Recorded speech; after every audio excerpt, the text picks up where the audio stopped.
Welcome back to the second day of the symposium, Institutions and Resistance, Alliances for Art at Risk, organized by the ZKM Karlsruhe together with the network institution Artists at Risk in the framework of the EU-funded project European Network of Safe Havens. What is this project about?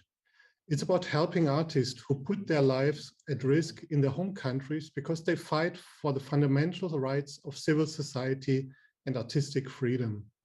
We heard it yesterday in panel 1 of the symposium on threats and risks.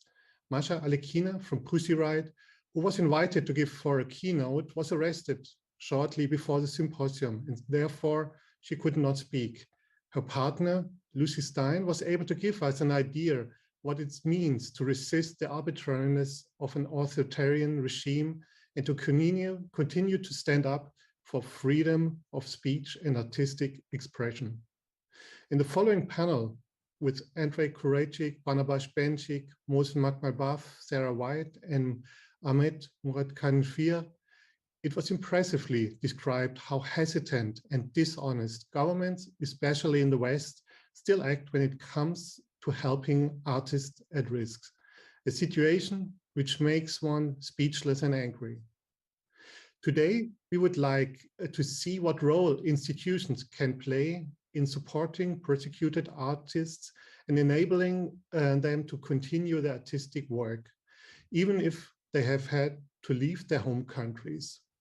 In section 2 of the symposium, we talk about institutions as resistance. We look forward to a conversation between members of the Indonesian Rangropa collective with Marita Mukonen and Ivo Strodolski, the directors of our partner Artists at Risk. In section 3 on future scenario and alliances, there will be a keynote by David Wengro, the co-author of Dawn of Everything, a book very much discussed right now, and the following panel discussing this topic. I would like to welcome very much Vivian Chow, a journalist from Hong Kong who lives in London, who will moderate panel 2. Afterwards, Julian McCarty, curator and author from Amsterdam, will guide us through panel 3. And now first, a short introduction to GatherTown, the digital platform on which we, the audience of this event, can network and exchange as avatars in a virtual ZKM.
Hi, welcome to the section 2 of the symposium, Institutions as Resistance. I am your moderator, Vivian Chow. I'm an arts and culture journalist based in London, originally from Hong Kong. Institutions are playing an even much more crucial role in today's fast-changing socio-political situation. Places that formerly belonged to the free world are now facing unprecedented oppression and suppression. Some artists and cultural workers resisting control continue to advocate for creative and artistic freedoms, despite the imminent threats and risks they are facing.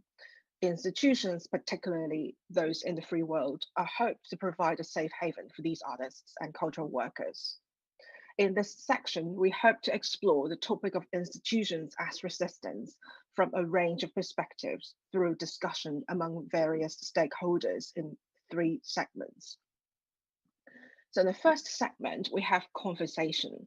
This is a conversation among members of Regrupa, Reusation Avicenna, and Varied Raccoon, as well as the directors of Artists at Risk, Marita Makunen and Eva Stoltowski. So now let's have the conversation.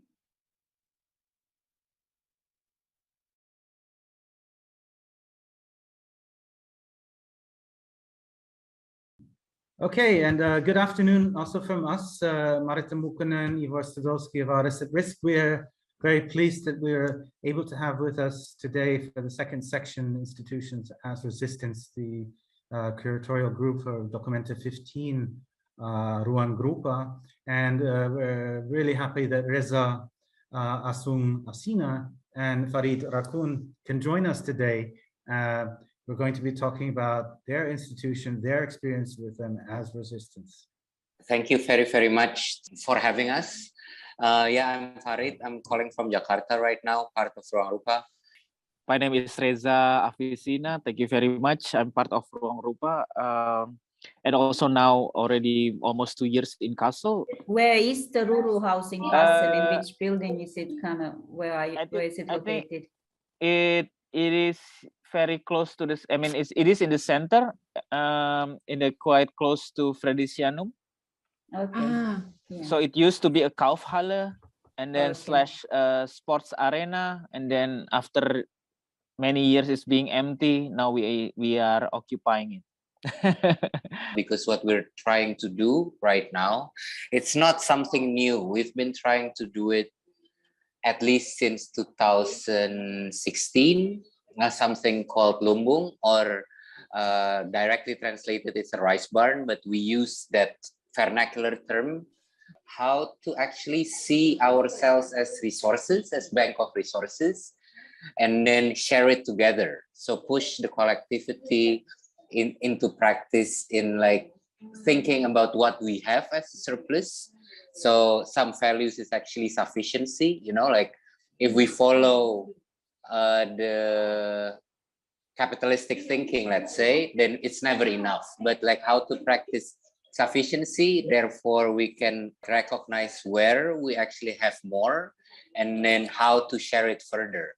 Not only money, of course, but space, time, knowledge, etc. So intangible stuff as well. There's so many empty buildings, so many homeless people, which are actually happening, even still happening right now. No, it doesn't make sense.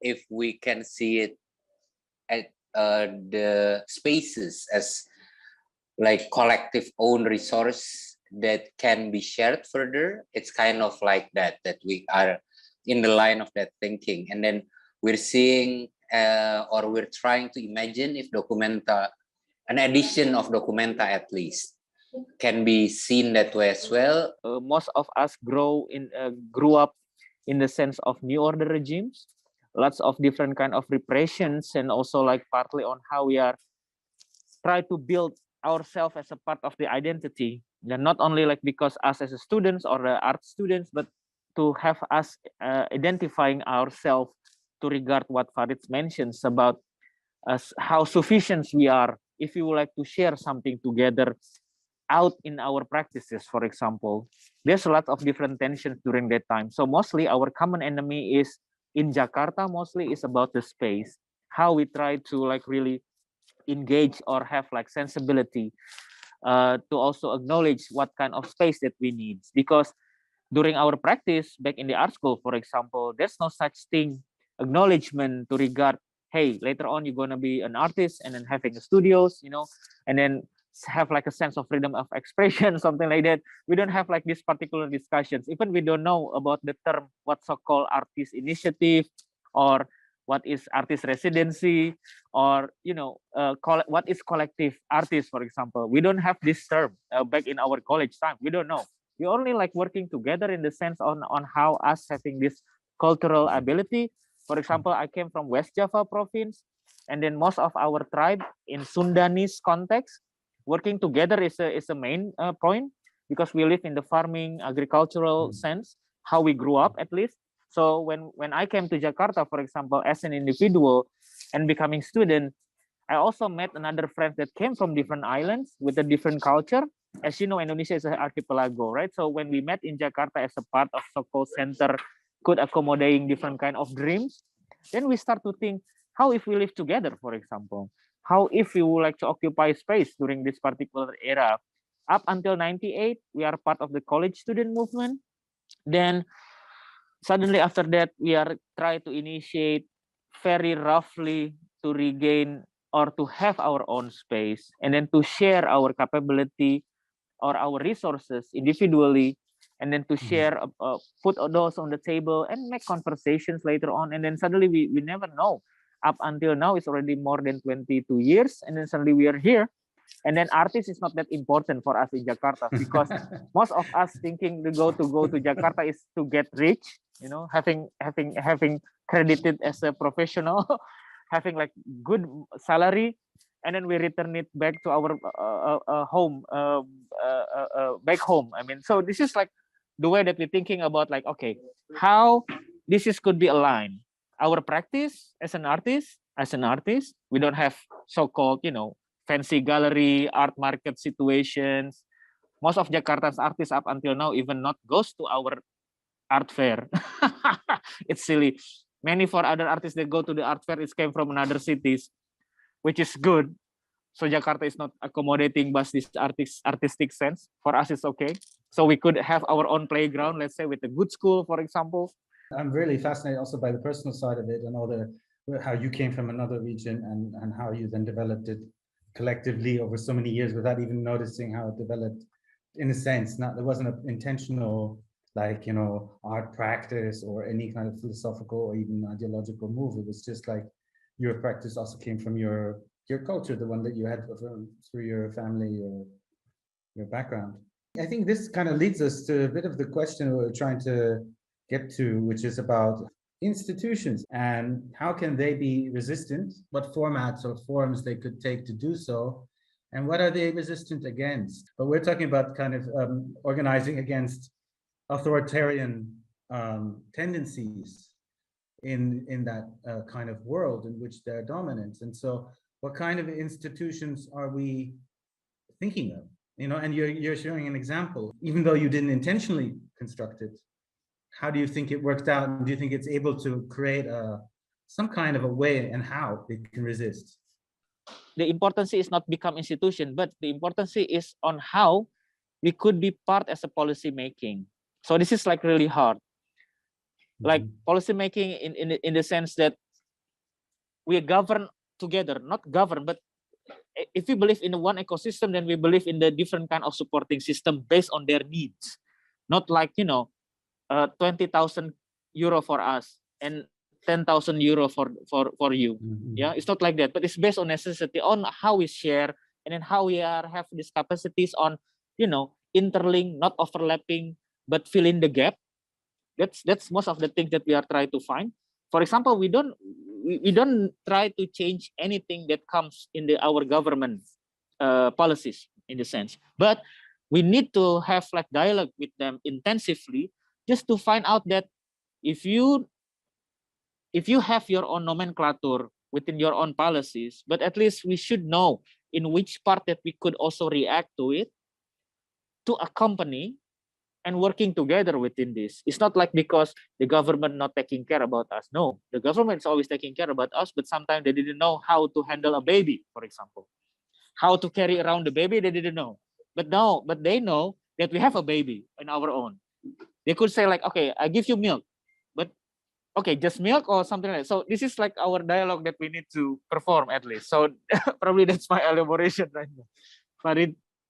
We kind of like deny that fact for a long time, that we don't want to be an institution, you know, but then because of the burden that it comes with it, but we came into peace more into that kind of like notion, because we realized what we're doing as well, because there's no mainstream. That's why we cannot be alternative, that we're not doing like, you know, we don't fall easily into categories such as institutional critique or socially based practice, relational aesthetics, you know, whatever, all those things. We just never sit down nicely or comfortably in that. So we understand what we're doing as institutional practice as well. Little things like scale, bureaucracy, all those kind of stuff. We've made those type of works, like a lot of times it's maintenance works, invisible works, all those kind of stuff. It becomes actually our artistic practice, like what Reza said before. That's what, like the structure, when Reza was mentioning the structure, well, we have a board, we have a director, all those kind of stuff. It's actually all can be seen as fictional, and then therefore it's artistic and poetic and all those kind of stuff as well. We can change it anytime we like, and then how we deal up until now, we're still dealing with how, like, the rejection of making a report, for example, or the skepticism towards, then it becomes artistic work in itself. And then scale, in a sense that we should not be too big, because a lot of times what we've learned from these big institutions that we have been working with is like, when it becomes too big, then immediacy, you know, like the immediacy of our work, then it becomes hard to practice, let's say. So to keep small and agile and reactionary, I think it's something we have to keep. Therefore, something like Bloomboon, for example, we see it not as a big umbrella that oversees everything, not a theme, but it's a protocol that can connect little dots in a lot of places, and then these little dots have independence in how to act, you know. So it's not a dinosaur. It's not too old, it's not too big, that it's just like too big to fail. And I think that's what we are talking about also in our work. When we work with artists at risk, actually we don't work on metaphoric terms like art world often does. I mean, basically it means that we work with professional artists. That's very important, who are at risk and who are in a situation that they need a breather, or they have to flee their countries for some time. So it's kind of, it's different, that kind of doing artistic work about it or curating its exhibitions about it. It just means that it's kind of, it's really hands-on concrete work. And in this kind of work, you can't either, kind of your starting point can't be that to which conceptual category do we fit in. And I think the starting point is something really different, that there are Afghan artists who are now sitting in their safe houses, they are in hunger, they have to get visas, they have to get out. And I think that we are also talking about in this symposium that how kind of institutions of all kinds can actually change their practice and act in this kind of situation. And I think that we live in these kind of emergencies now for many reasons, that we also had to be able to kind of break out of this is kind of conceptual, discursive categories which are there. And I think that these categories kind of, they will take shape as we do our work, as you say. in a way that it's kind of, we have to work that way at the moment. As you said, you had to do this difficult transformation from being a group of friends to becoming like some form of a, you know, you had a legal entity, but aside from that, also, you know, that you're involved in many processes, and so then there's all kinds of new things that you're encountering, responsibilities and commitments and forms of promises and the things that you want to carry on because that's what you're known as and want to keep doing that. And it's not just because you just happen to feel that way, but you have some kind of, you know, dedication. And I realized the word that you used, interestingly, Reza, that was, you said that we're now aligned. Yeah, and you kept on saying, using the word aligned. I found that interesting because, well, obviously, the first, you know, thing that comes to mind when if somebody from Indonesia is, you know, the non-aligned movement, you know, I founded in Bandung, you know, and so on. So this is a history which really has to be kind of remembered and spread further, you know, to understand what happened in that period where many countries of the world didn't want to be part of either a major power bloc of either the Soviet system or the US capitalist system. And so they wanted to find a different path.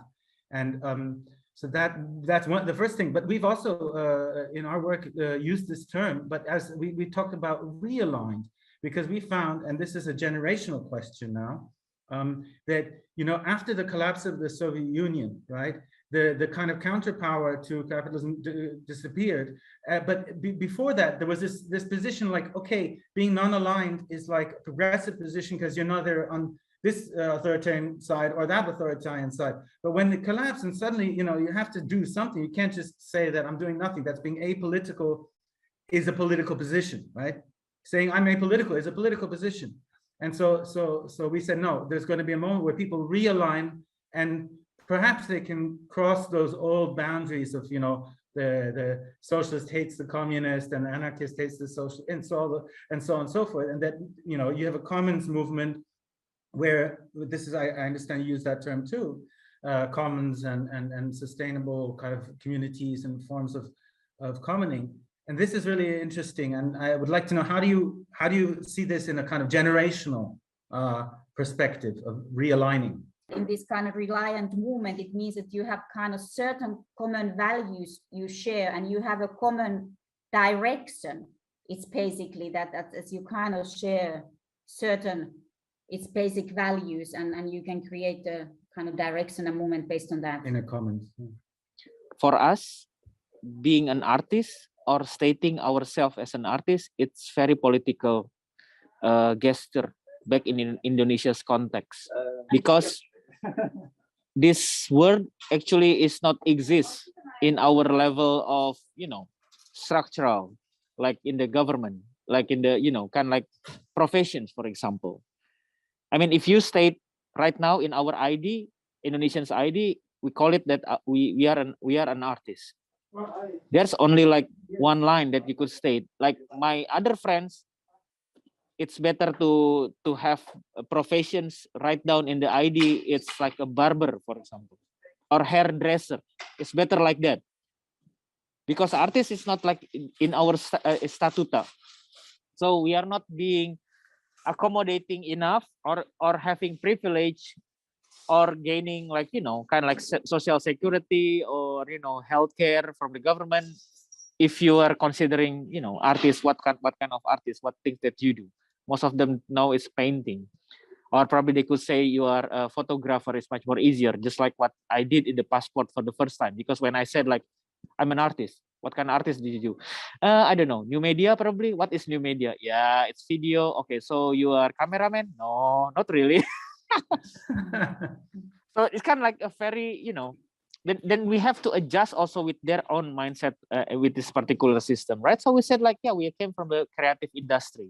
But if you said creative industry, it feels like entrepreneurship. And it said like, oh, so you do business your own. What kind of thing that you sell? That's a creative, right? Okay, then we have to like really not having debate, but having like a very long engagement with this conversation. And then suddenly, okay, it's better you mentioned that you are a photographer. That's it, tough. And then you are becoming a photographer yourself, which is nice, even though it's not necessities, but at least we are being acknowledged. So that's first. And the second, I grew up in the very conservative Islam back in the West Java province. Even up until now, my father-in-law is still really quite stronghold within the fundamentalists. But the way that I grew up, actually, I studied in the Catholic school since I was kindergarten, probably up until I was in the high school. So I received Catholic educations in the sense, and the other hand, I also grew up in the very strong Muslim context. And then some part of my family, for example, getting related to this Islamic movement back in the 40s, I forgot, but they're becoming enemy of them / also becoming enemy of the government. So we need to leave our hometown, and then we live in the big cities like Bandung in West Java, but we're still in the center of the Sundanese tribe. So we are up okay until now, even though West Java province is still occupying by very strong fundamentalist party organizations in the part of the political party in Indonesia.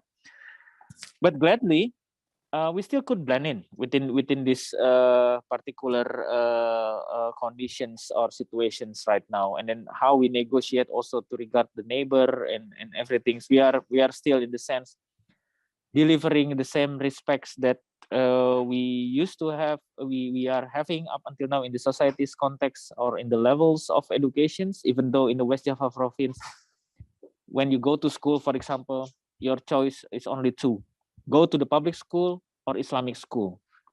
So most of the private school, actually, it's being governed by Islam organizations. Yeah? So, for example, like my kids, 2 of them went to the school. It's not a public school, it's a private school, but still in the Islamic context. Because public school, it sucks. That's the things. After 98, actually, it seems like red carpet to other generations that follow us. I mean, in the sense like, especially in the Jakarta's context, right? Because there's no such thing as repressions. There's no such thing as censorships. There's no such thing as a common enemy, because they could have like the privilege. This is like open democracies, the system is there, especially to regard the digital platform arise. And then our education, for example, talking about, let's say, colonialism, it's still there up until now in our educations, public school, private school, everything. We're still learning about on how us, before Indonesia, we are being colonized by the Dutch for 350 years. And then after that, with Japan for 3.2 or 3.5 years afterward, up until independence era, we still learning about that very deep down. Then we know that that's our roots within colonialization. And also partly like even my daughter, which is now 10 years old, back in the educations in the elementary school in Jakarta, before we left here in July 2020, she still received this particular education's knowledge about colonialism, for example. And also partly about how communism is relatively not good, something like that. So we still, I mean, comparing to the things, the way that we heard about the Dutch education system, they never like really addressing this colonialism to their particular generation, younger generations, right? But us, we're still practicing it.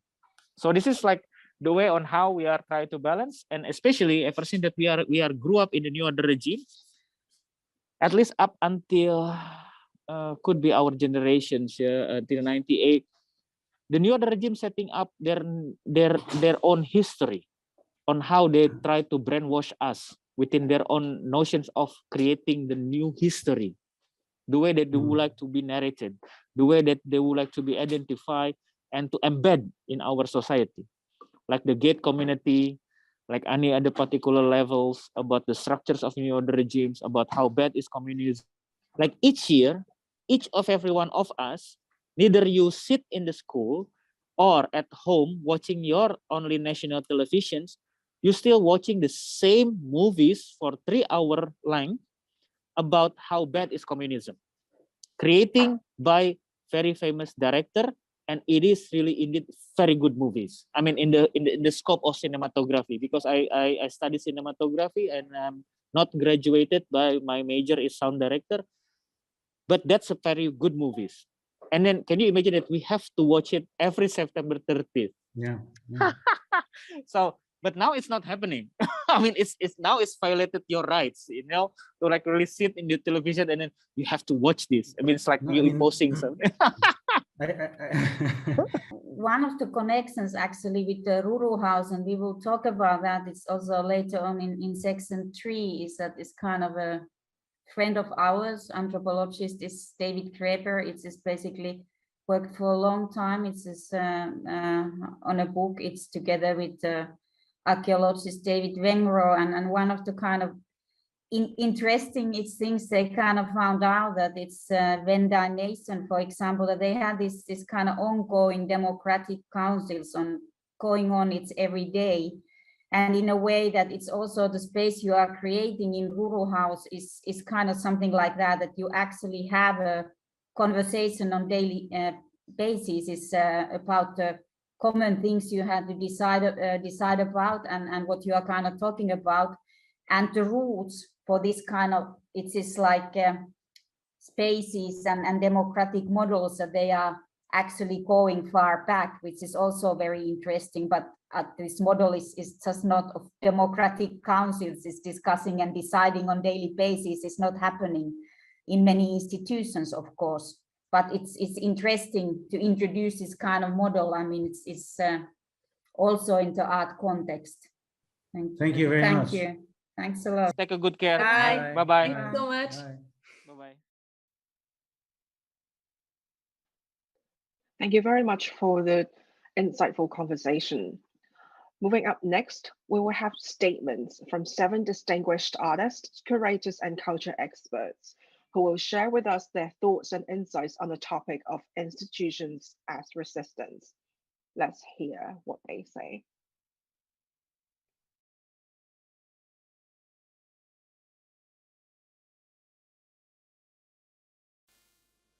Could art institutions become a place of resistance? Yes, I think it could, but there is a lot of work that needs to be done. I give you an example. Once I was invited to create a platform in the art institution in west of Amsterdam for the refugees to come together to learn some art skills, and also for the people who were in the neighborhood to come and meet and greet each other and the refugees in that very space. But unfortunately, it didn't happen because the people in the neighborhood, they didn't want to come to the art institutions because they find it very pretentious space, and so felt the refugees. And the art institutions, unfortunately, didn't have enough budget to facilitate enough time for this project to really find place and to gain the trust of those parties.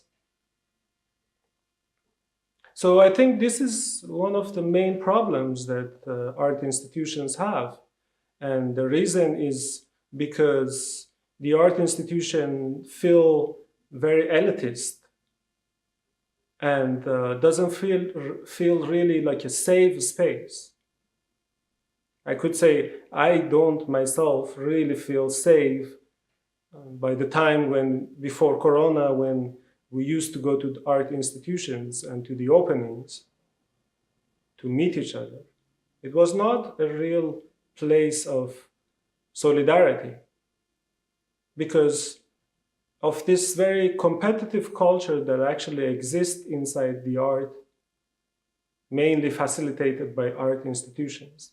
So when I used to go to exhibitions, I felt that it is actually a place where artists come to basically sell themselves, to talk about their success, to talk about to actually promote themselves, to promote their next shows, to talk about their grant that they received, or to show their power of intellect, or their fancy shoes or clothes. So for being a place of resistance, first of all, we need a community that feels safe. We need a place of solidarity where we could come together to actually genuinely be interested in each other, to feel certain understanding, to feel certain safety to talk about our precarious life, to talk about anything that we feel like, to even play games, or just drink coffee and tea without high prices. But unfortunately, the art institutions are not there. And I think for any resistance to exist inside the art institution, this is the first thing that needs to exist. A safe place of solidarity where people can come together without any alienation, without any feeling of not belonging there. And this platform itself, it is already a place of resistance, because I don't feel those places really exist. And if art institutions could facilitate those platforms, it is already itself an act of resistance. And from those places, other acts of resistance could exist and could flourish. Hi, I'm Mariam Ghani, an artist and filmmaker. Thank you for the opportunity to provide a statement for this symposium on institutions and resistance, alliances for art at risk. Alliances between cultural institutions, academic institutions, and governments are essential to providing artists at risk with support to not only live but thrive in new countries, to live, to continue learning and teaching, and to make and exhibit work. Cultural institutions like museums should be leveraging their connections with cultural ministries to advocate for additional visas for artists at risk. Cultural and academic institutions can host residencies and fellowships for more established artists at risk, provide scholarships for young artists whose education has been suspended, host events and symposia for diasporic art communities, and provide exhibition, performance, and commission opportunities with fees attached that will help artists survive in their new contexts. Meanwhile, governments should be applying pressure to ensure that freedom of expression is respected and cultural history preserved in countries where art is at risk. Artists at risk are, like many refugees, often denied the mobility across borders that cultural artifacts and artworks enjoy. An alliance of this kind would work to help artists move as freely as the objects that European archaeologists and collectors have removed from their countries for centuries. It would recognize the long relationships between our countries and the ties that bind us, as well as the valuable expertise and experience that refugee artists bring to their new countries.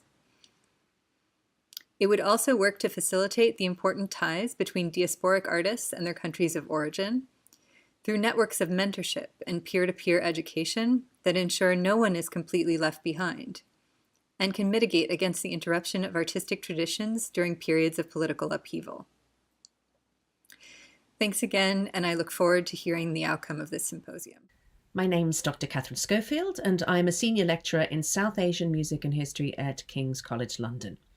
Since the fall of Kabul on the 15th of August, I've acted as the external lead of a loose coordination of volunteers from the music sector across the Anglophone world, including a number of Afghans and the Northern Irish charity Beyond Skin.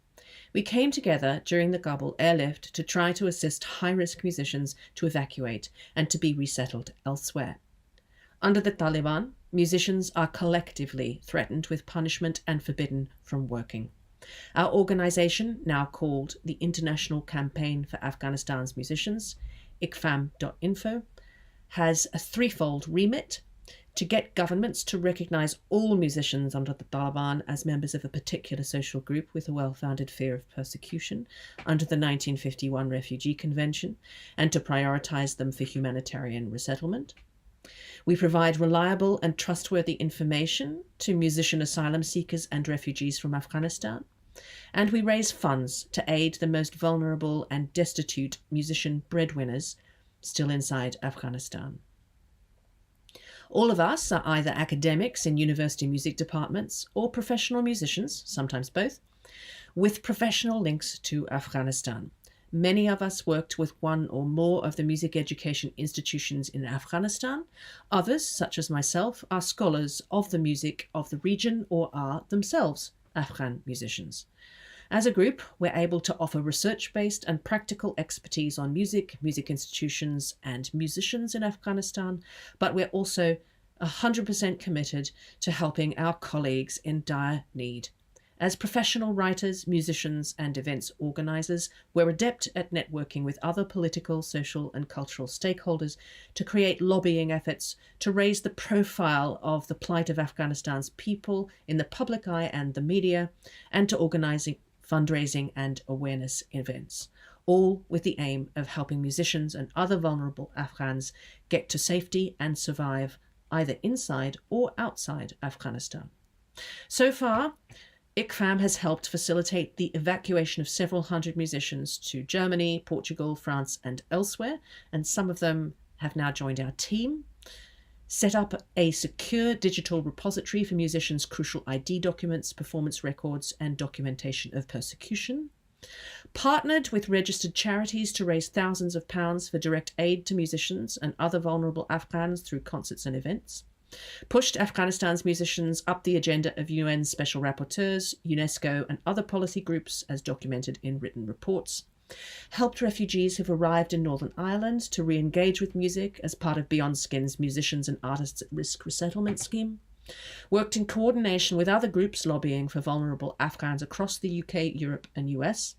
And have kept the plight of musicians in the public eye through mainstream and social media, including 2 big letters signed by the bulk of UK's musical leadership and in front of the UK government agencies, thanks to a strategic partnership with Political Organisers Action for Afghanistan, led by Zara Zaidi. I think what we've achieved, a drop in the ocean though it is testament to the fact that concerned individuals from a single cultural sector, music in this case, can be active agents in the defence of human and cultural rights and the protection of cultural heritage. What is required is firstly commitment and senses of urgency, responsibility, and humility. The dropping of ego is crucial. You need individuals with expertise across a range of skill sets, communications tools, and a set of ethical protocols for using them securely and effectively. We use signal groups, Proton Mail, and Teams for meetings, and wide networking and coordination with other groups working towards the same goals. And we've had a lot of connection with PEN International, PEN America, and PEN England. Critical to success is coordinated working and networking with individuals and organisations who have the expertise and, crucially, the person-hour and financial capacity to make things happen on the political front. All of us have full-time jobs on top of this work. Unfortunately, it's only by successfully getting the key politicians to act that genuine, long-lasting protections for human and cultural rights can be assured. Hi everyone, my name is Abrio and I am co-founder of the Black Archive, which focus mostly on Black history, literature, culture, etc. But often we are focused on narratives that are silenced in society, and we use art to tell these stories, to tell this history, to understand why human rights are constantly violated. So to answer the questions, so how can a cultural institution be an active agent of resistance to discrimination, persecutions of all kinds? I would say that yes, they can function as active agents, cultural institutions. And the greatest way to be an ally is by understanding how to shift money and power, I would say, as a way they can function in giving more access to those in society which are robbed from their rights, which are robbed from experiences to fulfill their life at this moment. And a great example would be, for instance, through funding or donations and sharing resources like paid employees and more. Another question is, for instance, can they act in a way to counter anti-democratic, authoritarian, and or eco-destructive tendencies in societies? I would say because institutions are built on centuries of power, histories of power, I am sometimes a little bit pessimistic because they're part of that power play and those privileges. However, on a more positive note, I would say I do believe in change, not immediately, but eventually. I do believe eventually cultural institutions have no choice than to go with the times of social change and cohesion. How can new alliances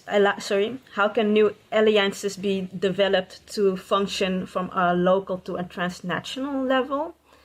I would say at the Black Archives, we have archives that shows that Black communities in the 1930s, 1940s, and maybe even before, they had developed these international networks, solidarity acts, and also this movement from the US to the Caribbean, to the African continent, to Europe, maybe other places.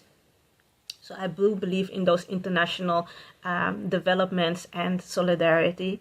At that time, they had no internet and they also had no social media. So I do believe that technology can enhance these collaborations.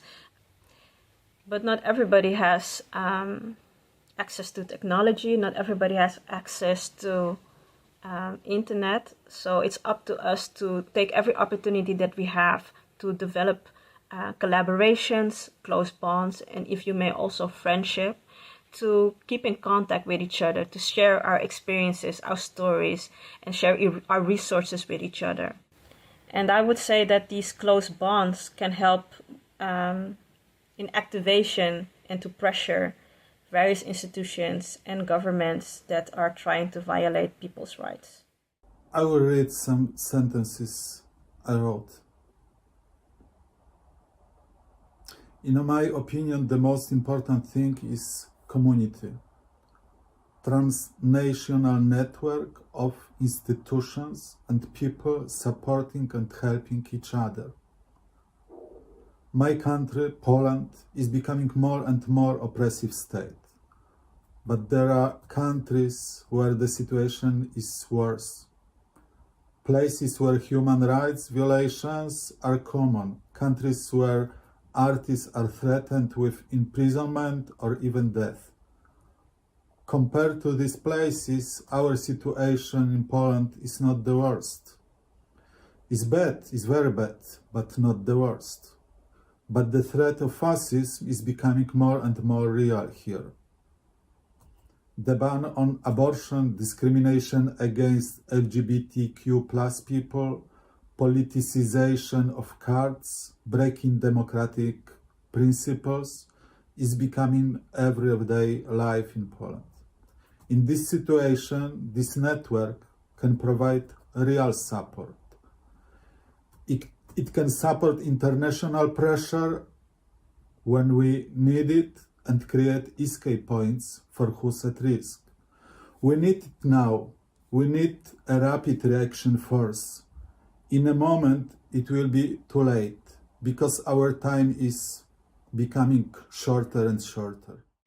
Art galleries, as well as other cultural institutions, are by nature exclusive.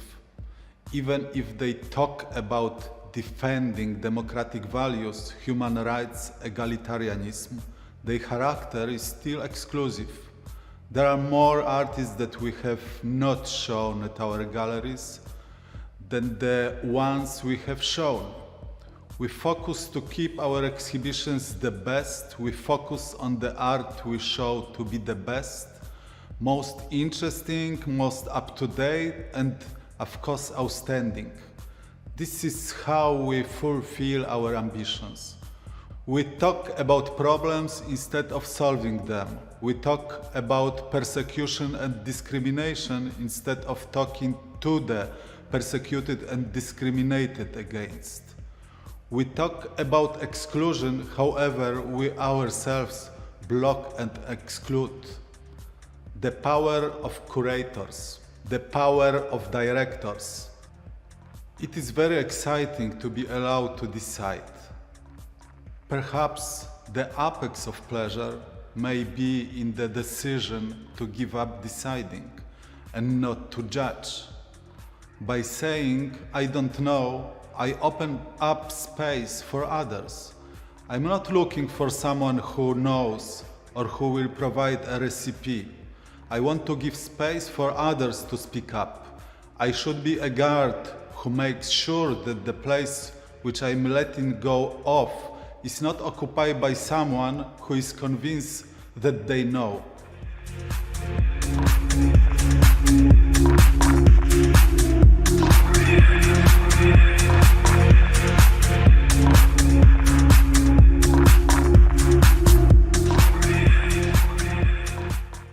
Hello, my name is Sietman. I am an artist and curator, currently based in Berlin. As a former resident of Artists at Risk, I'm in Germany right now. Before I was forced to leave, I worked as a manager of the municipality gallery in North Kurdistan, Diyarbakir, for many years.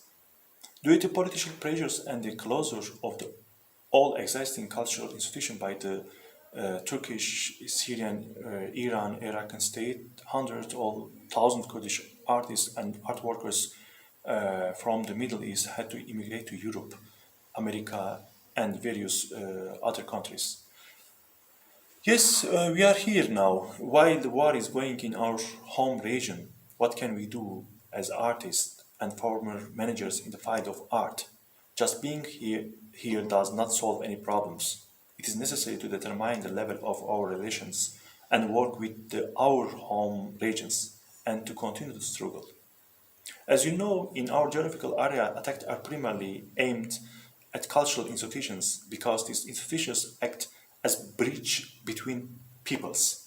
That's why existing system always try to break down this bridge. We discussed at length what we can do in Kurdistan with Artists at Risk.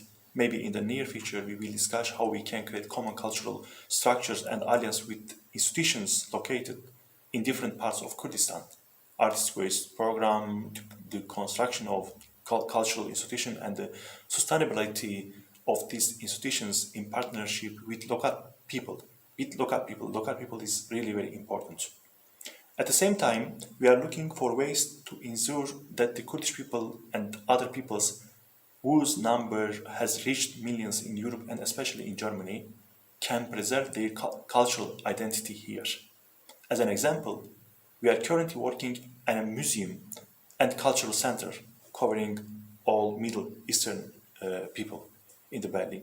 We have drawn up our concept and we are trying to find support these ideas. Aside from these future perspectives, it is necessary to see and identify the problems of the people who are exposed to political and cultural pressures now, and within the cultural network system to be created. For these efforts, will be required to establish cultural delegation to international bodies, including institutions under the supervision of the United Nations. These are our plans for institutional alliance at this point in time. Thank you very much. Thank you very much for ZKM. Thank you very much for Artists at Risk. Hello everybody. When I was struggling with living as a refugee in a refugee camp in Lodz, someone came and reached out to me. He invited me to a retirement home for the purpose of learning German and to become engaged for someone else. Through this experience, I started to respect and to find myself again. Now I'm a MA student at the University of Art and Design in Offenbach. When the Taliban took over, I got a call from Elka Grün, Nasasha Kunstverein. She told me if we could make a list of the artists at risk as soon as possible, there would be possibility to get them evacuated. We worked day and night together and came up with a list of artists including their families. We sent it to the Ministry of Foreign Affairs. To Be in a Wartime was the name of an event I organized at the University of Art and Design in Offenbach, where I'm studying right now.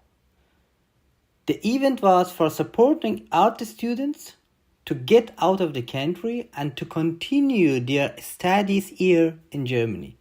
For this event, I printed the portfolios of many students and invited them also to join us live on Zoom that night.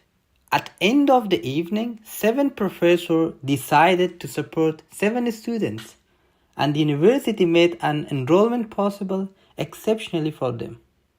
So I'm really cheerful and thankful that the students are joining us from April 2022. While helping, I recognized that the students are the real victims of this world situation. They are young and have more to tell us through their arts and other studies in the future.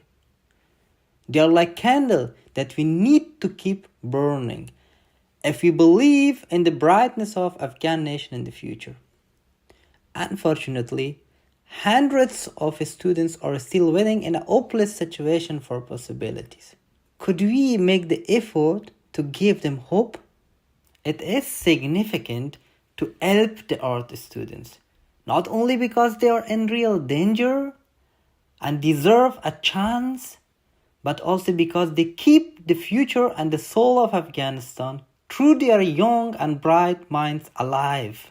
It would be definitely possible also for other universities to take part in this initiative. There are many universities, municipal organizations, and endowments in Germany. Let's find them and do this together.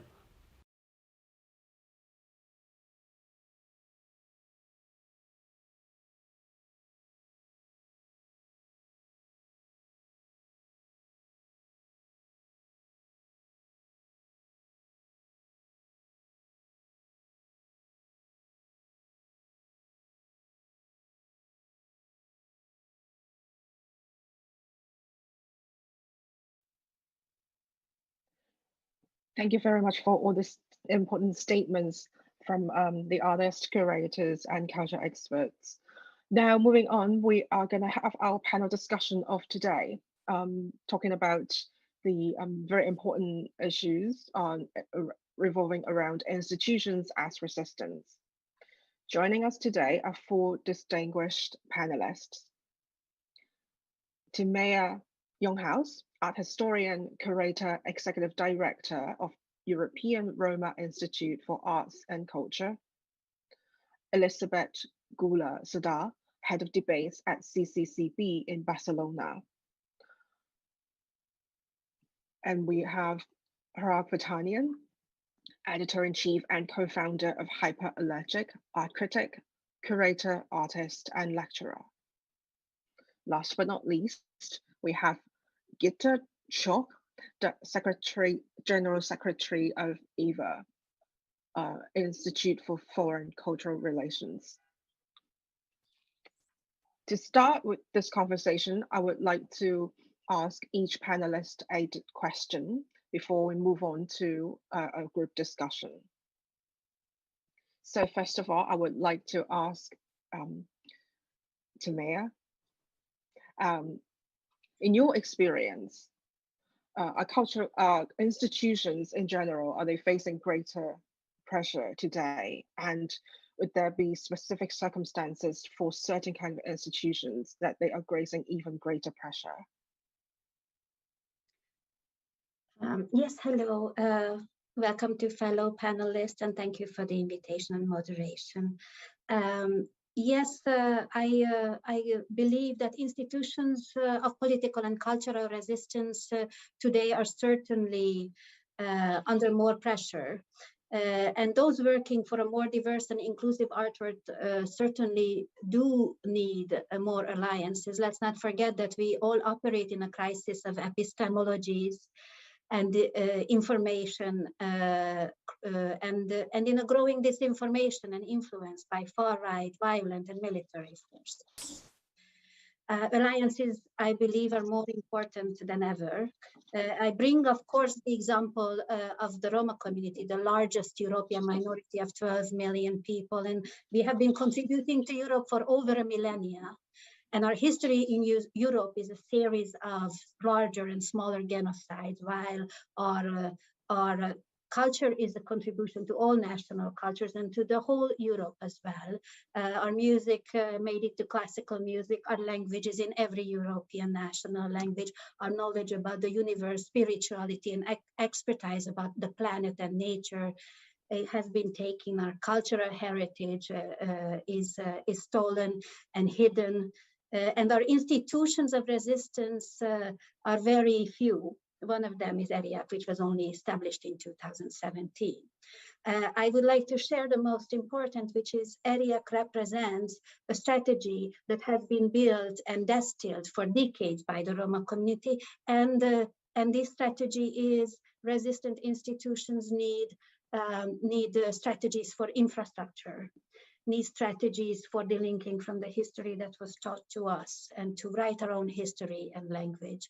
And number three is it's important in resistance strategies to have the self-determination and leadership with those who are represented. Right. Well, thank you very much for your sharing. And then I would like to invite Elizabeth. I'm curious about the work you do. Can you share with us about your views on the importance in curating constructive debates and your experiences in your work, and also what makes a constructive dialogue that can help institutions to foster their alliances and also in a form of resistance? Thank you, Vivienne, for the introduction and the moderation, and thank you, Artists at Risk and ZKM, for making this event possible. Okay, I think that the debates program are really important, a really important piece for fighting discrimination and for defending freedom of expression. I think that cultural centers, I work at a cultural center, and I think that cultural centers have an importance and a power to intervene in the public sphere and to create opinion. So debates program are a key aspect of this. I think that there are many different issues that are important in having these debates in the current context of rising authoritarianism. I would say that first of all is that debates programs are very useful to make visible what it is not visible. So we have a responsibility to give a platform for voices that are not visible in the media. Then I would say that a very important aspect of our work today is breaking the simplification and the polarization of discourses that are specific of the context of discrimination and persecution. So when a situation of persecution to certain communities arrives, it arrives after a long way of simplification of the discourse, stereotyping certain communities. So there is a very important work today, and especially in a context of media crisis and a disinformation context, very increased by social networks. I think that creating debates where this simplification is broken and we can make visible how complex society is, how diverse it is, how many ways of living, how many opinions are there. So I think that debates program are key to make visible this and to enrich, to continue to enrich a public sphere against a context that wants us to reduce to a black or white situation. So I would say that in this sense, the work that we do at the CCCB, but in many other places, is so important in this sense to keep defending and to make visible how diverse our society is, how many opinions there are, and try to be part of the public sphere defending this diversity. Thank you. Great, so thank you very much, Elizabeth. And I think that's a great introduction, or maybe a follow-up discussion with Harad. because well, we are in the media industry, well, and we also write about arts and culture, all the happenings around the world. And so I'm curious to ask you, so what roles do you think that we can play as art writers, and especially now these days that there are people out there, they are unable to write and express themselves freely, or as freely as they wish to be, or like previously. So do you think that those writers in the free world are shouldered with the responsibility to speak up for these people? Thank you so much for the invitation. It's great to be here with everyone. I think as art writers, we're often really, we forget the power we have in the ability to create and continue narratives. And I think that's one thing that in the face of a lot of the stuff going on in the world right now is something that we have to give more power to or understand. And one of the things that art writers can do that I think is the most valuable is accountability. Because I think there's still a notion that art writing is just about propagating ideas that artists have or museums have, where the reality should be that art writers should be holding institutions and artists and others accountable for following through with ideas, for understanding if these ideas, if what they're doing is right or not.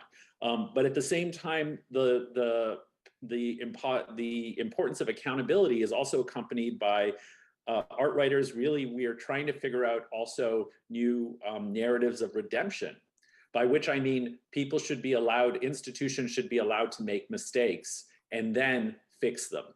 And I think we're at a we're really at a very important turning point in this, because I think there's been very little attention placed on this topic. And I think as art writers, we can certainly do that, because the art world, in many of our opinions, in my opinion specifically, we often can model new behaviors for society as large, because we're a microcosm of society often. And that is something that I hope art writers will take more to heart. But there are other issues, of course, with art writers, because there are issues of class and other things. So often art writers are picked from some of the most elite classes in our society. So there are issues of class solidarity that emerge with art writers that are not scrutinized. So the inverse of your question, I would also ask us to scrutinize art writers more, and also be sure what their biases are and what our biases are, I should say, as well as looking at what we are not covering and potentially why. And when we do fall into the trap of giving voice to authoritarian regimes and doing that uncritically, it is incredibly dangerous, in my opinion. And I think what often happens increasingly is, and I am seeing new trends in societies that are quote unquote not as free, where often the tools of critical theory and other ideas are being used to instrumentalize authoritarian tendencies.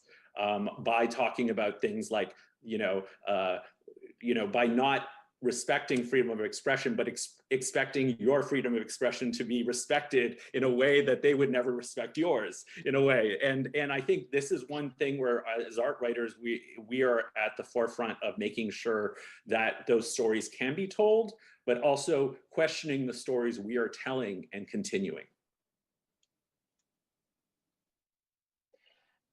Very important insight, and I agree with what you said, Parag. And then now I would like to invite Git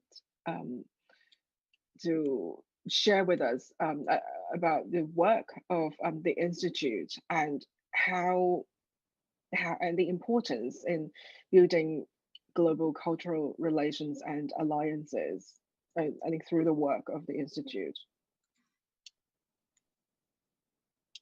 Thanks. Thanks for the invitation to join this panel. Already heard quite some interesting remarks, especially how art writers can hold institutions like the one that I am heading accountable. I think we need that, and we welcome writing that looks at us critically, but also lovingly.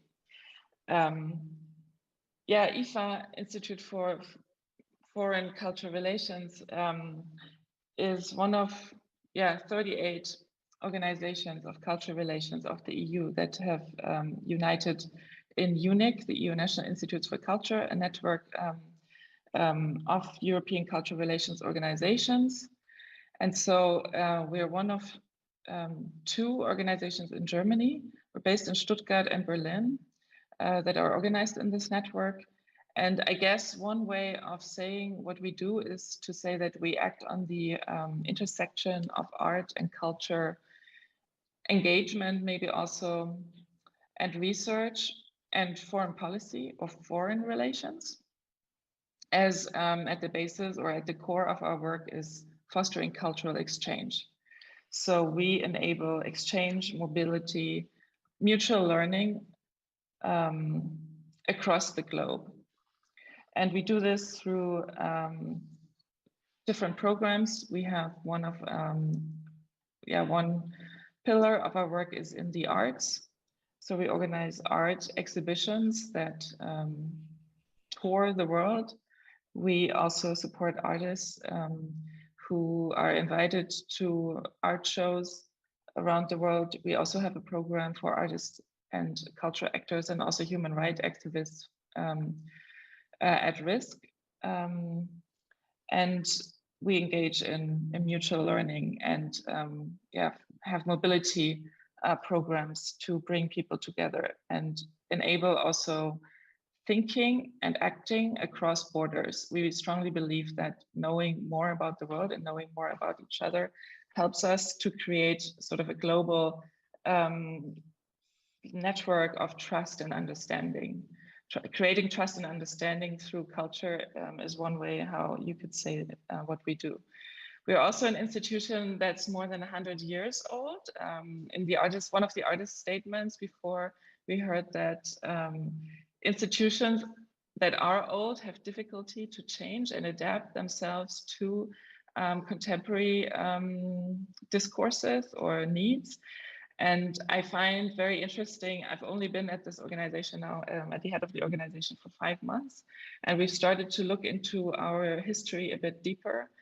We found out that the first collection, we do have an art collection, but the first pieces that we had in 1917 was pieces of elephants. And so we've come a long way through also times when we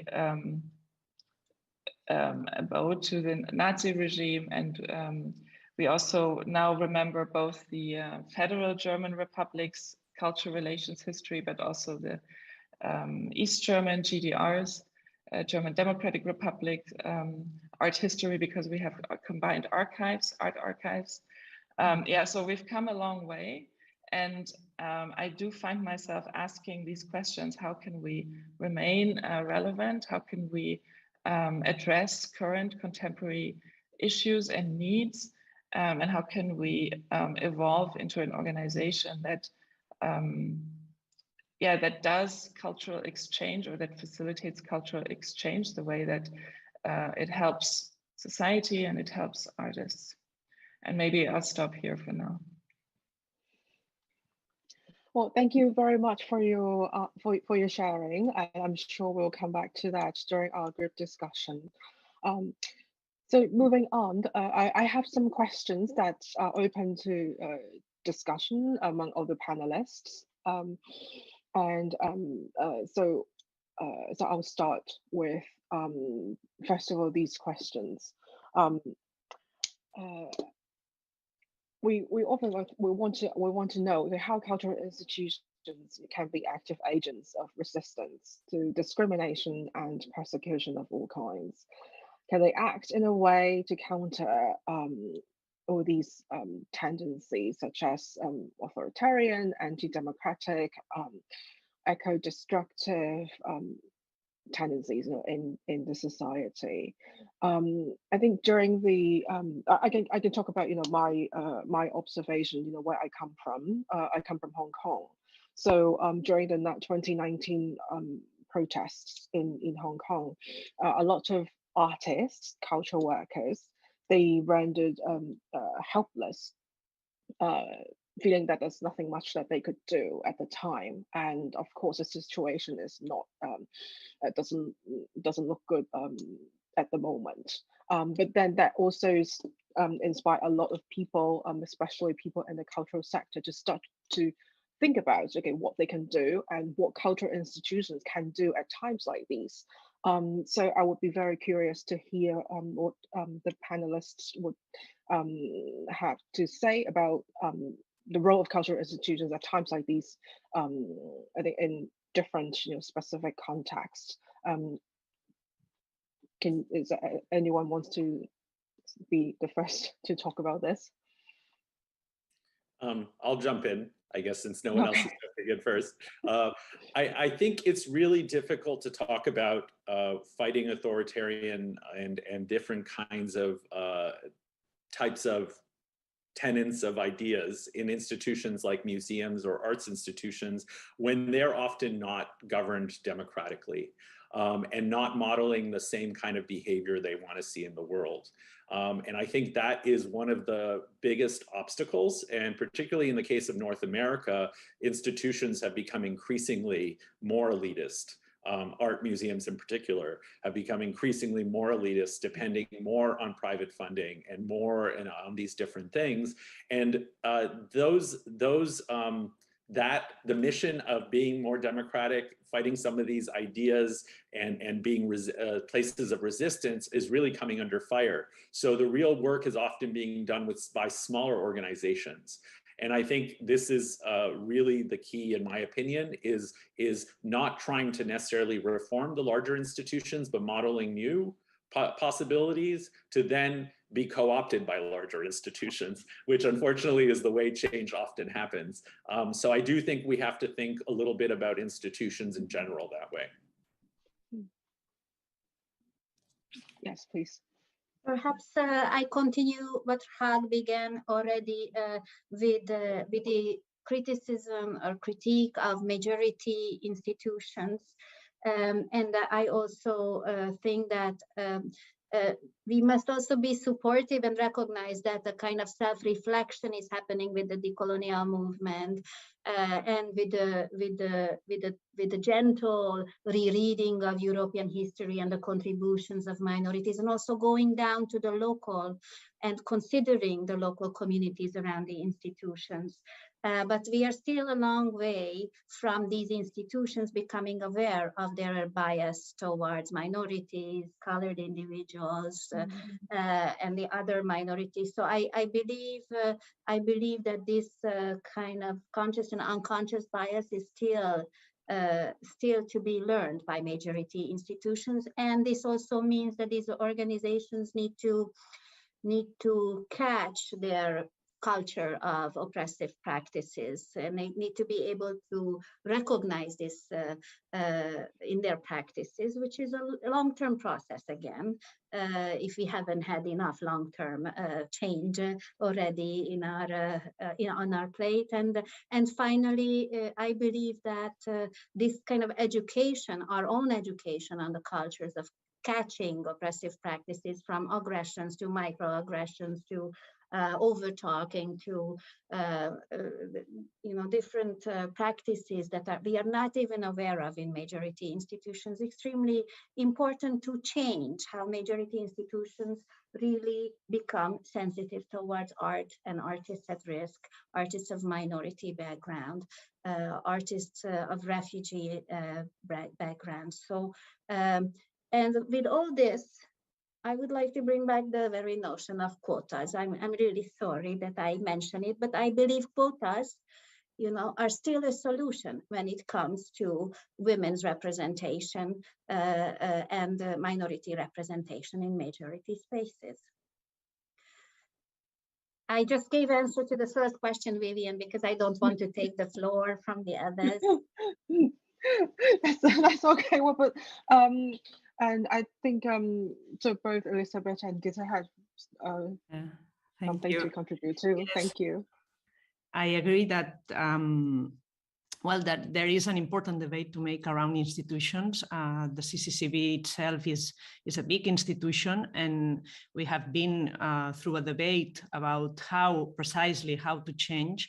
Of course, there are aspects of institutions that are difficult to change from the inside because we depend on other political instances that we cannot change. For instance, the CCCB is a 100% public institution, so we depend on different councils and regional political levels. But there are things that can be done, and the first was at the CCCB to recognize that cultural institutions cannot work anymore as kind of sanctuaries of knowledge apart of the communities or the local roots. So one of the first steps we took was really to reinforce a lot our local roots with many community programs. So to know better, to open the institution and to know better who is living around us, and also to make the institution not a place only for only public, and let's say probably an middle up class that wants some entertainment for the weekend, but to open the institution for all the publics, to mix the publics. And this is very important. And we work a lot in mediation and education programs to make this possible, so that the institution became a place where people coming from very different backgrounds can feel good, can be a place for them. They can undertake activities that they would be interested, and they feel that the institution is a place where they can follow their interests.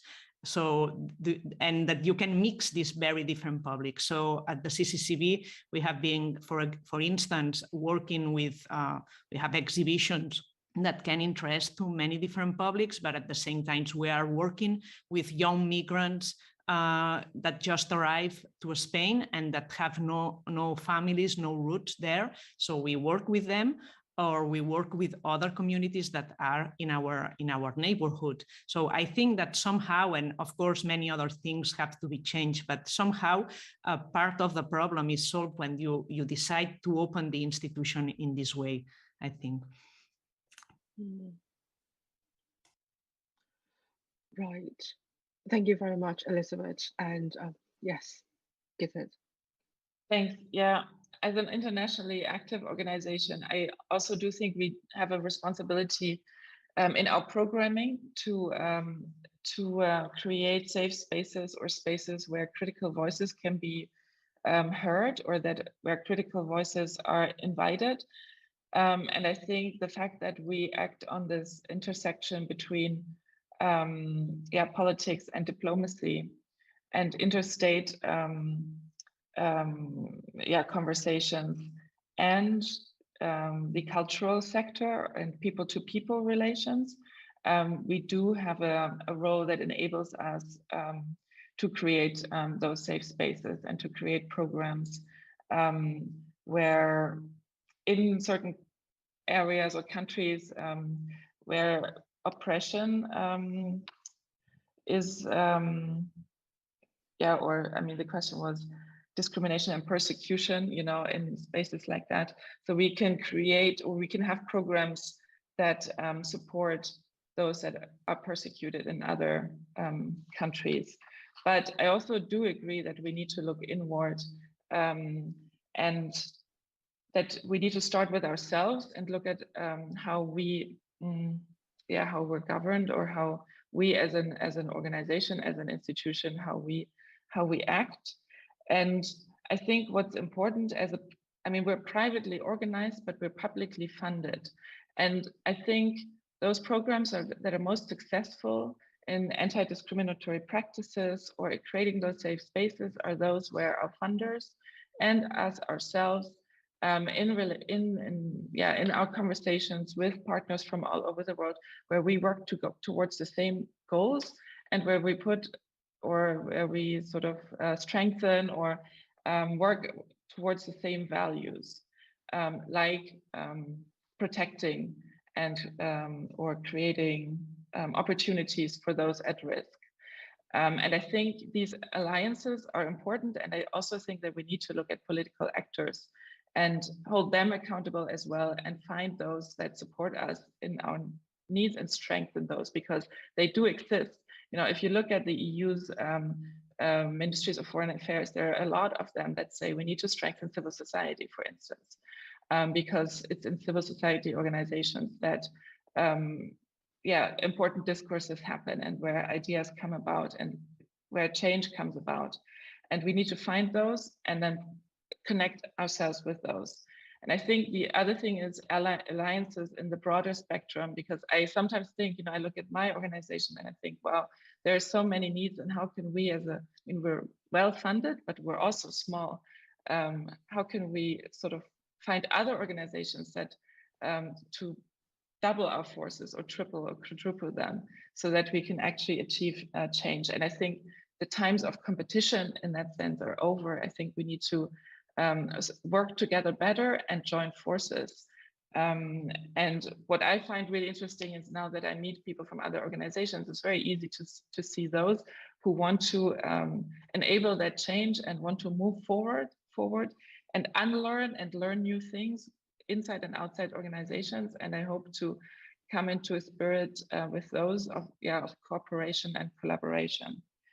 And and I think I also see that an organization that's 100 years old, I see a lot of super interesting people inside these organizations that would all agree with you. And yet, when you look at the larger picture of the institution, it seems hard to enable change. But as others have said before, I think we need to look inwards. That's why we're starting with our history, because that opens up a process of talking about identity.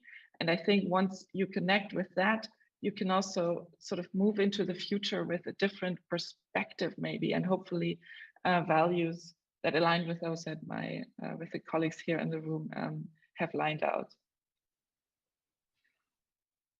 Great, thank you very much. And judging from the answers from all our panelists, it sounds like there are various layers of conversation that we need to get into. And say, for example, it sounds like the funding can be an issue, because if you rely so much on government funding or private funding of particular sources, then it might limit or restrict how an institution may function or perform the kind of functions that people would expect it to perform. And so do we need a new kind of funding model for smaller, more agile organizations that can perform grassroots initiatives and connect all these smaller agile organizations with larger institutions, which can take the conversation or the initiatives further and connect them with other institutions abroad?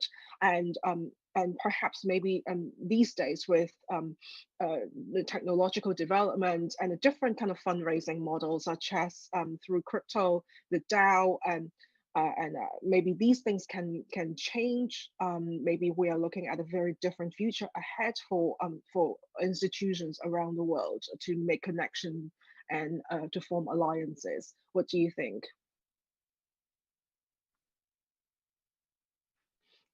Any? Yes. Yeah.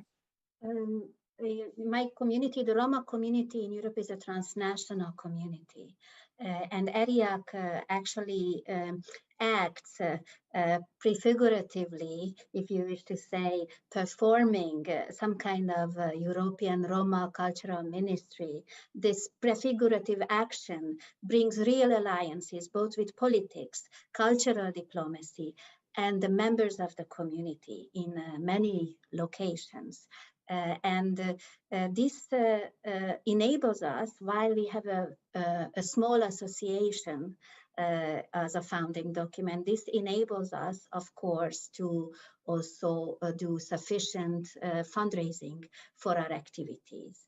And we haven't mentioned in this discussion yet, but the prefigurative is best done by excellent artists. So this notion of Roma art that facilitates our relationships with the cultural world, with the art world, and with the political world is an excellent vehicle to gather attention, visibility around, and gather assemblies and people and more support for this prefigurative Roma MoMA, Roma Museum of the World, or Roma or alliances for a more equal European culture where Roma are better represented. So I believe that this is a dynamics in which communities are learning how to perform their desires towards cultural diplomacy, donors, and the national funding level, and also national funding streams and international funding streams are becoming more aware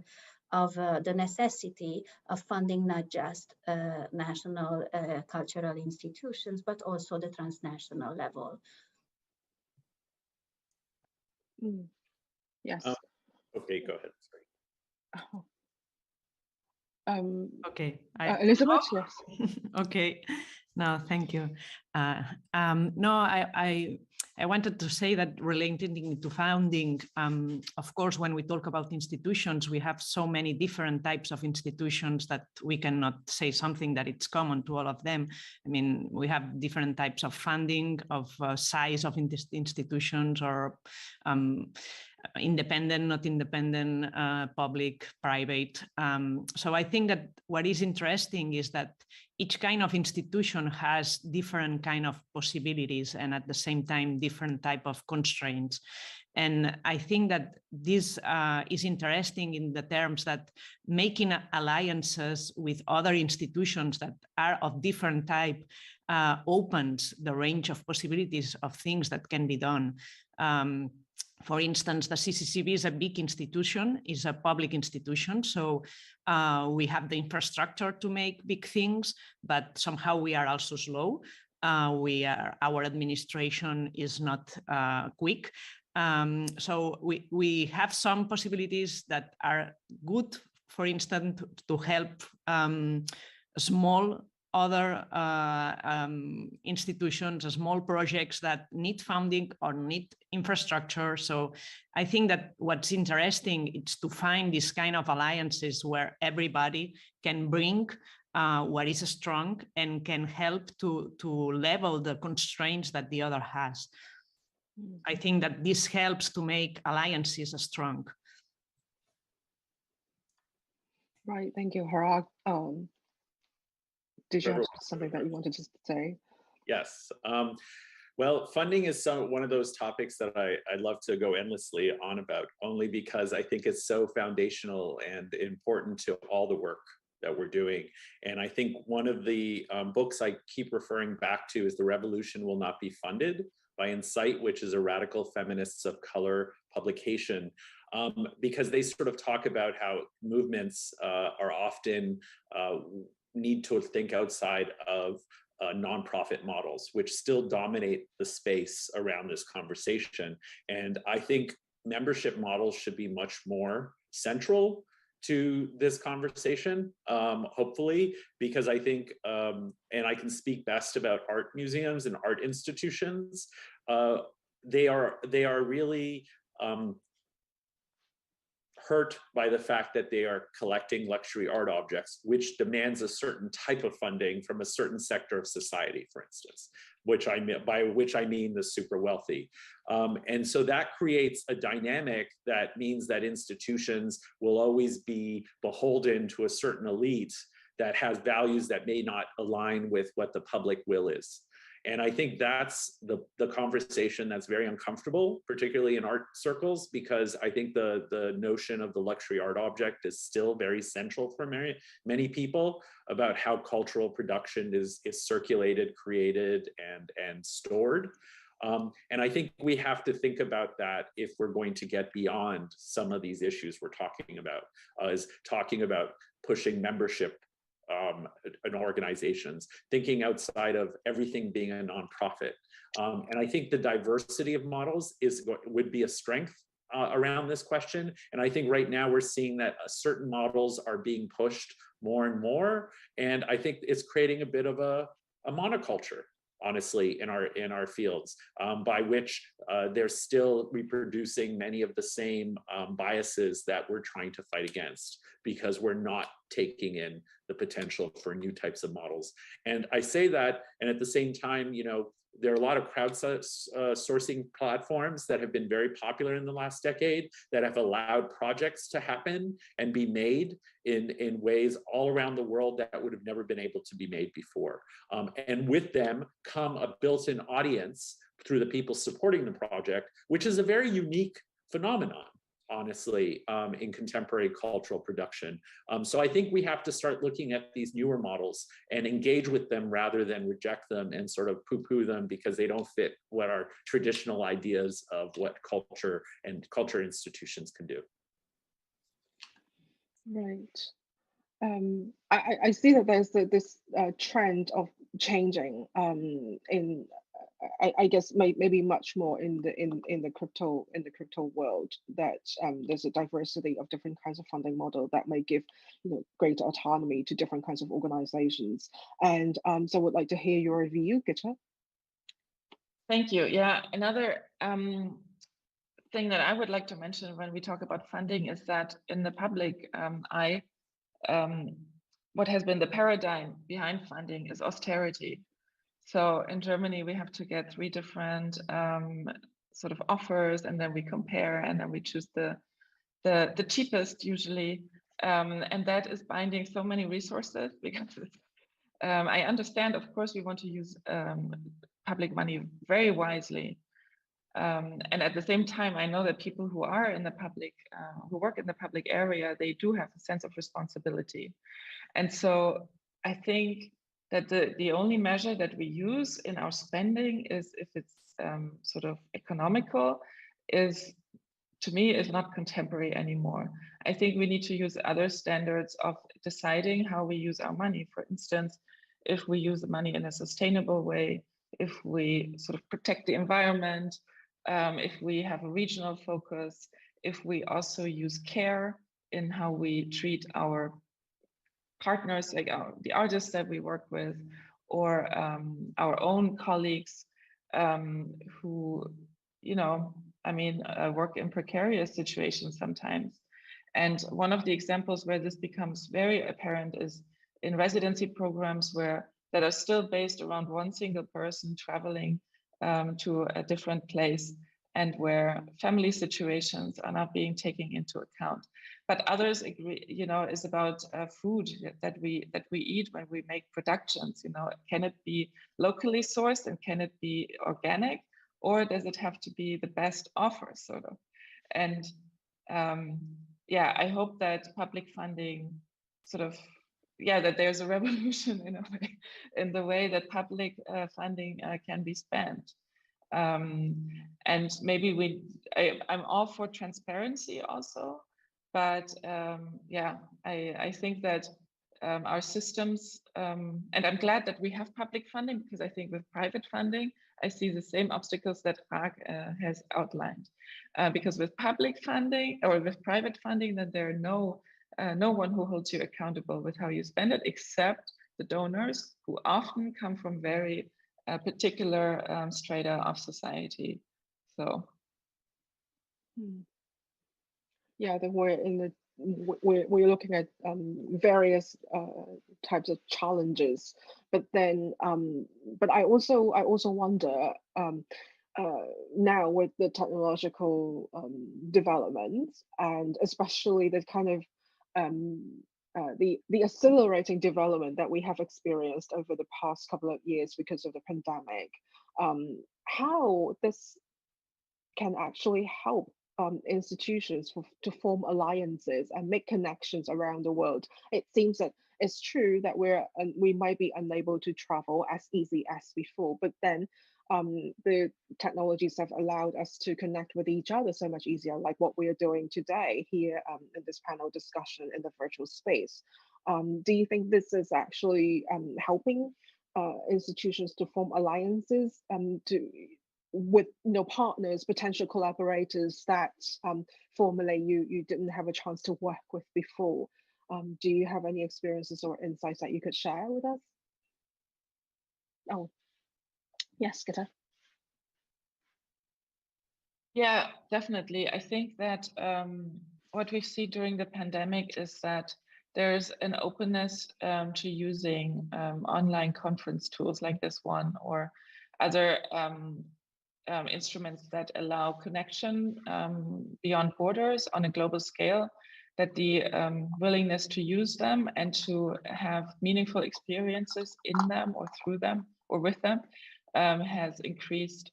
And so we've, as IFA, together with the British Council, we founded a network of cultural relations research organizations or individuals, ICRA, International Cultural Relations Research Alliance. So that's a very particular sort of focus of colleagues around the world who study and dissect and analyze cultural relations from different countries, but also other levels perspective. And this network connects not only Western European countries where cultural relations have a longer history than in other places of the world, but it connects them with individuals from other countries, including the so-called Global South as well.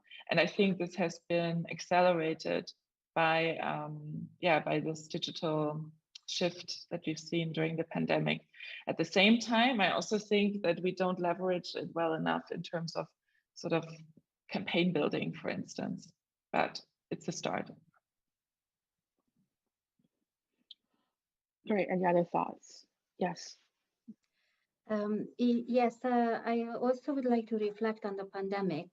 So during the pandemic, with the digital shift, our organization, for example, was able to reach through a really naive, to be honest, initiative of family music competition. You know, our community basically is very fluent in music. So we had a family music competition and we reached to 5 million Europeans through our family music competition online, while we had 4,000 likes on Facebook when the pandemic started in March 2021.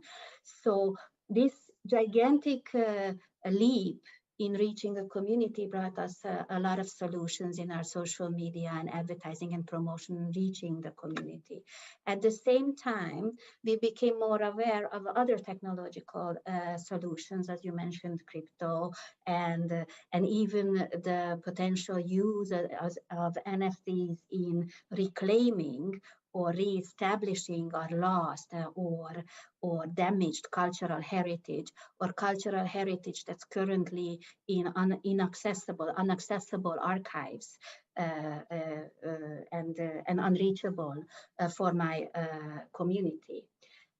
But at the same time, I would like to go back to what Elizabeth said about the need to complexify discourses.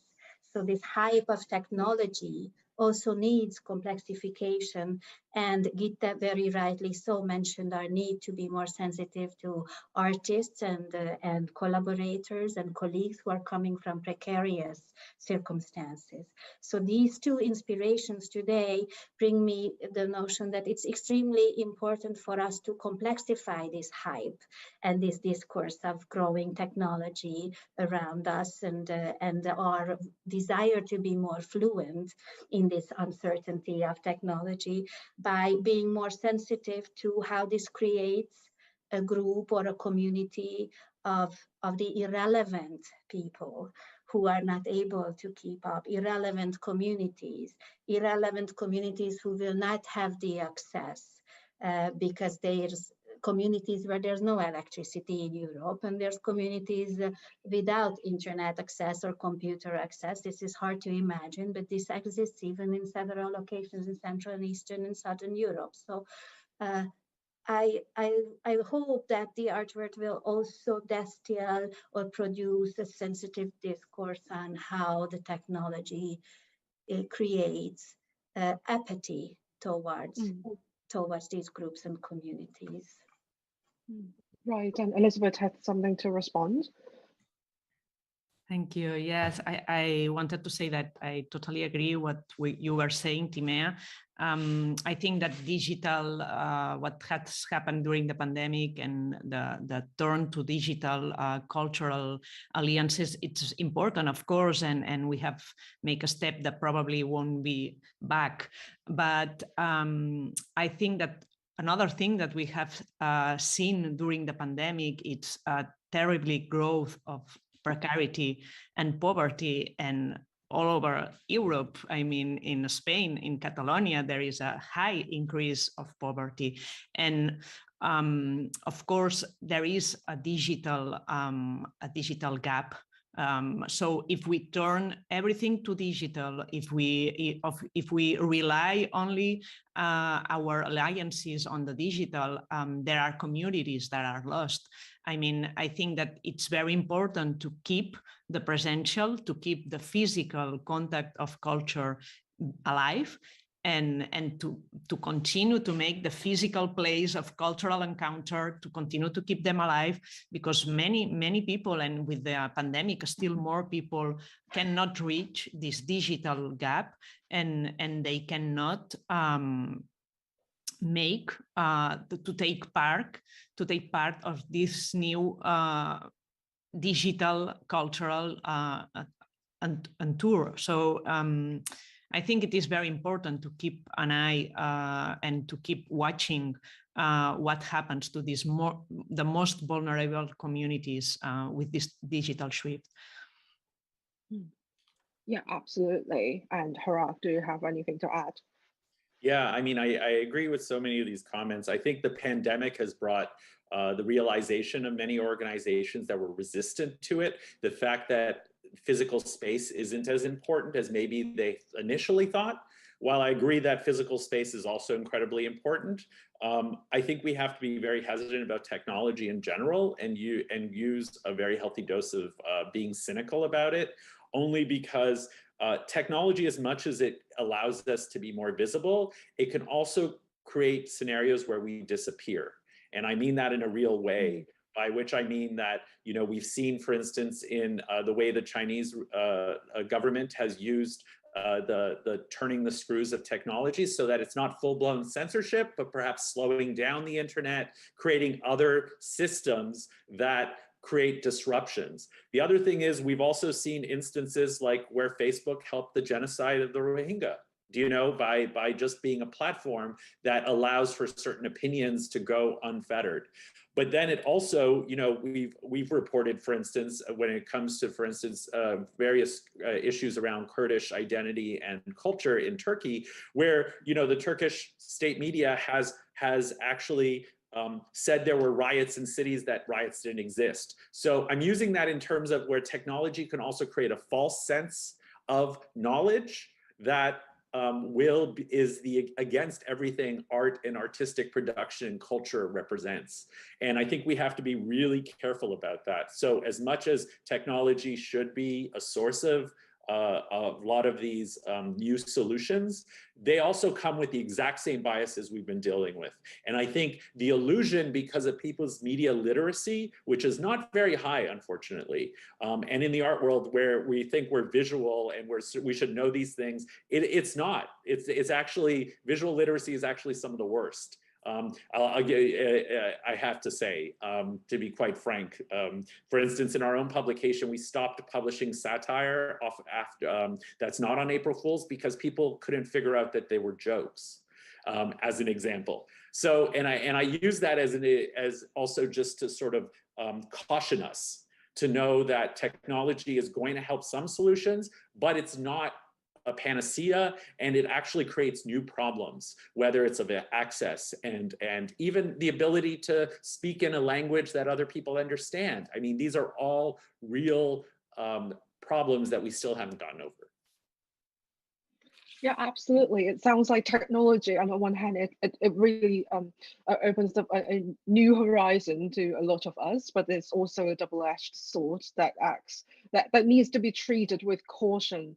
But I think to follow up, and one last question before we conclude this panel discussion, It's I think in terms of the roles of institutions, you know, in times of in times of crises, how is it possible for institutions to be activated and to create pressure on governments? Is this something that institutions can do or possible for them to do in these day and age? If it's all right, I'll start because I have an example that we've been trying to push for the last few years in the US specifically, which is the sanctuary movement, which is a movement that we are trying to push art institutions specifically to become places of sanctuary, particularly for undocumented and people who are in crisis. And I will tell you that it has been one of the hardest things I've ever, because it's not that institutions don't want to do this, but there is an inertia that we can't seem to understand how institutions could take on these ideas and actually incorporate them. So what does this mean about sanctuary movement? It means that if there's a crisis, you know, an institution should be a place where people can go and get accurate information, find safety from potential, you know, raids, things that might jeopardize their own safety. And institutions don't want to get involved. You know, and they just have refused to really incorporate this beyond some of the smallest institutions. And it seems on paper, these should be things that arts institutions should be aligned with, but there is absolutely no will at the board level to push some of these things. So I would love to think that that could be a way, for instance, like something that seems very basic, but institutions have been fully resistant to this idea for some reason.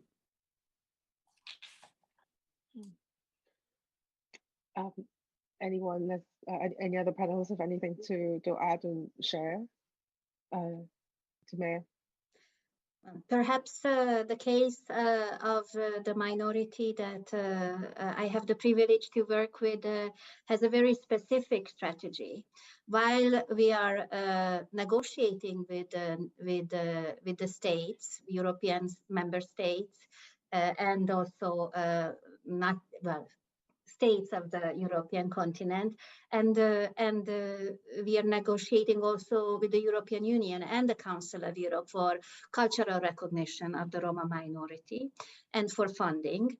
At the same time, Roma are the only one growing population of Europe at the moment, and it is I would like to go back to what Rak said, that the real space is still extremely important.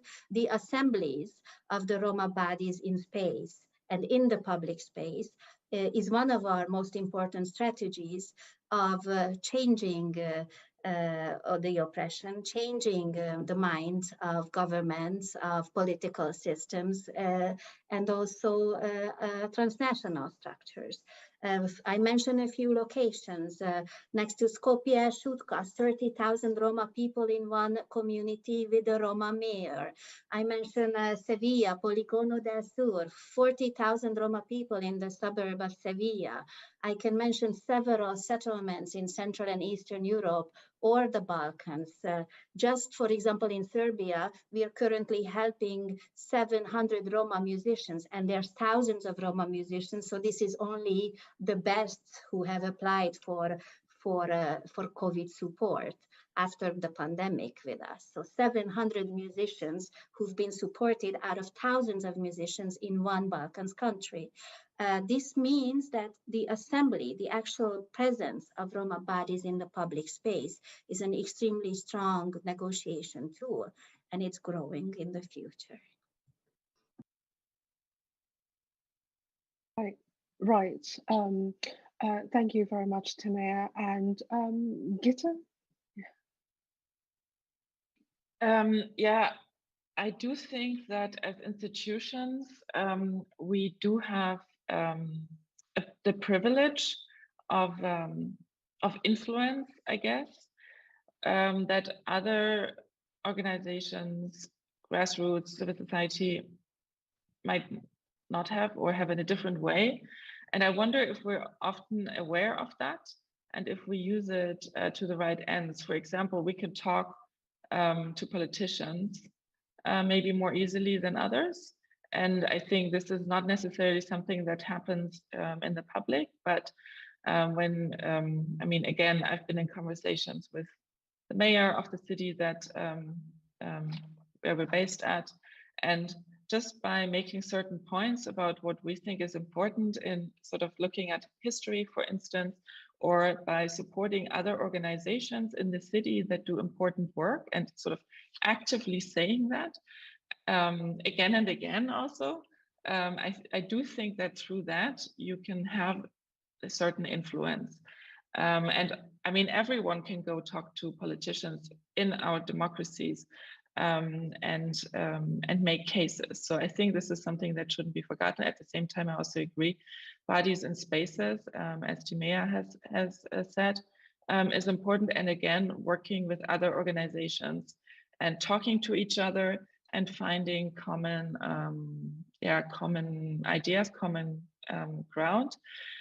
Because, for example, when the program that we, the Martin Roth Initiative, this program that we do together with the Goethe Institute, supported by the German Foreign Office, that supports artists at risk on a global scale, was funded only a few years ago. It was a new program.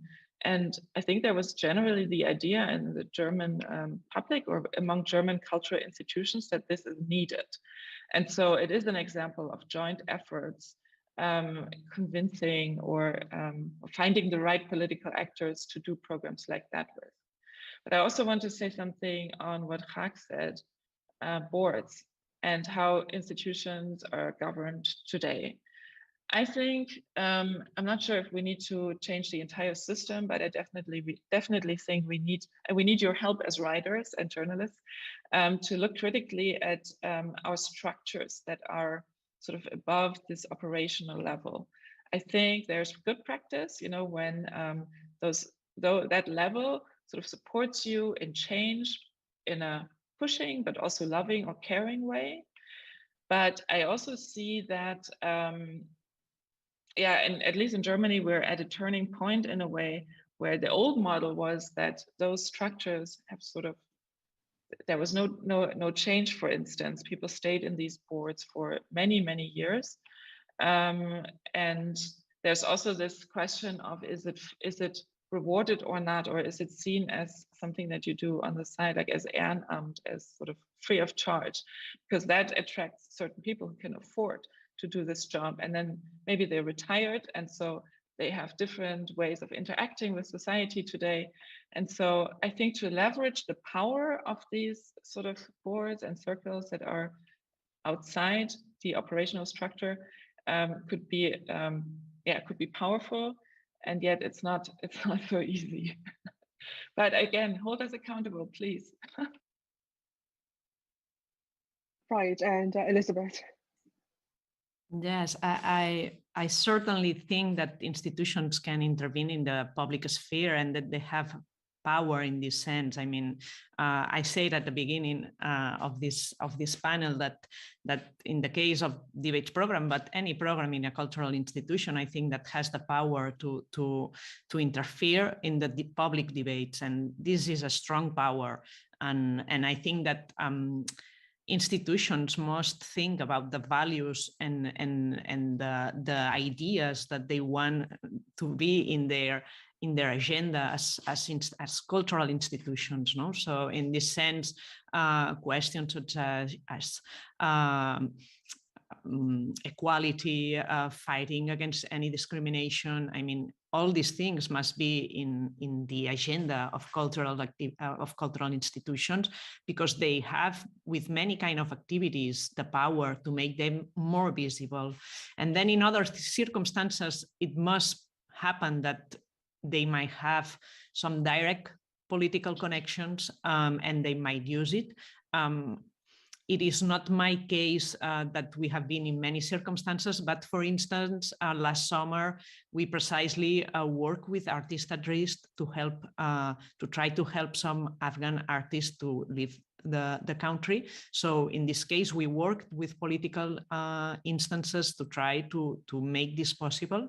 So I think that there are certain circumstances in which maybe this direct dialogue between a cultural institution and a political level might happen. But I think that the most important task we have is to create and to create opinion, to create a state of a debate, of a public debate, which is a first step to guarantee that societies keep to be more democratic.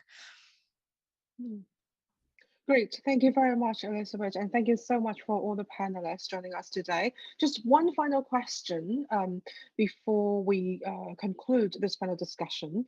So how can institutions support other institutions at risk? Can we have short answers from each panelist so that our audiences can be a great takeaway from this panel discussion? So anyone wants to go first? I'll just say something really quickly. I'll say, I think by sometimes getting out of the way of the work, sometimes institutions have a way of getting in the way. So I'll just say that's first, but second, also just offering consultation and resources in terms of specialized knowledge. I think institutions underestimate how much specialized knowledge and professional knowledge they have within their walls. And I think that is often something really useful, and sharing those networks and knowledge with other institutions at risk. Thank you. Yes. May I? Yes, please. Yeah. Yes. Yeah, I think we can, and I want to encourage everyone to reach out to us. I also think that because I agree with what Raak said, we do also just having information and being able to support in navigating the political and the artistic, and maybe also the funding fields. Yes, so do reach out to us. At the same time, I think looking inwards, I think institutions and my own included, we need to not do too much so that work, of supporting others does not feel like extra. There's a tendency in institutions to always do too much.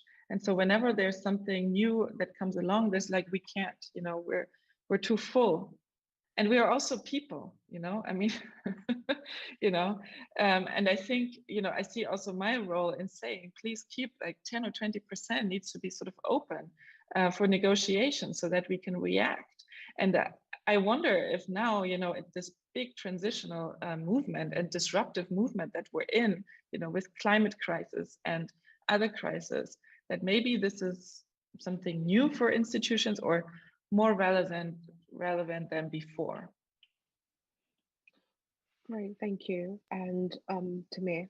Yes, I think that on the peripheries, we have a very advanced consciousness that there is no competition any longer and the peripheries are united. At the same time, at this time that institutions with privileges share or give up these privileges so that artists at risk, communities at risk can participate. It's very short. You asked for very short. So if it sounds a bit simplified, I apologize. I don't want to take more time. Well, thank you so much. And Elizabeth. Yes, I totally agree with what has been said. I just wanted to add that I have seen a big change in this in the last years. I think that now collaboration between institutions is much more natural than a few years ago. I think that it remains a very important part of our work to talk with other institutions to see how we can to make alliances and to make projects together. So I think that there is a big change in this sense. So I'm sure that it's going to be a trend for the next years to be in collaboration always with other institutions, I think. And I totally agree with Gite that we have to keep some space for other activities to be possible, not to fool our schedules, which is also that happens to us many often. Great. Well, thank you so much for our distinguished panelists joining us today, and this really inspiring and thoughtful discussion that gives us a lot of food for thought. So to conclude this section, we'll have an artistic intervention, a music and visual piece titled Empty House by Leila Yaniza. So thank you very much for tuning in today, and we will hope to see you again very soon. Thank you. Thanks to you. Thank you. Thank you. Bye-bye. Bye. Thank you.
Welcome to the concluding session of Alliances for Art at Risk. My name is Julian McCarty. I'm joining you from my studio in Amsterdam to moderate this last session of the program, in which we will focus on future scenarios and alliances.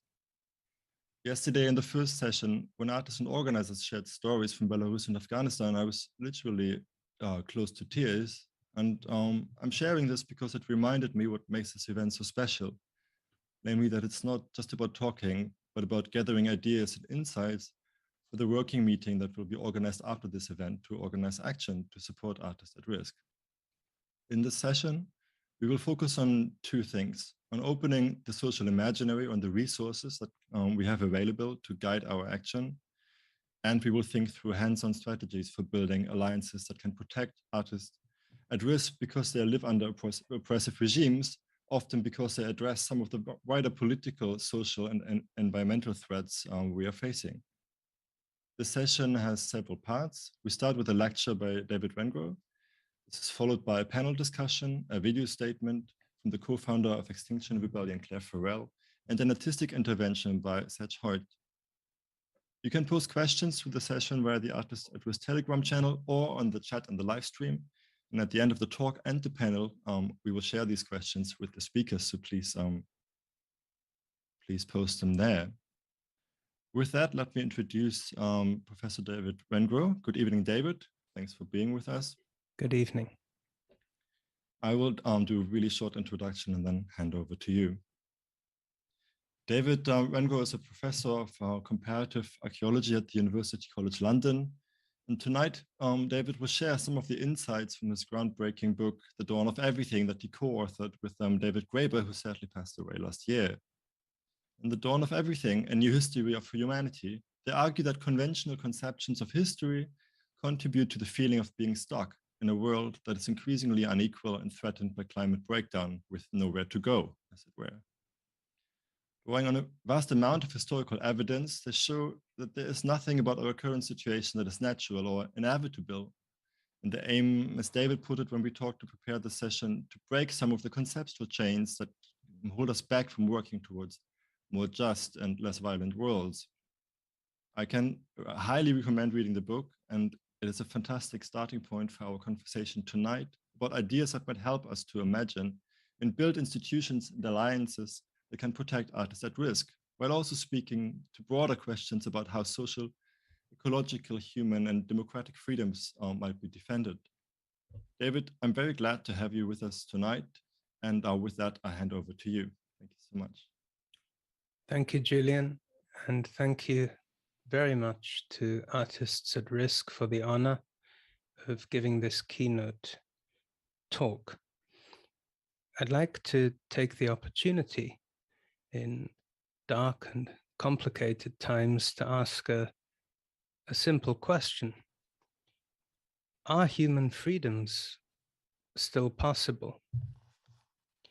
In the book which I wrote with the late David Graeber, who incidentally has a birthday today, he would have turned 61 years old. In The Dawn of Everything, the book that we wrote together, David and I delineate three basic human freedoms, which we argue have been common to human societies in many times and many places, and which indeed may have been typical of our species for the majority of its history on this planet. They are the freedom to move away or escape from one's surroundings, the freedom to disobey arbitrary commands, and the freedom to imagine and enact alternative forms of social existence. I must emphasize that we posit these not as purely individual freedoms, but as social freedoms, which is to say, they presuppose a certain infrastructure of mutual support and toleration and care. They are freedoms that enable, in fact, that are predicated upon the freedom of others, by contrast with the exercise of purely individual freedoms, which, without care for others, can quickly morph into micro forms of domination, sanctioned by punishment and violence. Hence, the freedom to move away is predicated on the expectation of finding hospitality and care at the point of destination. It is most clearly exemplified by the grand regional systems of hospitality created by indigenous populations in North America, Oceania, and elsewhere, and sometimes referred to in the anthropological literature as totemic systems. These were embedded in particular sacred places and landscapes, and thus highly prone to the destructive effects of European colonization and extraction. But this notion also finds counterpoints elsewhere, including in regions that I know have occupied the thoughts of this meeting. In the Pashto language of Afghanistan and Pakistan, the word Nanawatai refers precisely to that duty of hospitality that is incumbent on heads of households, which obliges them to offer refuge, protection, and shelter to those who are cut loose from their families and homes. It has been argued by anthropologists that the spatial area in which similar cultural understandings of honor prevail actually has a much larger extent, reaching all the way from the valley of the Indus, all the way to the Atlas Mountains of the Maghreb, a civilizational zone, an immense patchwork of desert and sown, which fostered the great sociological insights of Ibn Khaldun's Muqaddimah. Shared aesthetic creations and systems of images, more often than not, form quite reliable traces for mapping these zones of civilization. In its emphasis on mapping the field of persecuted art practitioners today, and on facilitating their safe passage from their countries of origin, on hosting and making explicit the links between residence, art, and human rights, artists at risk might then be argued to build on a multitude of cultural traditions, including some of the deepest we know of. One of the clearest illustrations of this, which David Graeber and I came across, is the Australian concept of Wunan, sometimes translated as civilization, not in the sense of civilization as a level of cultural attainment, but rather in the sense of actually being civilized or showing civility through an understanding of moral codes and a respect of basic human freedoms. Importantly, again, Wunan is not an abstract concept, just as our three elementary freedoms are not abstract notions. They are concrete freedoms that one might actually enact. It is therefore clearly spatial, embedded in a precise and particular configuration of specific Aboriginal landscapes.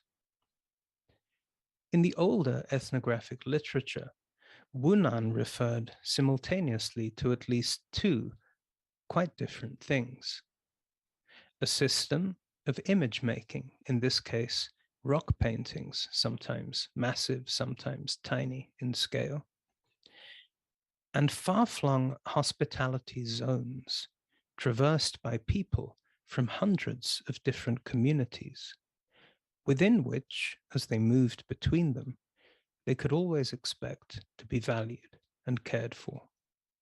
In the West Kimberleys, for example, Wunan is often described as a kind of ceremonial trading system, a little like the Melanesian kula. Sacred knowledge flows in one direction, material wealth in another.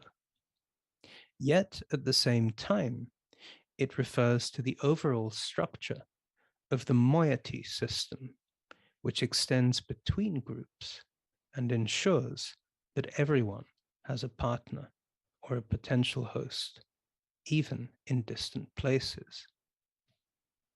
Narinian intellectuals have recently made a point of explaining that Wunan actually means even more than this.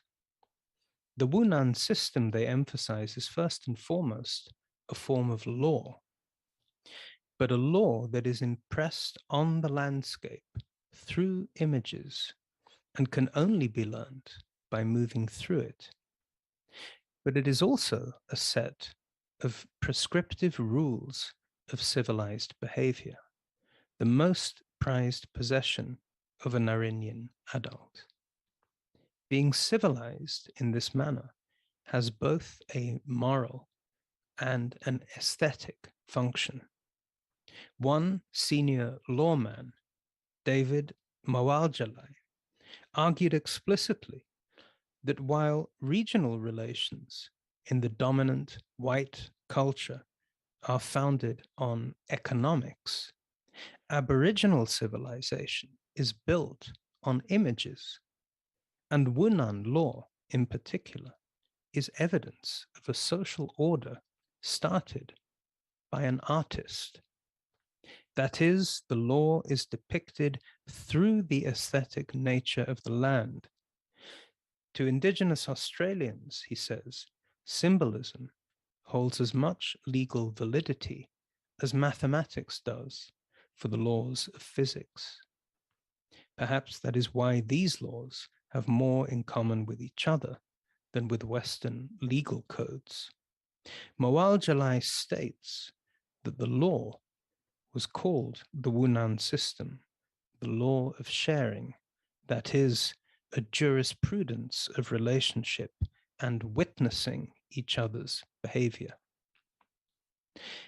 A moral and legal order of such impressive scale, created by artists, seems an appropriate image for our first basic freedom, which is intimately related to the second freedom, the freedom to disobey arbitrary commands.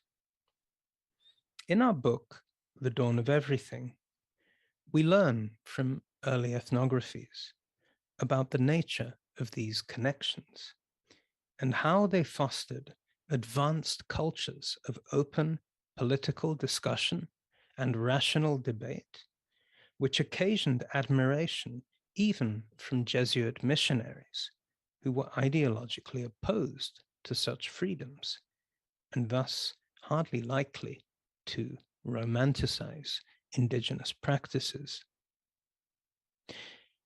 We explore those connections in the crucible of New France and the 17th century colonial encounter between French missionaries, traders, soldiers, and indigenous peoples of the Great Lakes region in what today is part of Canada. Encounters which, we argue, shaped emerging concepts of freedom, equality, and personal autonomy in the universalistic claims and philosophies of the Enlightenment. Jesuit observers such as Gabriel Sagard, whose 1632 work, Le Grand Voyage du Pays des Hurons, influenced both Locke and Voltaire, often marveled and wondered at the facility of native people for beautiful oratory and skilled rhetorical debate. How could such facilities have possibly come to those with no awareness of the works of Varro or Quintilian? In considering the matter, the Jesuits almost always noted the openness with which public affairs were conducted. So, Father Lejeune, superior of the Jesuits in Canada in the 1930s, says, "There are almost none of them incapable of conversing or reasoning very well, and in good terms on matters within their knowledge. The councils held almost every day in the villages on almost all matters improve their capacity for talking." Or, in the words of another friar, L'Allemand, he says, "I can say in truth that as regards intelligence, they are in no wise inferior to Europeans and to those who dwell in France.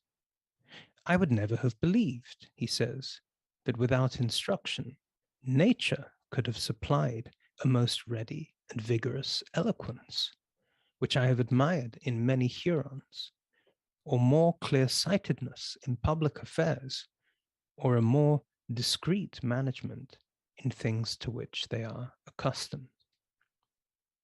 But it was perhaps the missionary Lejeune himself, writing in 1642, who most clearly apprehended the logical connection between reasoned debate, personal freedoms, and the refusal of arbitrary power. "They imagine," he wrote of the Montagnais Nescapi, "that they ought by right of birth to enjoy the liberty of wild ass colts, rendering no homage to anyone whatsoever, except when they like. They have reproached me 100 times, because we fear our captains, while they laugh at and make sport of theirs. All the authority of their chief is in his tongue's end, for he is powerful only insofar as he is eloquent. And even if he kills himself, talking and haranguing," says Lejeune, "he will not be obeyed unless he pleases the savages." Jesuits then clearly recognized and acknowledged an intrinsic relation between refusal of arbitrary power, open and inclusive public debate, and a taste for reasoned argument. It was largely the speakers of Iroquoian languages, such as the Wendat or the Haudenosaunee nations to their south, who appear to have placed such weight on reasoned debate, even finding it a form of pleasurable entertainment in its own right.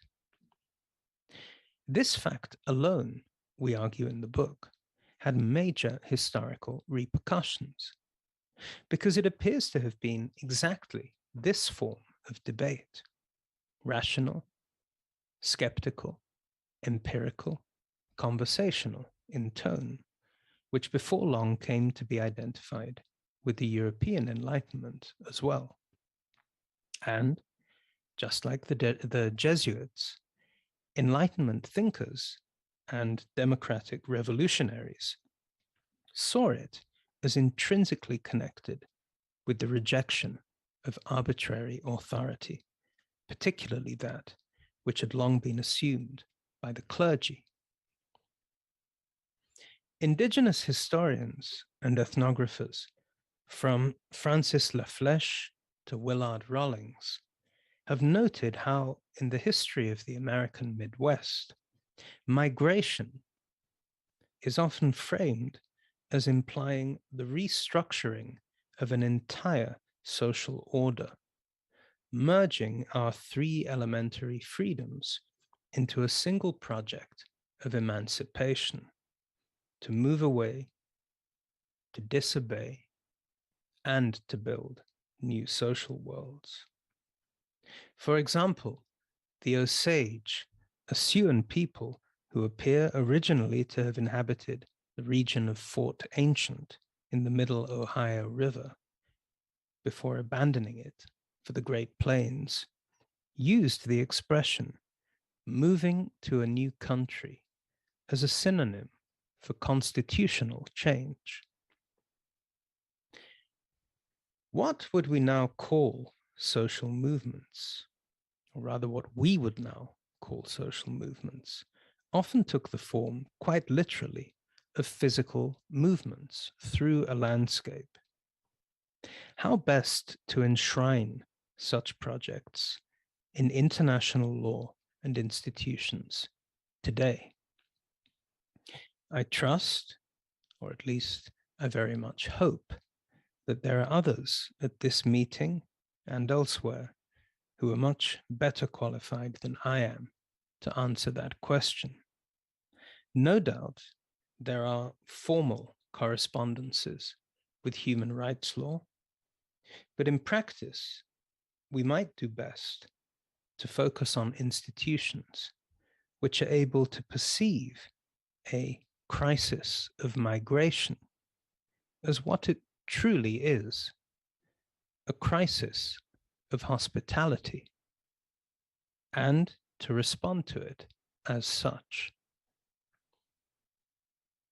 If we're seeking a conceptual counterpart to the three freedoms, not in European traditions of law, but in European philosophy, the closest I am myself aware of is to be found in the writings of Friedrich Nietzsche, specifically in the three metamorphoses which open the discourses of Zarathustra upon his going down the mountain. They are the metamorphoses of the spirit as it becomes in turn a camel, a lion, and a child. The camel, you'll recall, is the load-bearing spirit which takes upon itself heavy things and hastens into the wilderness, where it undergoes the second metamorphosis into a lion. Freedom will it capture, writes Nietzsche, and lordship in its own wilderness. There the spirit encounters the great dragon with golden scales, whose name is Thou shalt, but to whom the spirit in lion form replies, I will. But neither the power of the lion nor of the camel can match the ultimate claim of the great dragon, which is that all created values are in my body of gold, and all values have already been created. To create new values, says Nietzsche, that even the lion cannot yet accomplish. But to create itself freedom for new creating, that the might of the lion can do, only by turning itself into a child. The final metamorphosis. For what can the child do that neither the lion nor the camel can achieve? It can make a new beginning and start again the game of creating. Here I find a beautiful mnemonic for the three freedoms we set out in our book, The Dawn of Everything. Let's recall also that the power of Nietzsche's great dragon, its gift of arbitrary command, lies not just in the blinding glare of its golden scales, unmarked by time, but also in their great antiquity. All values have already been created, and all created values do I represent. The values of 1,000 years glitter on these scales. The Dawn of Everything is a project of reclaiming time, and so also reclaiming space for other values, drawing on the latest evidence of my field, archaeology, and on the complementary insights of David Graeber's field, anthropology. To make sense of this flood of new evidence from around the world, we suggest it is necessary to remove the conceptual blinkers that keep our gaze fixed on a common and pervasive myth. For generations, our remote ancestors have been cast as primitive, either free and equal innocence or thuggish and warlike. Civilization, we are told, could only be achieved by sacrificing those original freedoms, or alternatively, by taming our baser instincts.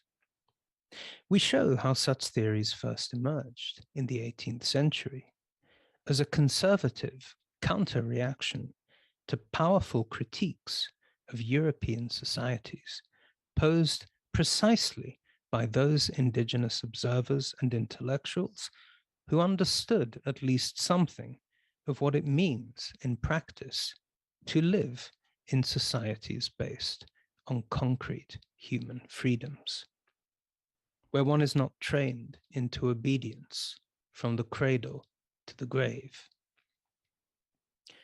We try to show how history becomes a far more interesting place once we learn to throw off our conceptual shackles and perceive what's really there. If humans, as we show, did not spend 95% of their evolutionary past in tiny bands of hunter-gatherers, what were we doing all of that time? If agriculture and cities did not mean a plunge into hierarchy and domination, then what kinds of social and economic organization did they lead to? What was really happening in those periods of history we usually describe as the origins of the state? All of these questions can now be answered, at least partially, on the basis of evidence, not just mere speculation.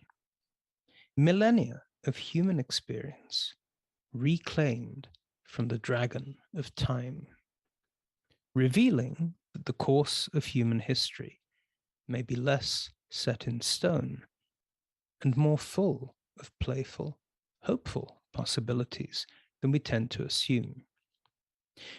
We find that thousands of years before what we usually call the birth of democracy, there were already well-organized cities on most of the world's continents that didn't have kings or queens or even bureaucracy.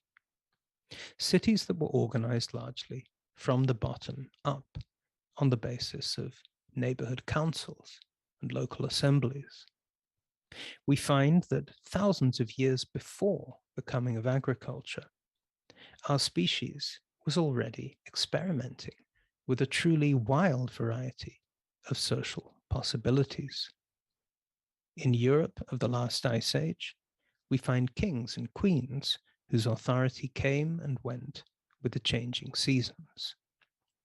In the Americas, we find vast public arenas where hunter-gatherer publics assembled in their thousands.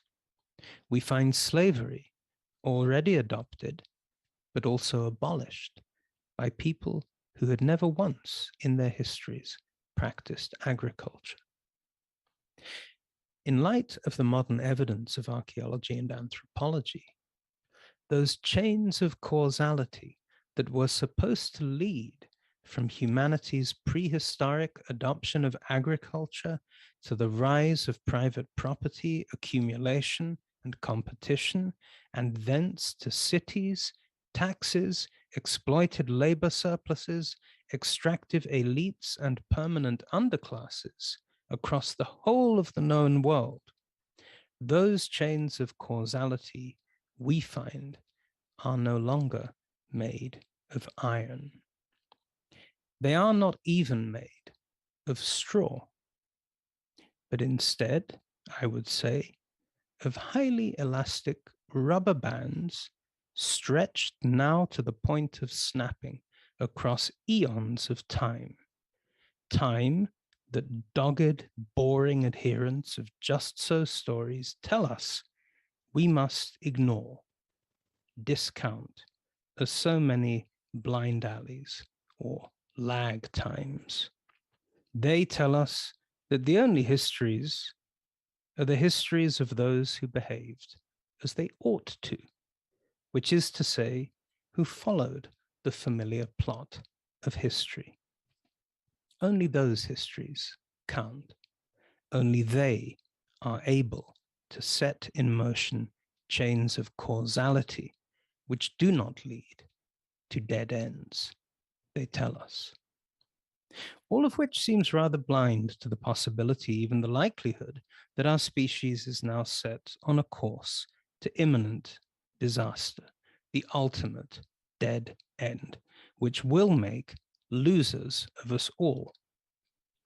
The dawn of everything is a new history of humanity, partly because it is the history of those who didn't do as they ought to. And as it turns out, there were lots more of them in history than we've been led to believe. The cat is out of the bag.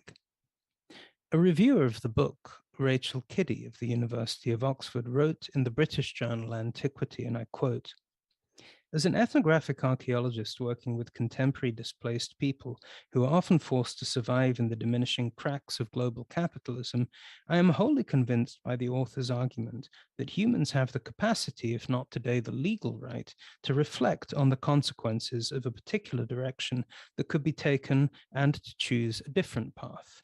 Given their relative freedom of movement and freedom to disobey," she says, "compared with people today, isn't it entirely plausible that those in the deep past developed, abandoned, resisted, and reconfigured societies until there was nowhere left to go?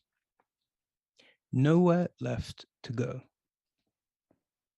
Is this an argument for or against the thesis of our book? Surely, the skeptical historian might remark, the fact that there is almost nowhere left to go is itself proof enough that under modern technological and demographic political conditions, there is simply nowhere left to go. But far from being a more scientific view of history, this latter perspective seems dangerously close to a moral argument that victory is destiny, or even that might is right.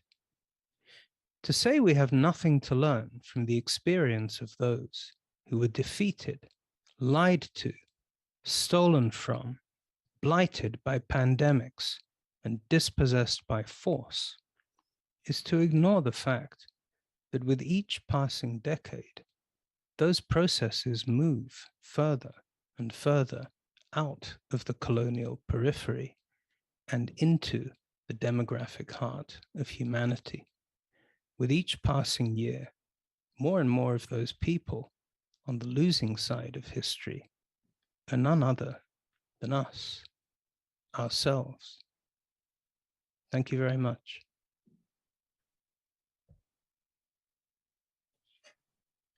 Thank you, David. We now have time for a few questions. Thank you very much for this talk and for, I think, introducing the audience to this idea to revisit history really as an archive of possibility. You evoked this image of the cat being out of the bag. So I guess in the rest of the session, we're going to ask where we're going to take that cat to play. And I have a couple of things where I think I would like to ask you to go a little bit deeper. So I really love this idea of how circulating images and systems of hospitality matched onto each other. Because in a way that is, you could say, quite close to what artists at risk are working towards. So not just getting artists out, but also creating a network of artistic peer support and production, having also these two systems kind of operating in parallel. I just wondered if there's any insights or learnings from how the system was organized that you think we might be able to translate to a contemporary, version. Well, I think it makes more sense under current conditions to look to more recent precedents, such as Albert Hirschman's work in the Second World War, which led to his concept of exit, where, you know, he was part of this evacuation effort, which prioritized and included intellectuals and artists like Marc Chagall. I think in a purely practical and logistical sense, this is important, but I think what the examples I'm talking about illustrate is that the definition of art and the way that art is either commoditized, valued, or sucked into systems which are the opposite of hospitality systems is important, because using images as a basis for those kind of communitarian systems is not just at odds with modern nation states and immigration laws. It's also, I think, quite at odds with the art establishment itself and the nature of the values that are inculcated in art and define what an artist actually is. So I think the challenge is really to see the connection in the first place and then the potential of the relationship between these two things. I can't see how it could work if you just change one without the other.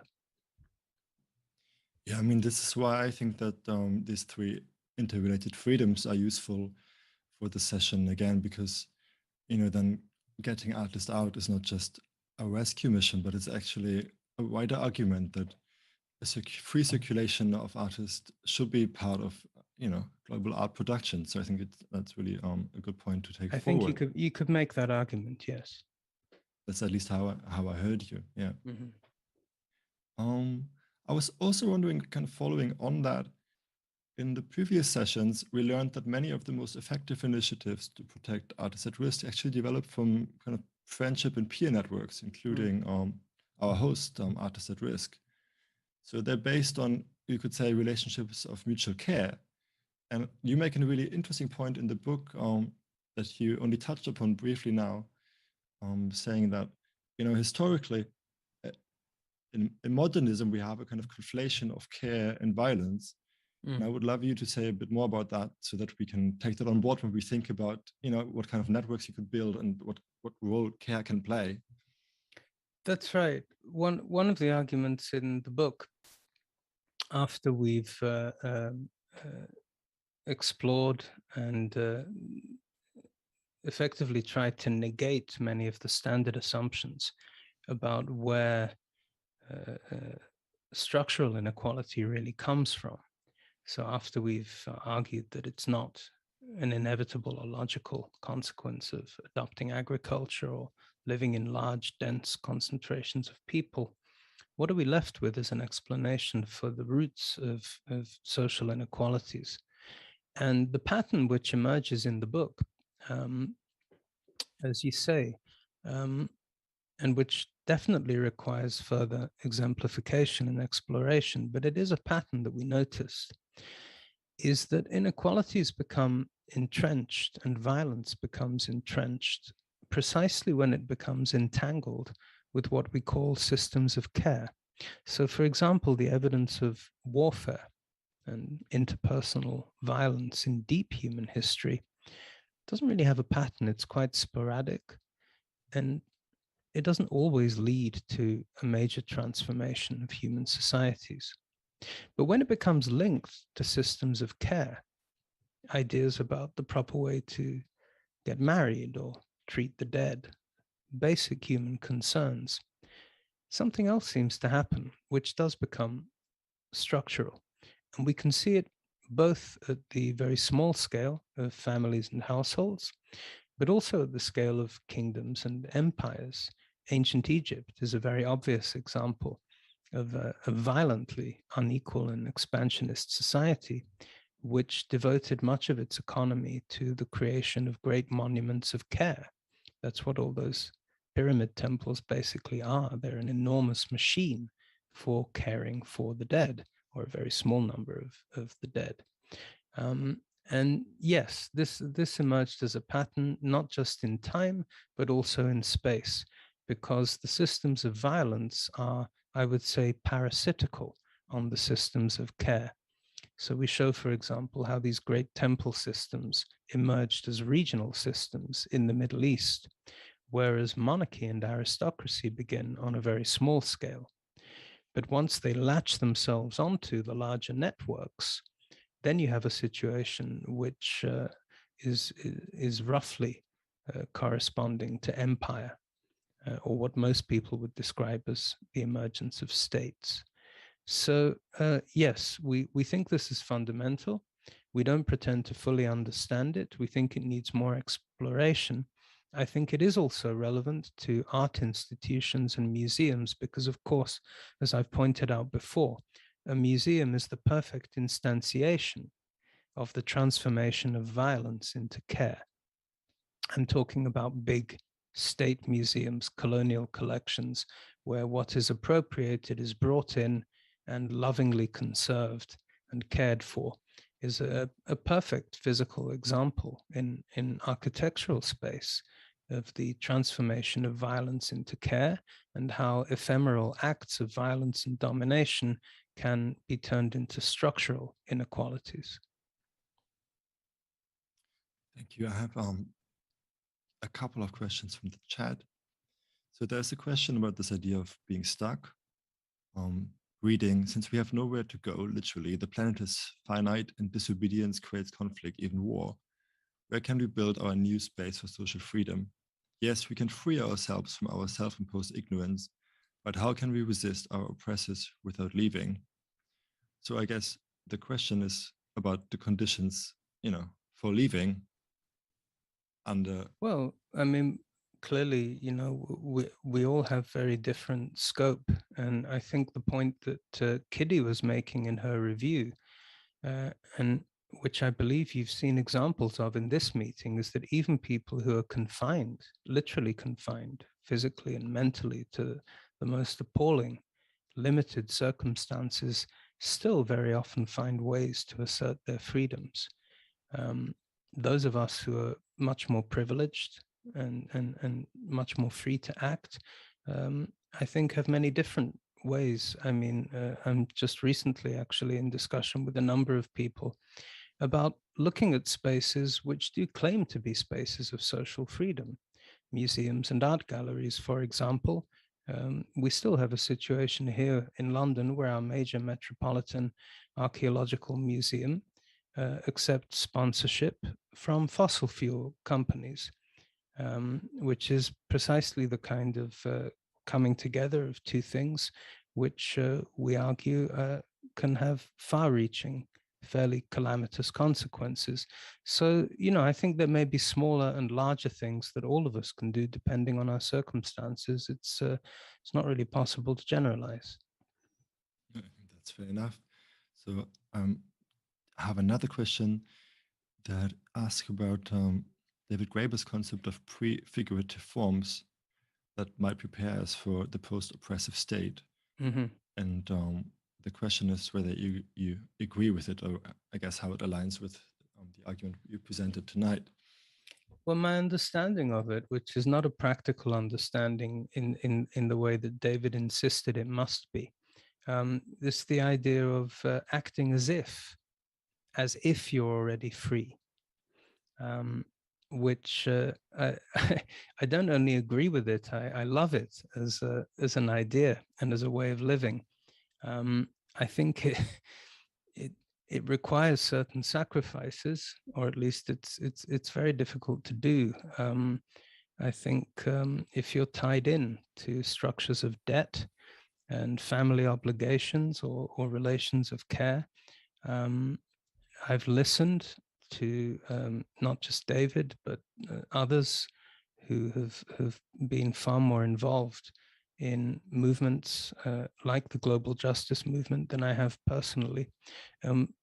What I hear is a lot of careful thinking about how one might extend these temporary, what are sometimes called zones of autonomy, spaces of freedom, which are becoming increasingly difficult and dwindling in countries that ostensibly claim to have great freedoms.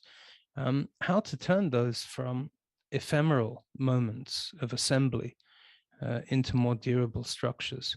And I think this touches on a really key question, maybe a central theme of the book we wrote together, because the message of our standard narrative about history is really that only relations of violence and domination are capable of scaling up.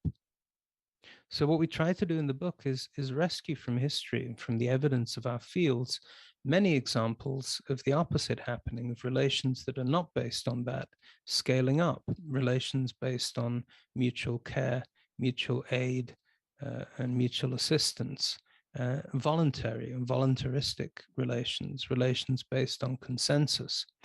And we see that actually these are surprisingly common throughout history. So as you said earlier, Julian, I think history itself, or a more accurate understanding of human history, can itself become a resource, a kind of archive for thinking about the possibilities of prefigurative politics as well. I guess that opens, invites us to take less literal the idea of nowhere to go and look at conceptual realms to go also to open then actual places going from there, the way I understand you. Which brings us to another question by Colin. It's just Colin in the chat, who's asking how an artist whose three freedoms to move, to disobey, and to imagine other kinds of orders and to be creative, how would an artist make that possible while he's suffering, under oppressive regimes like Russia, Afghanistan, Zimbabwe, or Burma? And what's the role of art and cultural institutions to make this dream come true? I'm not sure this is an entirely fair question to ask you, but if you have somewhere to take it, I would love to hear it. I think it is a question for your organization, for Artists at Risk. I don't think it's a question for me, or at least I think it would be pretentious on my part to claim to have anything even approaching the beginnings of an answer or a solution. But I like to think, or at least the fact that you've invited me here today, if the work that I've done together with David or elsewhere can be of any use or of any inspiration, I'll be very happy. Thank you. I mean, it certainly is. I think we have time for one last question. And I was just wondering whether you could just briefly reiterate, how you see these three different freedoms interrelate. I know you talked about it, but I would love having it like in a nutshell again. Well, a simple example that we give in the book, is to think of the negation of the three freedoms. So a natural thing for, let's say, a woman in an abusive relationship to do is move away. If you take away the freedom to move away, you lose the freedom to disobey. And of course, to create something different. And in the book, we go a little bit into how processes like that may have multiplied on a grand scale in ancient Mesopotamia, in the prehistoric Middle East. So it's important because it shows how changes on the small scale, the intimate scale of gender relations, relations between the old and the young, domestic servitude, are the beginnings of all this. They're not the products. And it also suggests that it may be on that very small, intimate scale of human relations that we can begin to reclaim some of this ground, which has clearly been lost. Which I think is a really interesting point to take forward, also just in terms of the scale at which we think about intervening. David, I know that you have to go, so I would like to thank you for your time and for sharing your work. I think this is a really great start to the session, and because it speaks to both kind of conceptually stuck and where we might go and where there is places to go in a conceptual reservoir, as well as how that relates to the actual movement of people who are at risk and being oppressed. So thank you for sharing your work with us, and I wish you a good evening. Thank you very much. Goodbye.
Back for the panel discussion, we are joined by a fantastic round of guests who in very different ways are involved in building institutions for artists at risk and working also as artists themselves.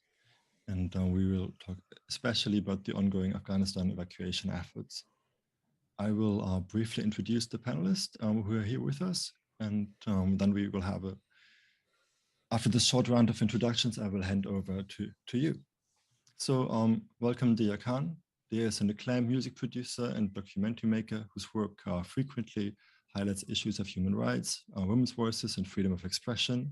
She won praise for her uncompromising and fearless investigation of jihadist and white supremacist movements, and serves as the first UNESCO Goodwill Ambassador for Artistic Freedom and Creativity. Teresa, ich höre wieder die Stimme doppelt.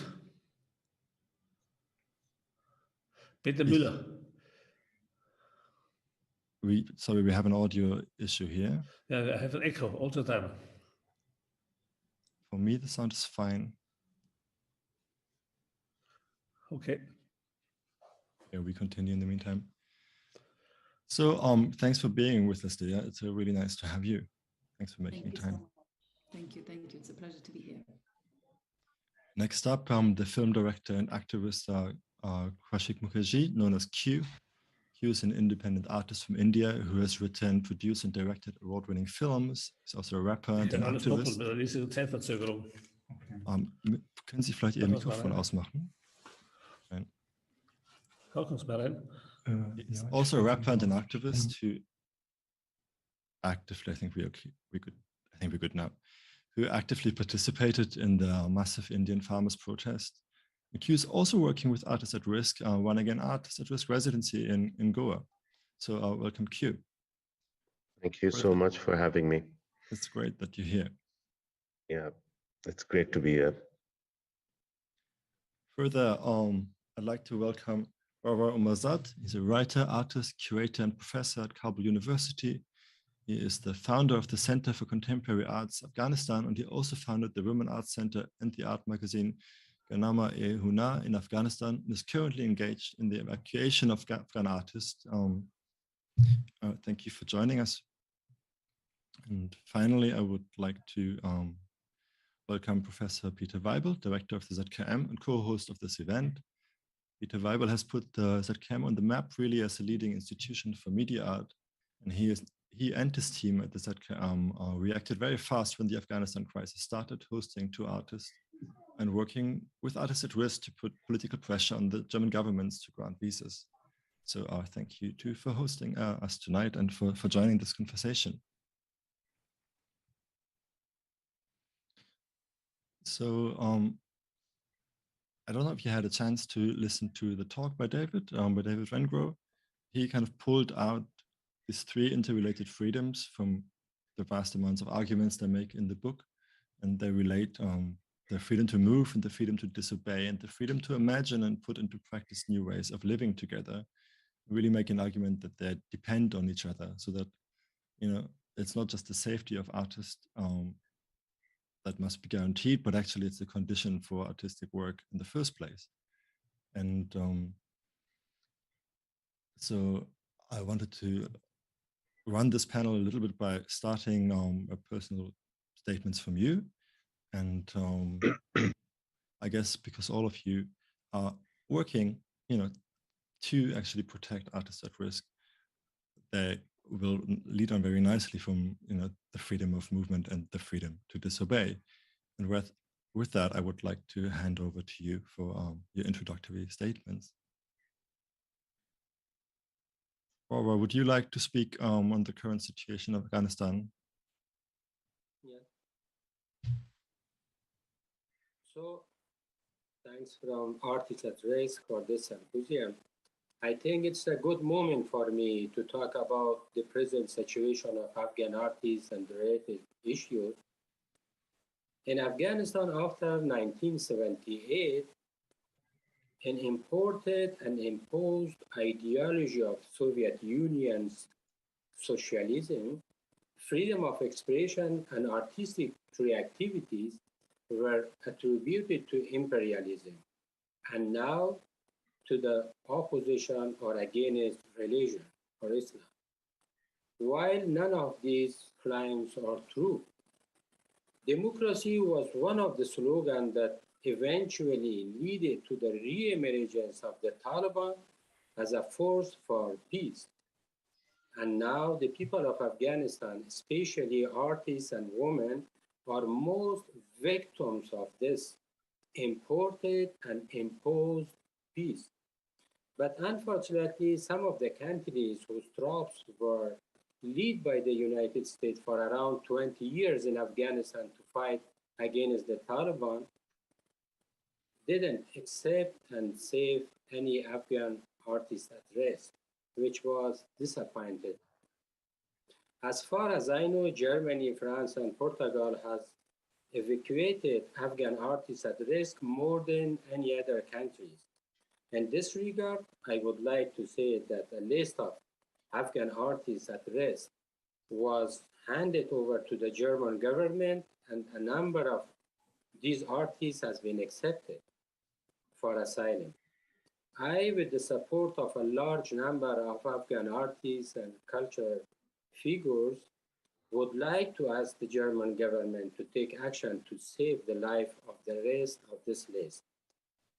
I ask by German Afghan evacuated team to take these opportunities and to ask Afghan artists who have already been evacuated to one of the countries. If your name is on the German government asylum application list, please waiver your asylum application from the German government. In this way, you would give the chance to the artists who are still living in Afghanistan in a extreme security and economical threats. Afghan artists at risk are the great force and energy for Afghan art and culture. After migration of this, the artists, if they are forced to continue their life with non-artistic work and become inactive in a way in the field of art, in this case, Afghan art will lose a great force and energy. This means that two parallel currents inside and outside the country threaten the future of Afghan art. To prevent these parallel threats, Afghan artists in abroad should be given or should use the opportunity to upgrade their capacity by gaining new knowledge, experience, and artistic creativities as a major force for revival Afghan culture and art, its development, and played an important role, especially in the post-Taliban era.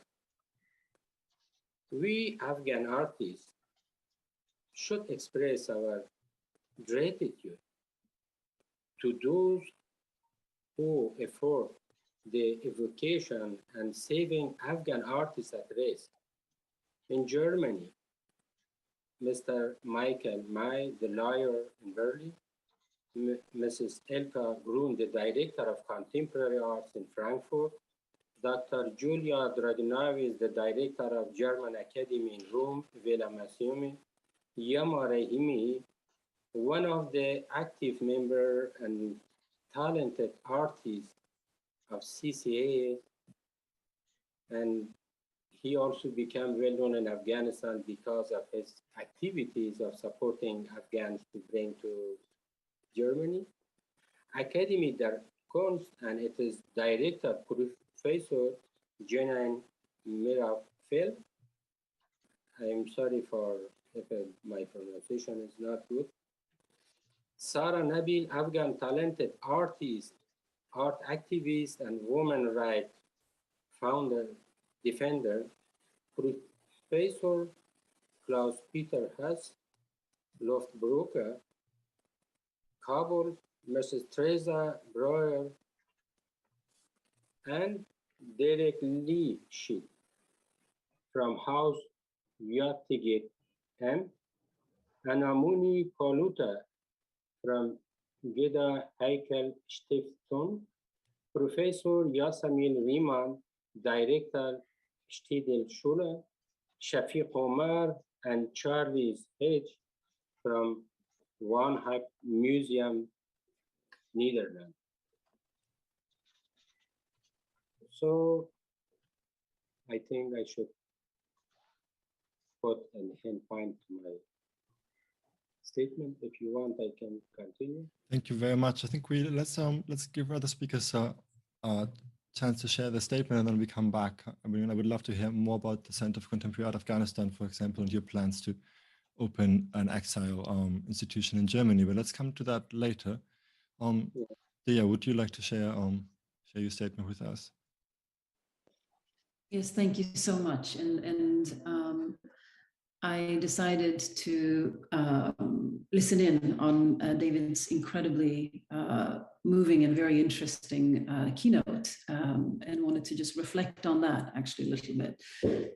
I think that, you know, I always speak about that our kind of outer freedoms as artists, our outer conditions to be able to create with the support and the safety to express, to imagine.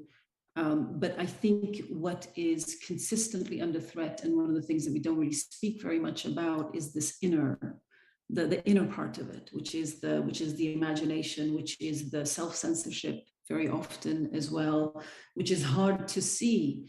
You know, I always used to say, and it hurts my stomach, the fact that we are still at the same point, or we have returned to the same point. I've always said that when the Taliban came to power the first time, they first silenced music, and the second thing they do is they make women invisible in the public space. And here we are again.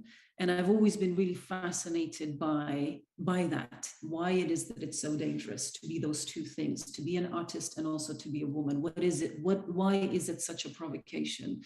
And I think, you know, looking specifically at women's experiences and women artist experiences, I think that's where that inner aspect of the freedom, I think, is even more important. And it's so intangible, and it's much harder to factor in reports or in statistics or in figures. What the Taliban is doing outwardly to people, we can see that. We saw it the first time, we are now unfortunately seeing it again, and we will continue to see what they are capable of. But what I think happens to women, not just in the Afghan context, but I think the women artists in general, is the forms of oppression and restrictions and limitations and the suffocation, I think, that a lot of women artists face comes from every sphere. It comes from the home, it comes from our culture, it comes from society, it comes even in our interactions with institutions or the media itself, how we're spoken about, how we're related to. So I think that it was so beautiful what David said, you know, speaking about communities of care or structures of care, and I think you mentioned it as well. I think that is what we desperately need now even more. And I think there are some specific needs and focus that I think women artists actually are desperate for, across borders actually, that we seem to always leave out, which is that we not only face the very same oppression and violence and risks as our male counterparts do, but there is the threat of sexual violence. There is the constant threats online as well, no matter where we live. So I think a focus on that is important, and you know, creating communities and networks of solidarity and caring. And you know, very often women can't, what was it that David said? That, you know, freedom, if the freedom to move away isn't there, then the freedom to disobey, you lose that. And I think that is the reality of a lot of women in a lot of different communities and a lot of different societies. And I think that is where that layer of self-censorship comes in, that it's not even worth it very often, because your own brother can turn against you in some cases. So I didn't want to speak for very long. I just wanted to quickly reflect on some of the really important points that David had made in that sense, and just looking forward to continuing the dialogue. Great, thanks, Dia. Actually, I had made a point that you frequently point out that women are always the first victims of all sorts of oppressive regimes. And yeah, I think it relates to David's argument about the conflation of care and violence, this confusion between the two. So let's return to that later and how we might take it on board while thinking about building institutions. I would like to invite Q to share your thoughts with us. Hello, everybody. I'm a filmmaker from India. I also happen to have just started AR Goa, which is a new chapter, and we are all very excited. We have our first resident. I will talk about him in a bit. I just wanted to, take this opportunity to talk about India a little bit and an overview of the situation there, because mostly we look at always, situations which have gotten out of hand. Here, it's a developing situation. It's getting out of hand, and slowly we see the all the parameters that set these kind of things in motion being in play. I also enjoyed David's keynote a lot, and I'll keep to the idea of the three freedom structure. So the freedom to move was, I think, something that was in the air since 2014, when the tendency for fascism sort of started developing. We also underwent massive economic plunder over the last 8 years. Through various policies, there was enormous loss of livelihood. There was a devaluation of our GDP, of our entire net worth of our country. As you can remember, India was a solidly developing nation in back around 2010, 11. So quickly we turned into targeting minorities and thinkers, and just to take a leaf of what Dia said, the targeting of women is, we see this today in Karnataka. And an incident happened at a college where girls in burqas were not allowed in, and that has led to a riot-like situation back there. In the middle of all this, there was this counter movements that were happening, and this was to counter certain regressive policies about migration, about refugee control. There was Shaheen Bagh, which was extremely successful campaign led by Muslim women from Delhi, and that was followed up all around the country. All this stopped with the lockdown, and the imposition of the lockdown really broke the back of the economy and the middle class of India. The lower classes were left to themselves, and they had to just get back home somehow. They could not. There was a massive crisis. This resulted in the farmers' movement, which I have spoken about in an earlier version of AR. This farmers' movement is the first social movement that has actually been able to stop the government from changing that policy. So here is the beginning of the disruption. The disruption is actually in the art circuit being created much more by comedians and cartoonists and comic book artists in India than the traditional artists. As you well know, India has a huge entertainment industry, and this industry, which manufactures content and pop culture, it has an engulfing monster. It eats up everyone and everything. These fringe artists have been somehow keeping their integrity alive, somehow staying alive because they're being persecuted on a daily basis. There's a comedian called Munawar Farooqi, a very young comedian who was jailed for 3 months for a joke that he did not even tell. So things have come to this kind of a situation where you see that has happened in Russia possibly 10 years back. So humor as a weapon and fighting algorithms is something that I myself have been extremely interested in finding solutions to this, and I was listening to earlier sessions where institutional shifts of how we see this resistance being built and a global community and a global support system to develop is extremely crucial at this point. This is which brings me to blockchain, because I've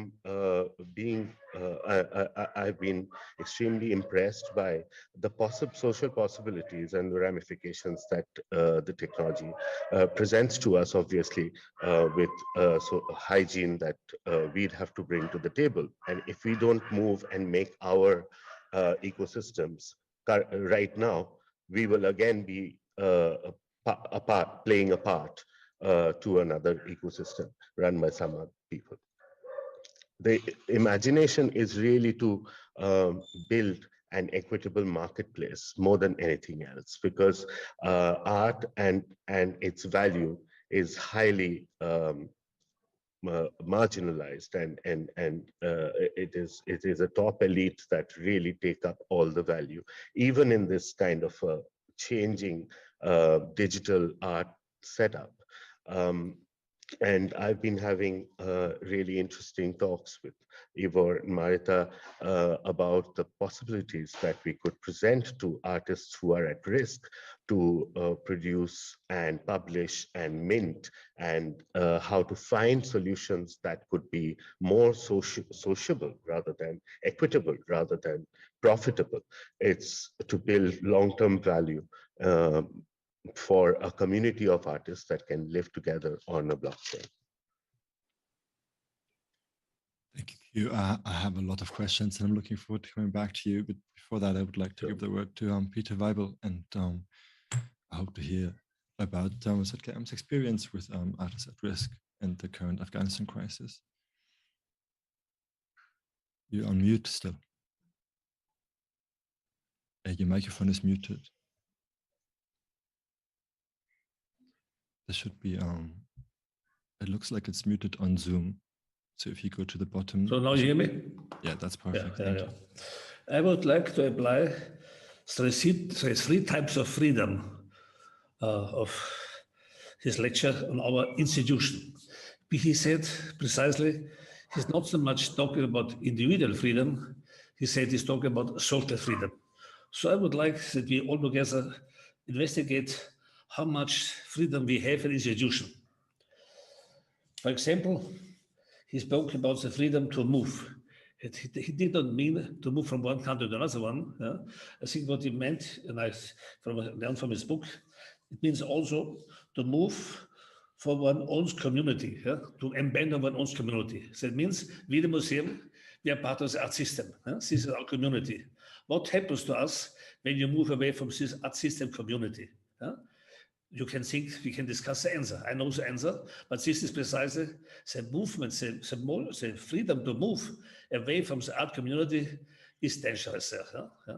Then the next question was the freedom to disobey authorities, or to freedom to disobey orders. He did not mention what he wrote in the book. He wrote in the book without consequences. This is the point. You can easily disobey orders, but then you're fired. Yeah? So my always I say, in the communist system, when you disobey orders, you pay with your life. Yeah? In our capitalist system, when you disobey orders, you pay with your job. This is a big difference. It's much better to lose your job, but instead of losing your life. So even here we see it's not much, we have not much freedom in the art system. And the third point, he was speaking about the freedom to imagine, to imagine new rules. And this was even missing in the lecture of Wegener himself. He talked about our civilization, and he said it is built on economics. This is a model of capitalism. No? If it's true or not, is another question. But he said our civilization is built on economics. And then he praised the Aboriginals because civilizations is built on symbolic orders, visual orders. He did never mention in the book that we are looking for a civilization which is built on the search for knowledge. Now comes the point. My institution, we are interested in the search of knowledge. This is precisely, normally in the art system, it's not the search of knowledge. This is more or less something of science. We accept that science has an order who is looking for knowledge.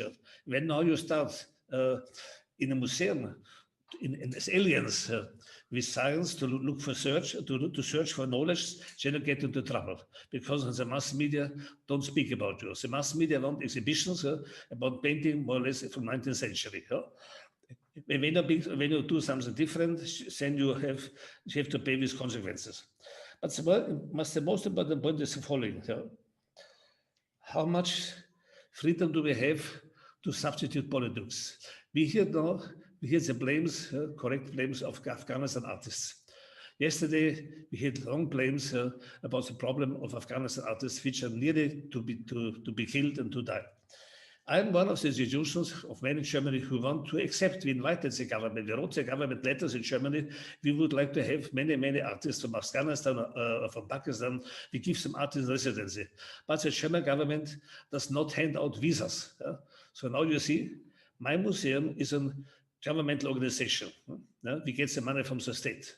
And now I have to act in a different way like the government. So how is it possible that a museum can become an NGO, a non-governmental organization? There's a freedom to have this possibility to be a non-governmental organization, to say, I want to help artists at risk. It's very limited.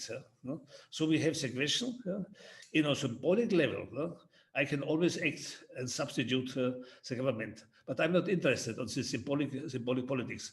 I want to help really, because this is now the important point. Art has since the 20th century moved away from representation to reality. We have real action art. We have body art with real bodies. We have real object art. That means art is now expanded into reality. Therefore, it is correct for art, not for the art system, not for the art market, but for people who understood the movement of 20th century. They know art acts in reality. And therefore, it must be possible that we can act really to help artists at risk. So my practical proposition will be, politics has accepted that we have departments for equity and for diversity, etc. Because this is easy. I would like to find possibility to have departments for artists at risk. So that's it precisely. When I have positions and people employed in my museum, in our museum set camp, who take care of artists at risk, then I have to get money from the state to do the job. The state does not do. So we slowly move into a non-governmental organization ourselves, which is risky for ourselves because the state will not enjoy us, the mass media will not enjoy it. This is the situation for me. Therefore, I ask my colleagues how they see the situation as a point of institution, because this is the subject of the day. The freedom we can act as institutions. Thank you very much. I would love to come back later to just your insights practically also on how to work to put effective pressure on the German government in your case as an art institution. I can tell you one thing. The German government acts in a way unethically, that I will forbid in my ZCAM that we use the word ethics anymore, because it doesn't make sense anymore at all. Thank you for that. And I think something that kind of plays out in all your contributions is this idea that we need a kind of a system of hospitality that actually overlaps with the system of production, particularly when it's about artists. And I think that it also plays out in many of your practices and your art production as activism practices also. So I would like to talk I think about two things. One is this idea that the horizon of possibilities is limited and what are the resources to open that horizon. And I think you all talked to that already to some extent. And then practically, learn from your experience of building these various institutions that you are actually making, and your learnings from that we might take forward when we think about an alliance. So I would also like to invite you to jump in when you feel the need, but that said, maybe we can start with you, or Mazad. You when you have this experience, as an insider-outsider, having moved away yourself, and then having building institutions that can protect artists at risk. And I would like to hear a bit more about your experience from that work, really.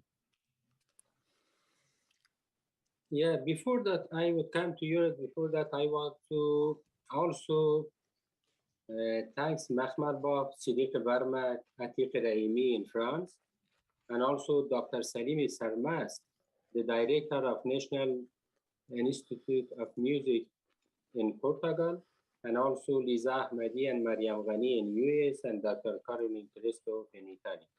So now I would come to your question regarding my movement from Afghanistan to here.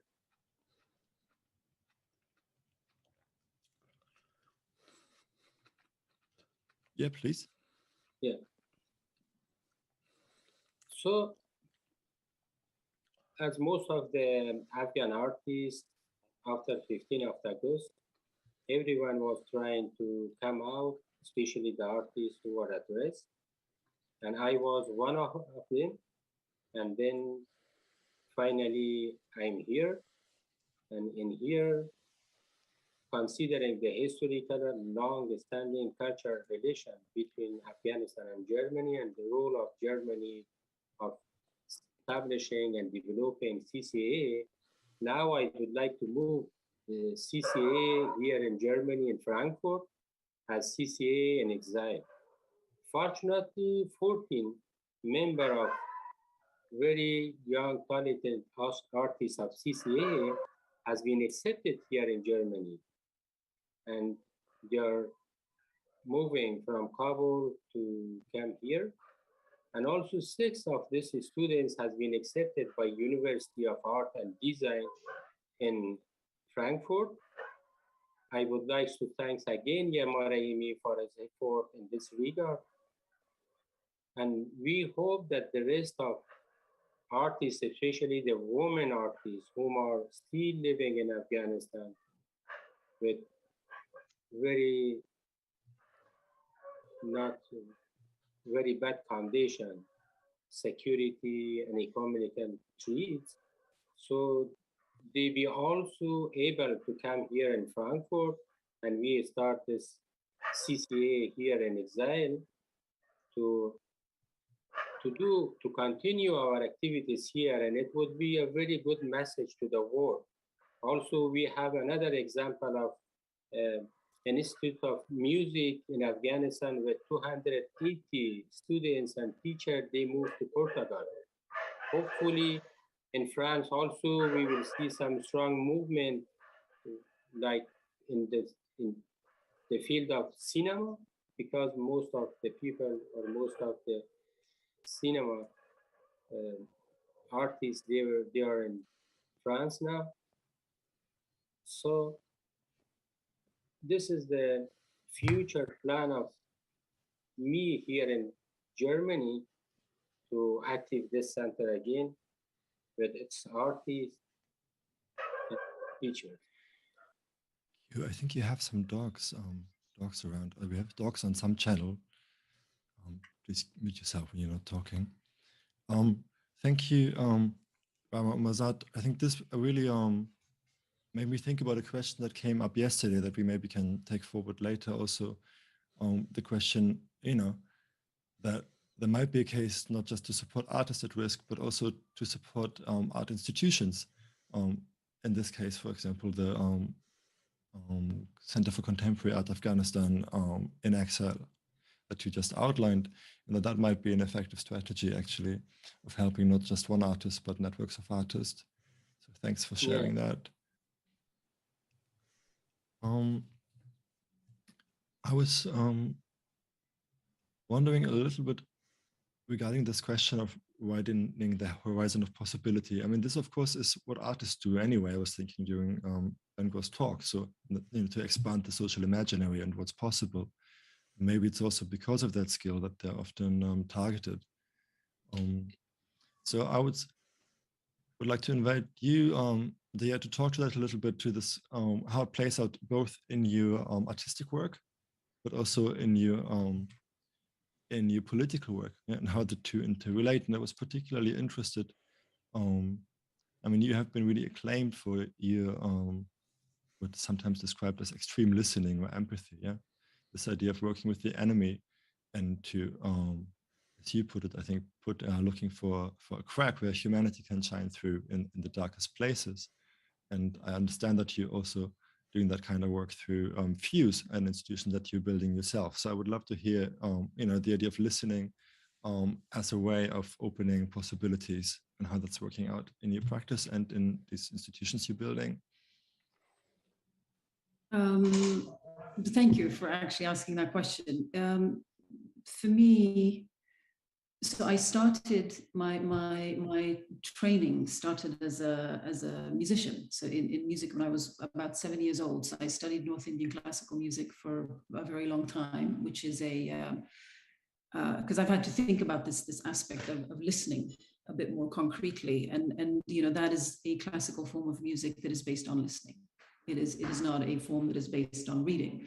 So I think listening is something, and practicing listening is something that's been a very sort of core part of how my sort of skills or creative work is developed. And then what it has done for me anyway is that it is also translated and sort of morphed in from being a creative process to becoming a process of how one conducts and sort of shows up in life, and how I relate to myself and relate to other people. So for me, this act or practice of listening has become absolutely at the forefront of everything that I do. And part of it is also because, when it comes to stories or it comes to any kind of artistic expression, there are so many voices and so many points of view, so many feelings and experiences that are left out from who gets to participate in sort of creative work that is experienced by larger groups of people.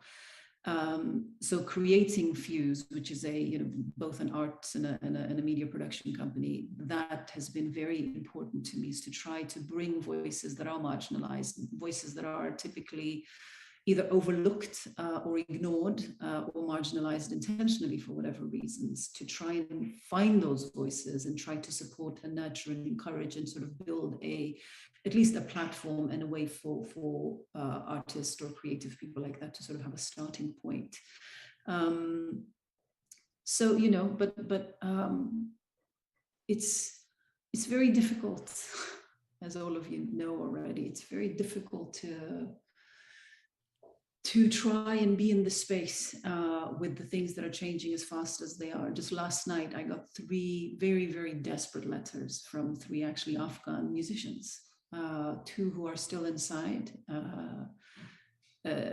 literally inside, hiding, not going outside their house, and then 1 who has made it to Iran and will be expelled in a week.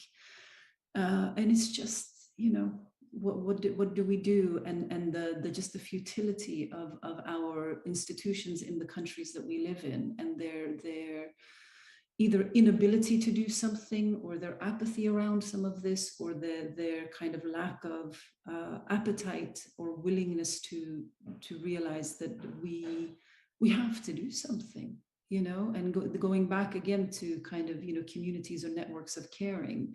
I think what I really miss, on one hand, I've seen it a lot, since August and what happened in Afghanistan, that you see this global community of groups and incredible people coming together, doing whatever we can in the middle of the night and all hours of the day, trying to kind of be supportive. But at the same time, it also sort of is heart-wrenching, because you realize, is it just us? Is it just this kind of scraggly group of weird people everywhere trying to do this? Why aren't there systems in place to deal with this. All these organizations that are massively funded to be these spaces of creativity and be the spaces of, you know, sharing of ideas. Where are they? You know, what good is that money if you can't use it when people actually really need it? What good is your access to power and your access to decision makers if you can't now put forward the cases and the plight of artists, not just in Afghanistan, obviously that's the most acutely kind of bleeding place right now, but as Q said, you know, India, you know, Ukraine, I mean, there's so many, Belarus, there's so many places in need of our attention. So why don't we have stronger global networks and systems in place to be able to respond when artists need us in this way? Because what we lose, as our colleague from Afghanistan was saying as well, what we lose is we collectively lose we lose this. We all lose this. By losing these artists, it's not just Afghanistan losing, it's all of us. We lose our collective art, our culture, our talent, our stories that should be told, and the poems that should be written, and the songs that should be sung. We lose that. So we become poor as societies as a result. So I forget your original question, but what really, really bothers my heart is where are we in the time of need of our colleagues? Where are we? You know, and of course, many of us are trying. So I'm not discrediting people that I know are passionately working day and night. But where are the systems? Where is the bigger sort of force and push to push with us? I think that was actually a really amazing pledge that brings us to the core of this session, really, because the idea is that our conversation will inform the working meeting after the event, you know, which will be very much about hands-on strategies. So I would love to hear from, you know, the various positions you're in and the various kinds of works that you pursue to make a difference. What is it that you feel is most missing? How could that be addressed through an alliance? Is that the way to even address those needs? And I think I would like to fold in a little bit this idea of care, because there's this tendency I find to move, you know, from personal care to big politics somehow, and to forget David's point about how both of them are entangled. So, you know, some of you work in quite kind of peer-to-peer network ways. Others, you know, had quite big institutions. And I think for an alliance, it's also an important question how these different kinds of working in different institutions can interface, you know, because they don't always interface well. So I would love to hear from any of you thoughts on, from your particular position, on really what is missing and how could that be addressed, and how could also relationships between institutions be designed?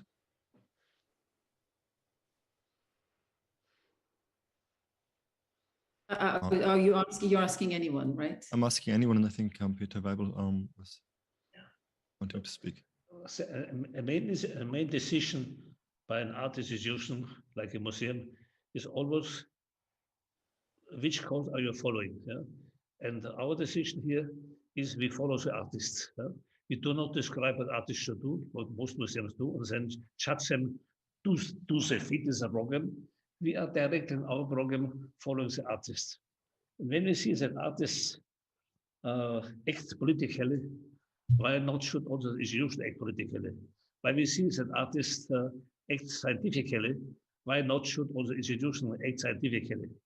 That means the book of Wenger and Kramer was to see when we have a past which could be much more different than we have assumed, that we also can have a future which can be much more different than we assume now. That means he's asking for a much more free future.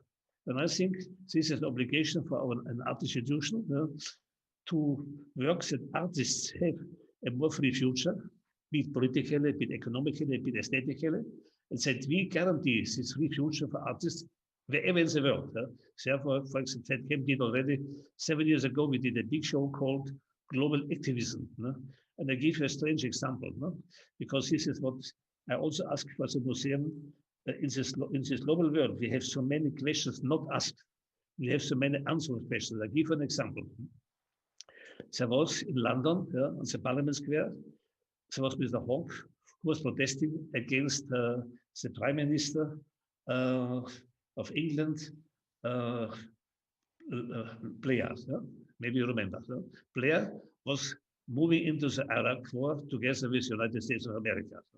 And this Mr. Hawke was protesting against Blair.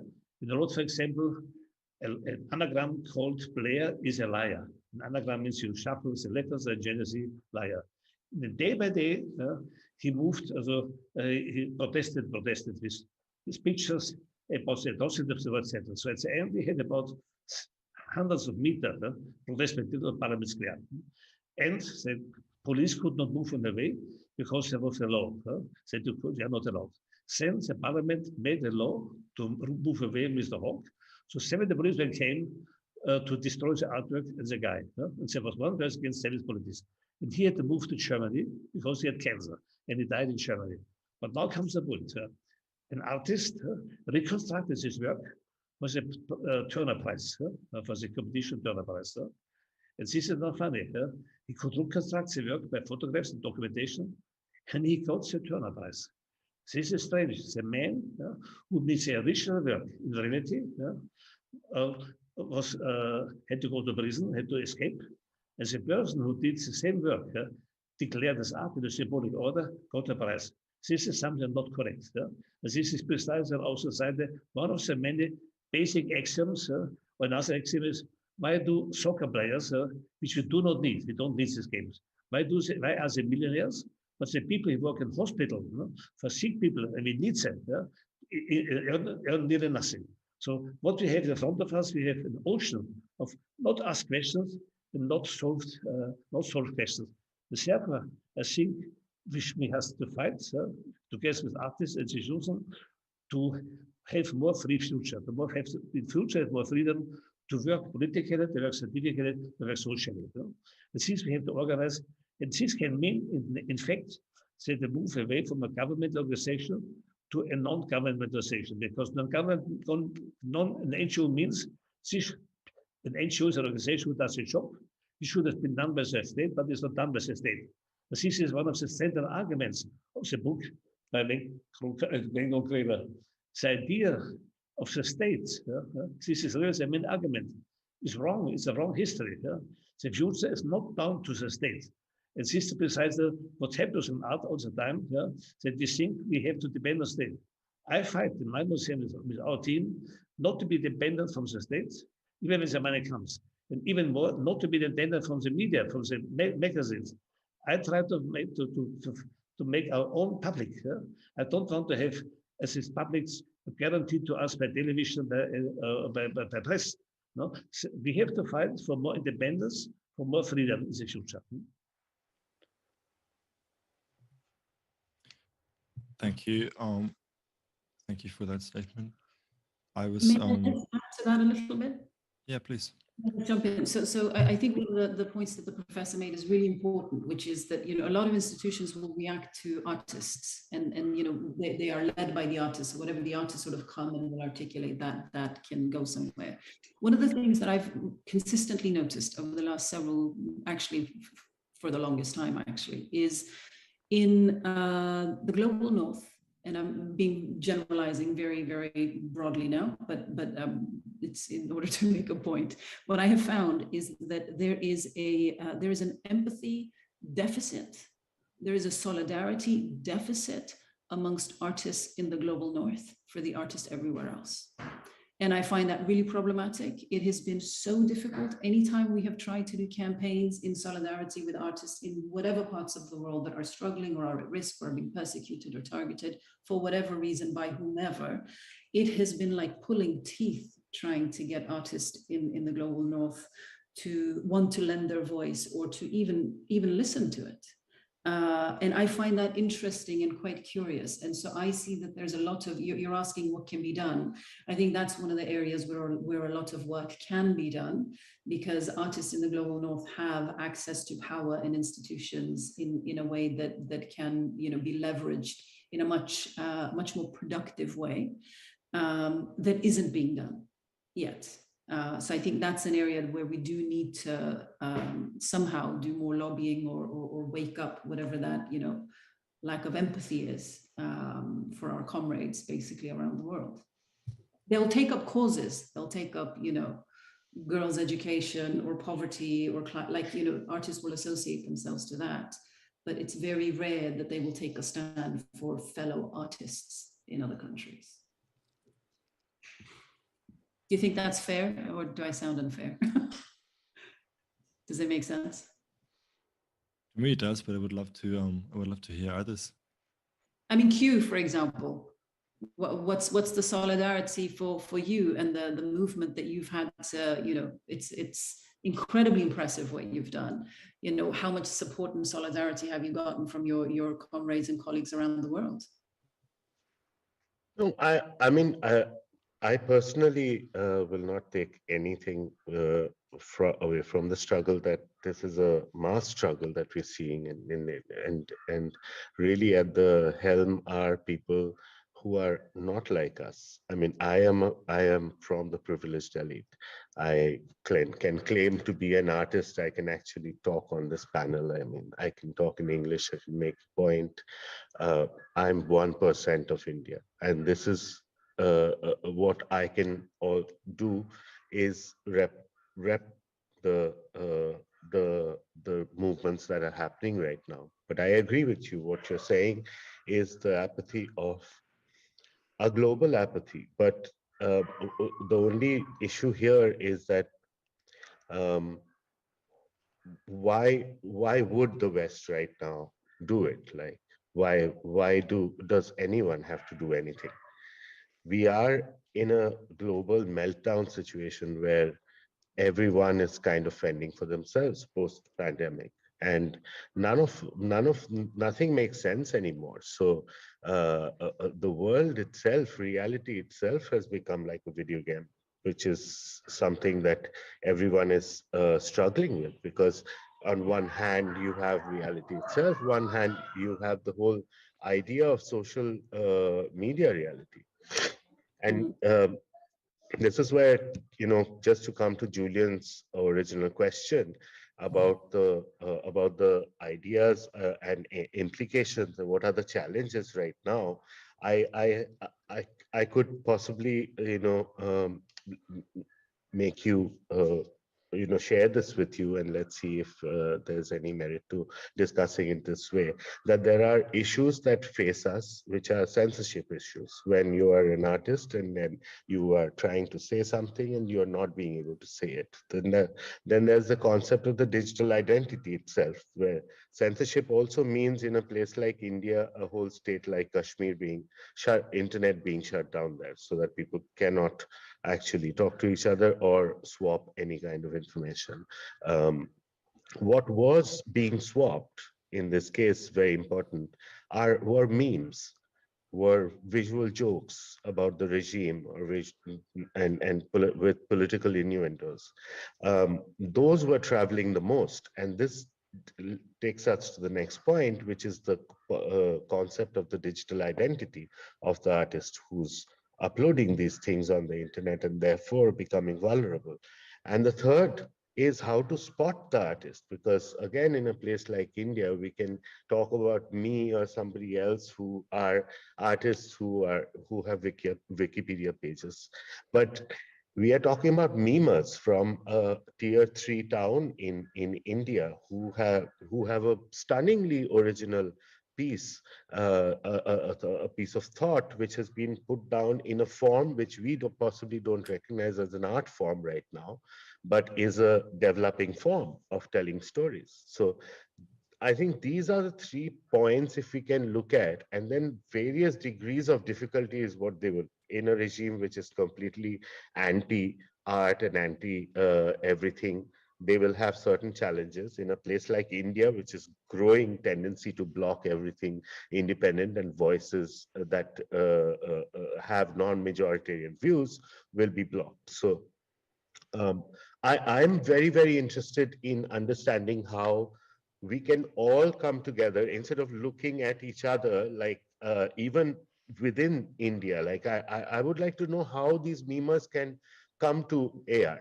For instance, how do they even know that AR exists? That's the crisis, right? How can we make this so easy as that? How do you know that, oh, I am not right now an artist, you know? I can claim to be an artist. Most artists in India can't even do that.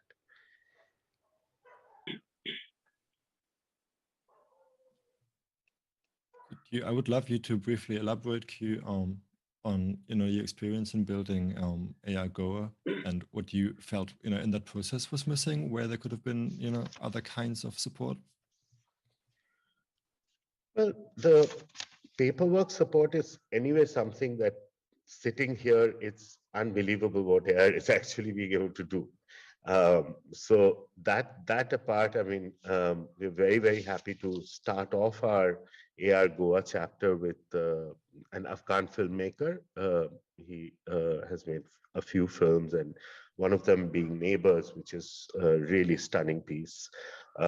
His name is Ahmed Zubaid Farkant, and he's very happy to come here right now because Goa is like really a paradise in terms of wedding. He was a refugee in Delhi, and cities are harsh on everyone in Indian cities. And if you're a refugee card holder in Delhi, it's really the worst caste that you can belong to. And there's an anti-Muslim sort of general tendency in India currently. So we are very happy to host him. But before that, we couldn't manage to bring Zubair from Bangladesh, which is right next door. We could not get a visa for him, and despite trying over 3 months, he was under enormous threat. And we failed to do that. So this is the thing. I mean, right now in only 4 months we have like 2 cases, and it's a 1:1 ratio. So that's great. I mean, if you ask me. So obviously there's some merit to the system that is in place. I think more access to information and knowledge would be something that we could do much more quickly and potently than actually bringing people out from systems. But if they at least know that they can use digital firewalls, if they know that they can, not give up their identity easily, these could be interesting weapons that an artist or a would-be artist could employ to still talk about political messages. Thank you. I think that's the theme that really comes up in this panel, but also that came up yesterday already, that it's not always about getting out, but there's a real need for structures of peer-to-peer dialogue, communication, and link to really ways of producing and showing work. And so I think that is a big one to take on board. I would like to hear from Rama Omazad, if you want to share, in your efforts to set up this institution in exile and to basically get people out in this kind of really practical work. Where do you feel there's just gaps in support that an alliance could potentially address?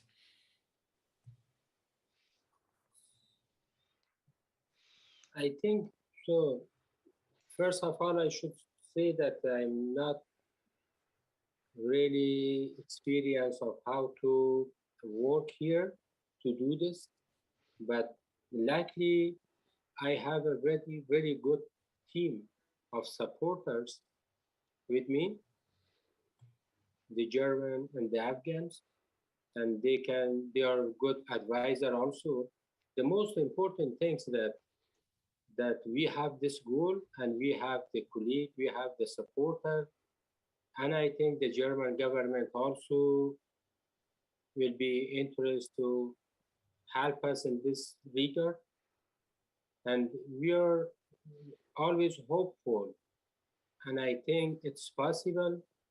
And by this hope, we are starting to work this, and we have a plan to start from which point, how to go on, to which organization we should contact, and how to build this.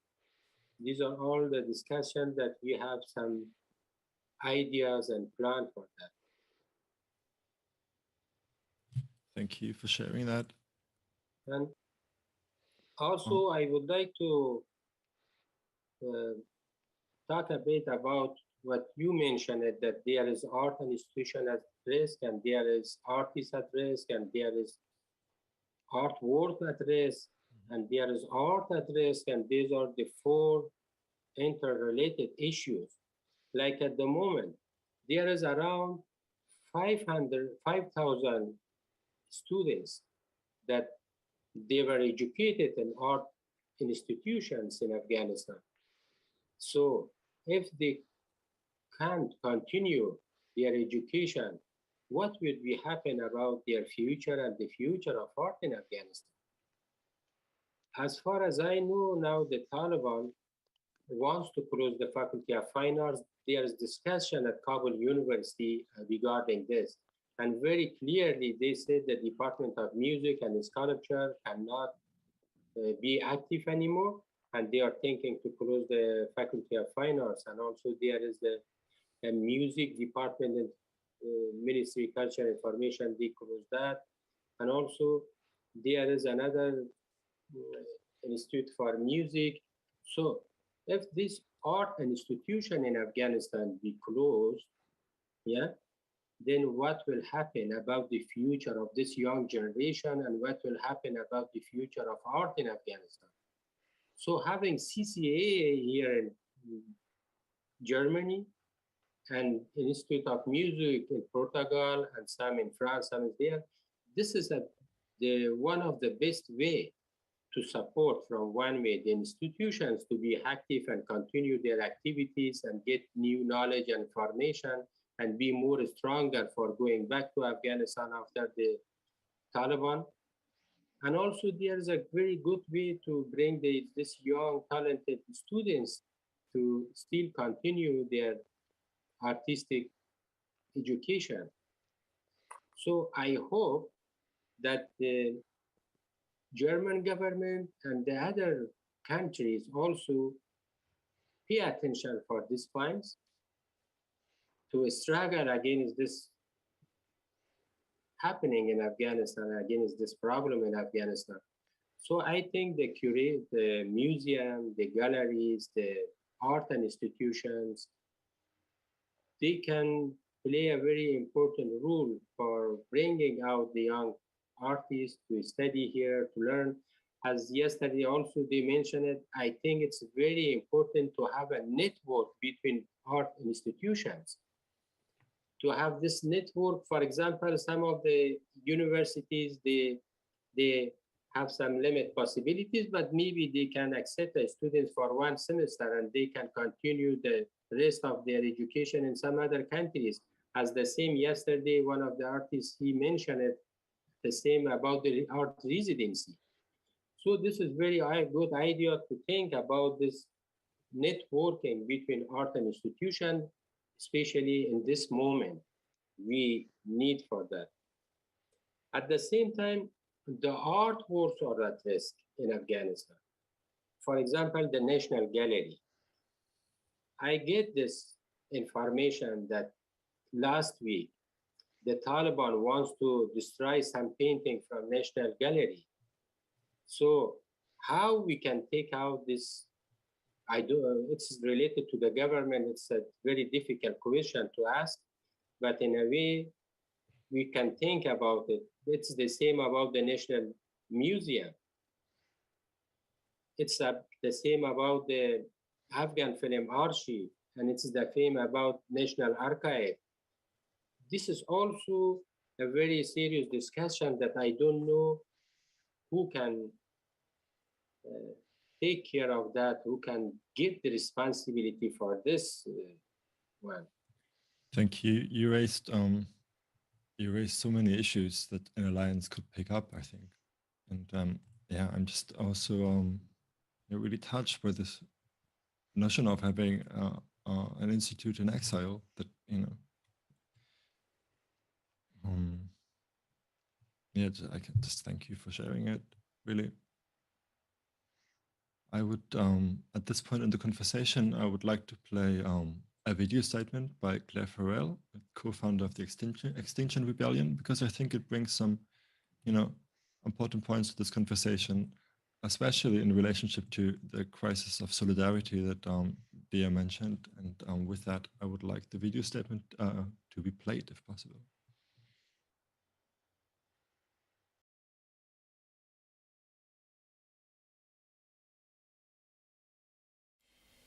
We're now living in an eternal unfolding tragedy with ever-increasing risks of death and disaster. We're living in climate breakdown, and the words irreversible, inevitable and catastrophic stand out in the latest IPCC reporting. We know that since the Paris Climate Accord was created in 2015, there's been an insane increase in global emissions and vast investments in new fossil fuels from the finance sector, the oil, gas and coal industries. We could say that this is a form of social evil, and that what is now required is the greatest act of global cooperation and solidarity in all of human history. We are at a critical point in human history, and the responsibility sits daily on the shoulders of everyone who knows the truth of the matter.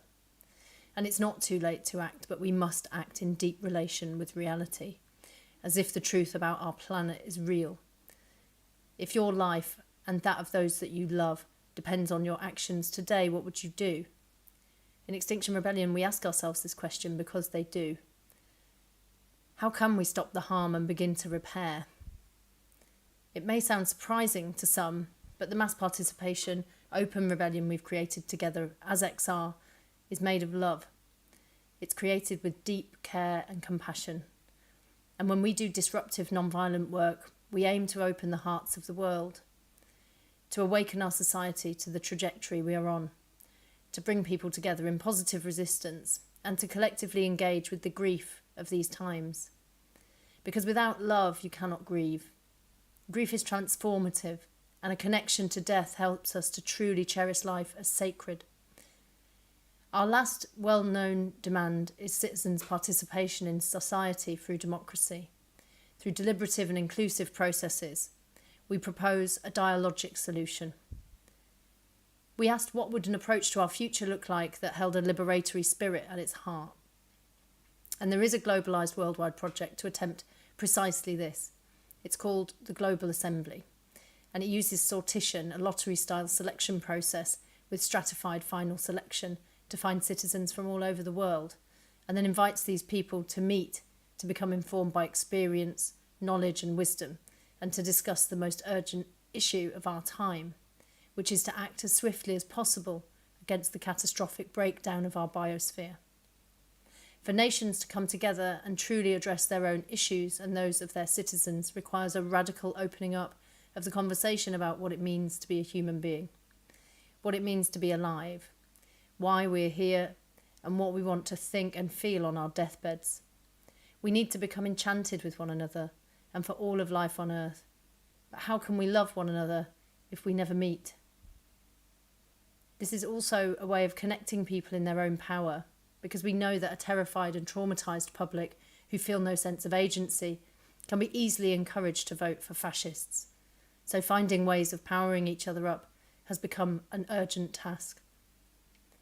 The structures of political and corporate power today are favourable to those with psychopathic character traits, but the average person on our planet knows quite well how to share, how to care for each other, and how to negotiate life's difficult decisions. Participatory politics and a dialogic culture are a key to healing whilst we find a way forward, a form of social technology and innovation. So we have the social technology that we need, or at least some of it, but we must find the tactics to make it possible and the courage to try. So I invite everyone to join in rebellion, to demand to have a say in our collective future. We're more powerful than we think, and there are ways forward, but we must come together to reclaim our humanity. The writer and academic Theodore Zeldin once wrote, "In all the times in history that violence was avoided, curiosity won." In a society with a self-terminating system, curiosity, empathy and compassion become necessary survival skills. But we need institutions to help us to embody them.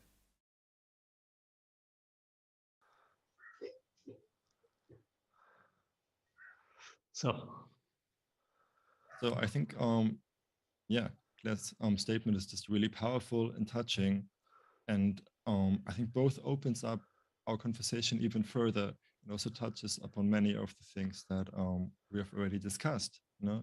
To suggest that we're facing dramatic climate breakdown. And this, of course, asked the question how the work that we are doing and that you are doing relates to these wider changes.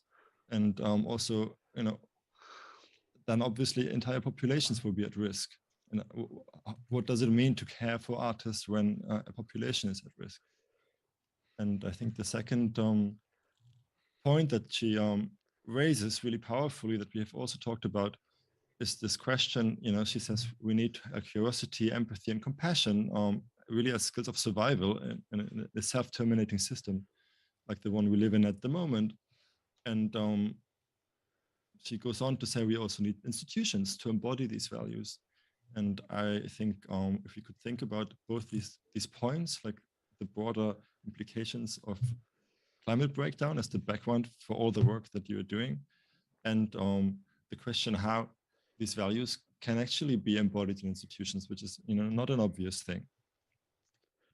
Okay, so Sietman, as an answer to the question, has developed a program which I call biophilia.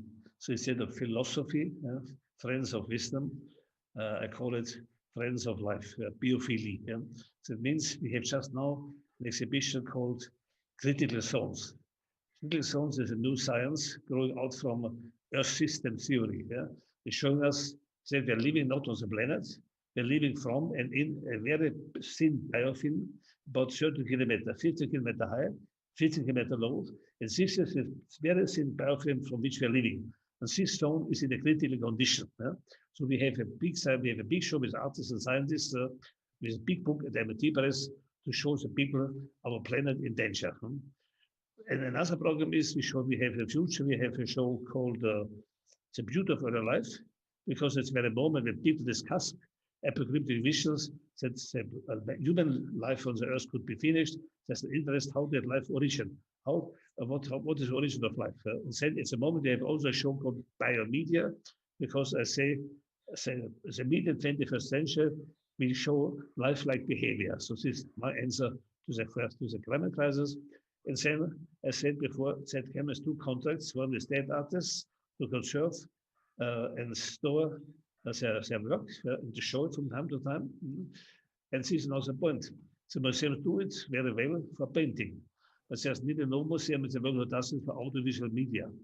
For example, video systems, we have work about 60 different video systems, 2-inch, 1-inch, open reel, etc. We are the only museum in the world who has all the machines. So we can repair all the tapes which are lost. There's the only museum in the world who can repair and conserve the videotape technology. That means nobody cares about contemporary audiovisual production.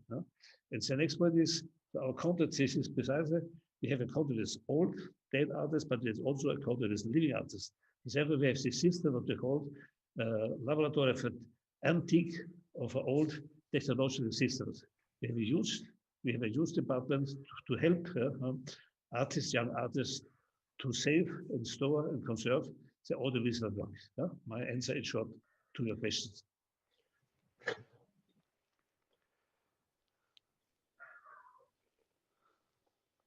Floor is open, if any of you want to go next. Yeah, I can talk a little bit about Goa, where I live, and the environmental impact on Goa. It's one of the most naturally developed states, and it has over the last 15 years developed an extremely interesting citizens protest system led by some foundations, some institutions like Claire was suggesting. There have been really interesting conceptual work on land solidarity and ownership, how we could look at fighting corporations and government policies. The mining companies have been stopped, railway tracks have been stopped, to be forests have been saved over the last 3 years. So it's been a great sort of 3 years and a lot of exciting news for the environmentalists in Goa. But at the same time, we also understand that influencing the future and understand and convincing kids to understand this is a big part of the exercise. One of the things that we are doing is a video game which is built on an actual forest, where this forest is in threat of being taken over by real estate people. Some private individuals are somehow holding on to it. So we've banded together, figuring out a way to create a video game that takes ownership of the forest and becomes a virtual real estate rather than a real one. So interesting ways of creation, where conscious creation and understanding these ideas of protopia rather than utopia, making proto-verses, convincing the youth around us to come on board to this idea of conscious living and not embrace the kind of otherwise relentless sort of push towards capitalistic, materialistic life that we have in India and China. You know, we are following hardcore on the footsteps and we don't want to be left behind. You know, nobody wants to give up their car, and everyone wants to throw plastic bags into everything, you know, on your face as well. So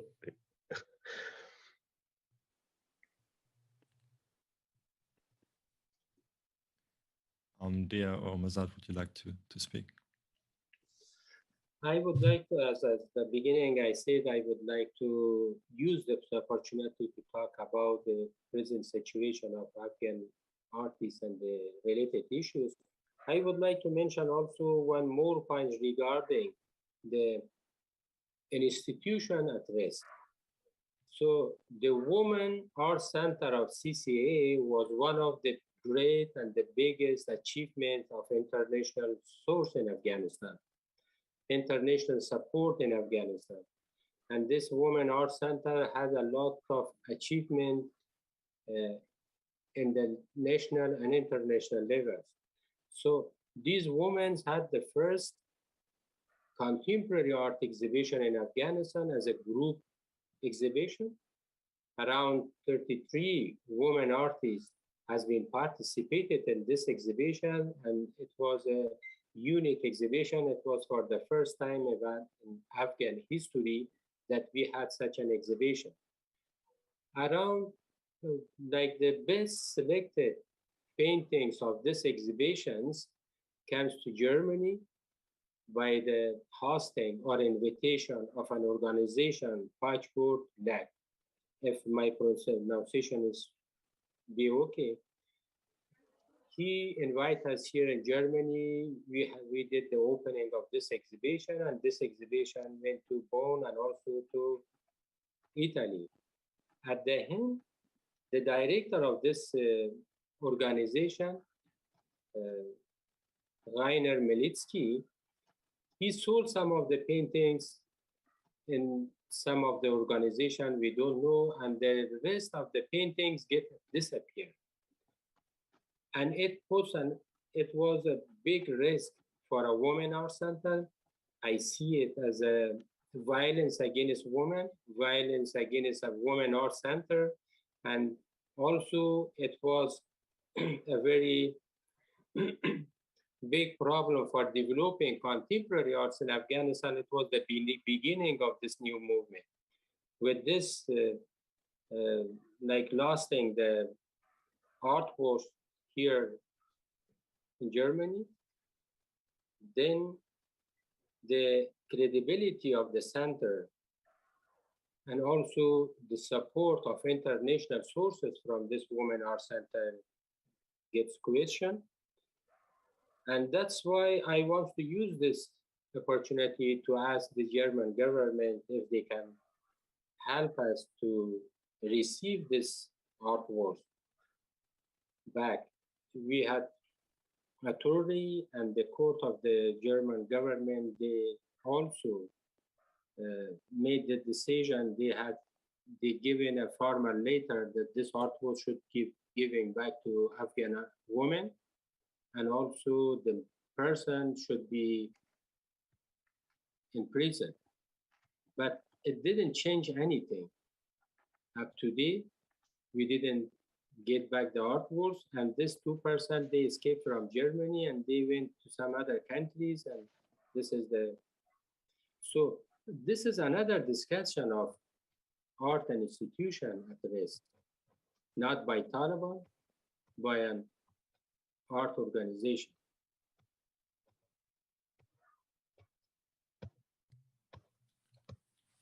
Thank you. Dia, would you like to speak to the statement from Claire? Yeah, and I was just going to briefly also touch on what some of the other speakers also raised. I think, and actually just the last point as well, I think is really important what you said about how do we protect, of course, the institutions and the artists themselves, but what do we do with the artworks? And what will happen to them? Where are they going to go? What is going to happen to them? And I was just sort of thinking, you know, is there maybe an idea for us to try and pressure some of our governments, and you know, and hopefully that the German government is willing to listen as well, is when you send your delegations to speak with the Taliban, maybe part of, you know, a very easy ask, you know, is you know, allowing girls to go to school is like, you know, moving the sky down to the ground. It sounds like such a huge thing to do, but to ask for the safe exit of artworks might also be something that would be worth thinking about. Of course, it's hard to think about when there are people not being able to exit the country. But I think maybe there is something there that we need to think about. How can we safely bring out? I mean, you know, you've had the British bring out, you know, dogs and cats. You know, I have nothing against dogs and cats. I like dogs and cats. But, you know, this is the heritage, this is the imagination, this is the creativity and the artistry of that land that is being left open for erasure, basically. It's kind of not just a kind of an ethnic cleansing is going on, but also an aesthetic cleansing is what's at risk. So maybe there's something there for us to think about. And then in terms of the statement and the, you know, thinking about curiosity, empathy, and compassion and solidarity, I think that, you know, we would have hoped that COVID would have taught us that, you know, we have challenges as a global community, and that our responses to the challenges that we face might also be global and might be, you know, rooted in solidarity and compassion for each other, and not a jockeying for who gets vaccines and who doesn't, you know, the game that it's now become. And similarly, you know, like she was saying, you know, I think climate is what we're all facing, and we sort of failed our COVID practice for that. But the reality is what that is going to bring is, we talked about movement earlier, the freedom to move. People are going to move. There are going to be floods of refugees. I mean, migration is not something that you can do away with. It's not something that you can vote away.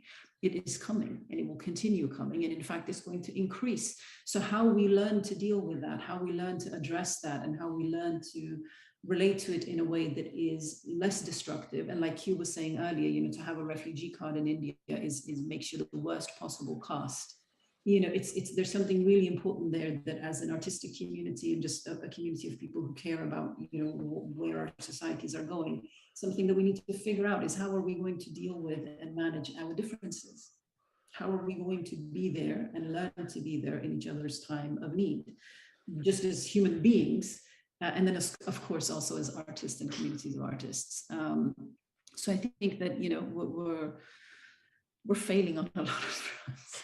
And I think we're going to have to, you know, practice and build up our muscles of empathy and compassion very, very fast, because, you know, this reluctance to want to allow Muslims into the country, or brown people or Black people into the country, it's, yeah, you know, it's It's coming, not to terrify the right-wing populists, but it's inevitable. So we need to, other than trying to stop it and build walls, there are only so many walls you can build. We have to find another solution. And the other solution is we have to figure out how we're going to live together without destroying ourselves and each other. So that's and part of that solution, I do believe that part of the process of figuring that out also resides partly in the imagination of artists, of trying to figure out what can be some of our creative and human responses to what's coming for all of us. You know, it's the climate, sun doesn't choose where it will shine. We don't choose that,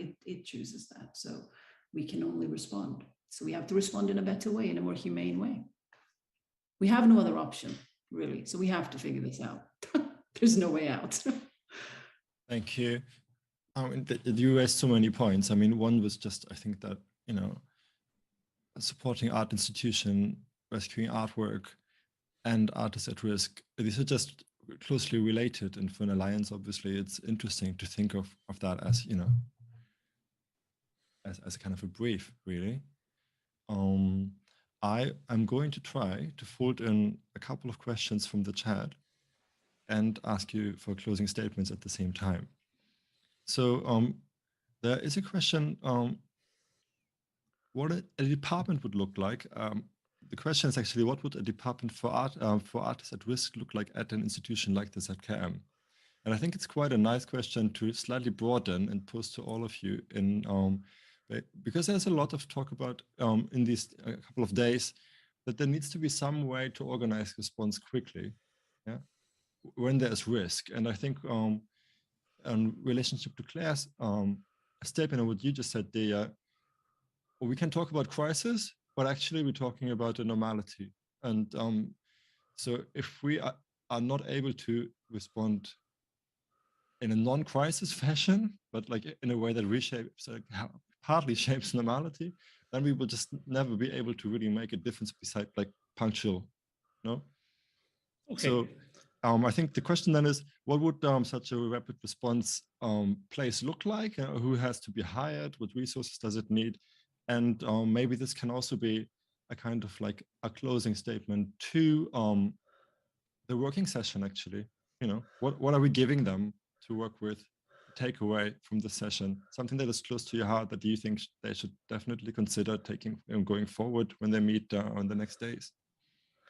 Okay, so this online symposium, together with the organization Artists at Risk, was organized at ZKM by the curatorial department. And as the name already says, curatorial department, these people have normally to make shows and exhibitions.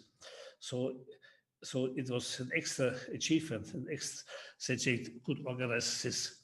So it means in future, a department would consist of some people who just exclusively have to take care with alliances from Barcelona, or partners too, from CCCB, or the Artists at Risk, or with all the speakers from the last 2 days, like also the director Makalba from Iran, and also with our friend from Pakistan, etc., that we systematically research who are the artists, where are the artists who need our help.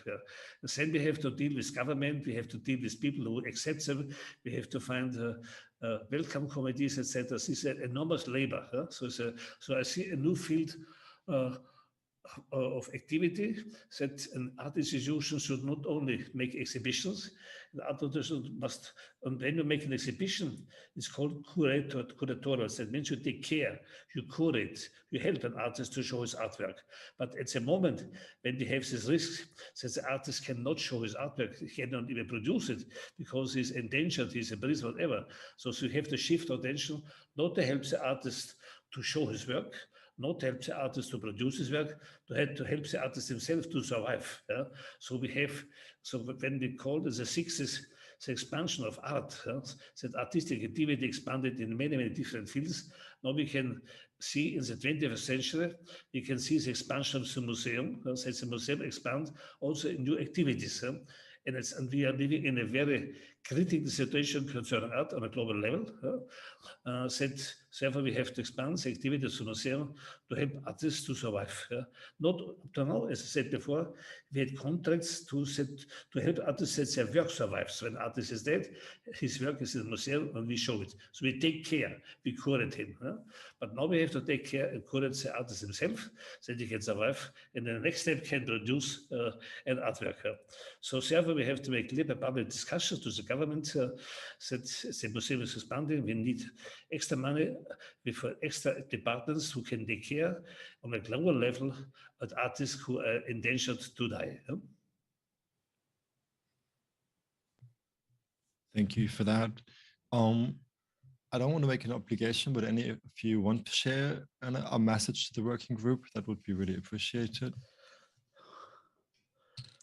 Yeah, please. So if I could just be idealistic and wave a wand and just create an organization or fill certain needs. So in the process of working with not necessarily Afghan artists, but a lot of the women's rights activists, and then dealing with artists in other contexts. For example, I had a really long conversation with some Turkish artists recently and asked them, what is it that you needed at the time that you needed it?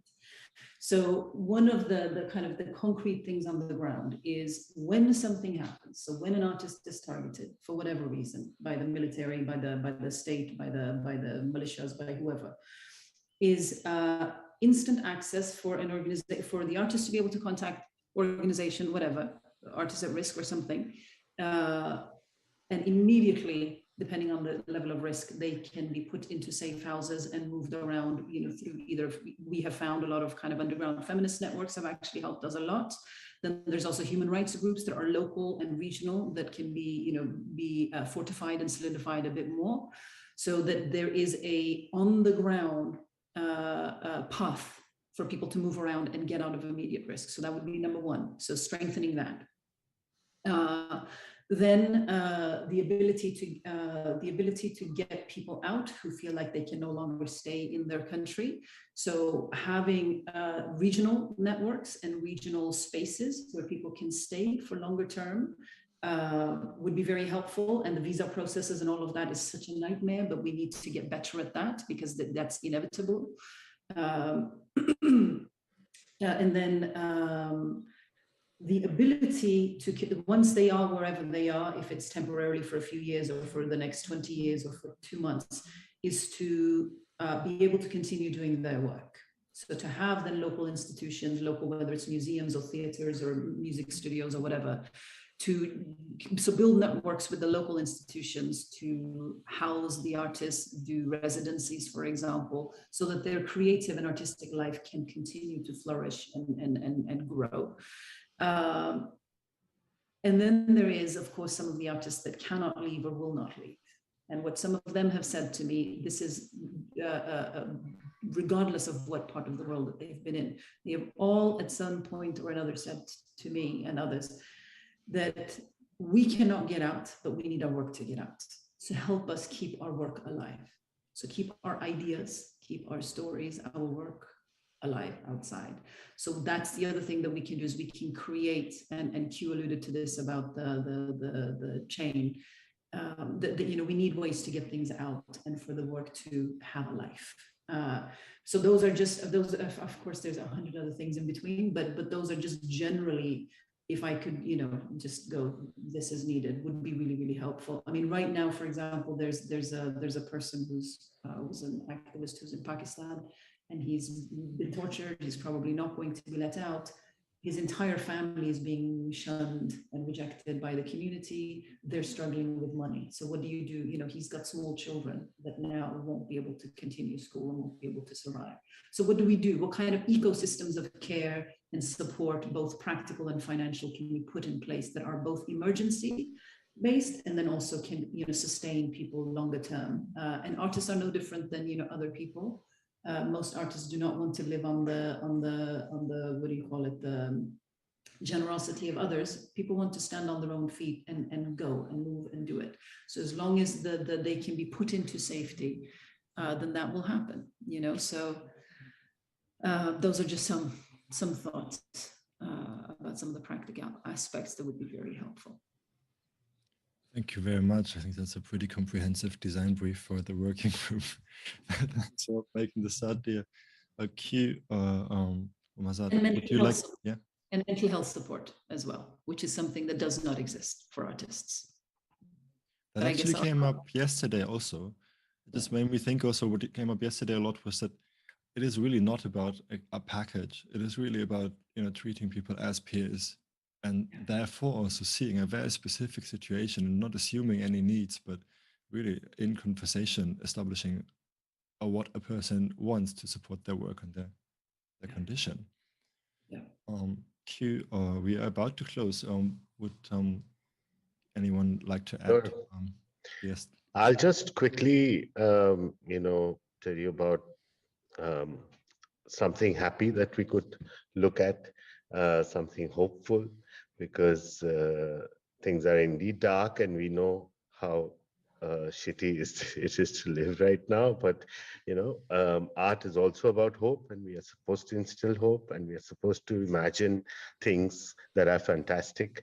And something that I opened with, I would just like to close, because this is something that is easily achievable, technically achievable right now, where the union of artists are decentralized, are put on a blockchain. And this has a marketplace which is attached to it. This marketplace operates in a very democratic manner and allows for artists who are at risk or not at risk to appear the same inside that marketplace, rather than making distinctions. This is also going to help with the protocol of a new artist being able to find a network, a support group, and this support group could offer packaged NFTs where you could possibly upload all your artworks and get them at least the digital versions out of harm's way. At least protect the art in a certain way, which is quick and efficient. Ground support obviously is a big, we all know it's a huge challenge, and every country, every space will have its own tricks and challenges. So I won't get into that, but currently it seems like a lot of these conditional disadvantages that lie in the structures that we have in kind of understanding what art is and how that art should be valued could be looked at in a more moderate, democratic manner in this way, if we could apply this logic.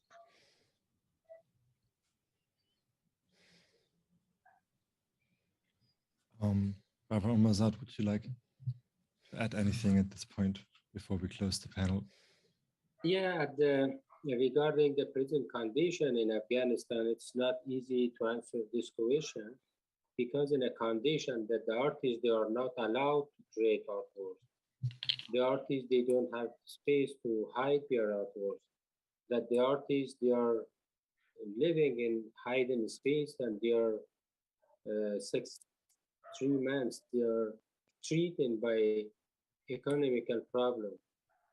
That it's not easy to answer this question regarding that condition, that situation, but there could be a new and different experience. In Kabul, I have 2 examples of the new experience which is going on, that I don't want to talk at the moment about that.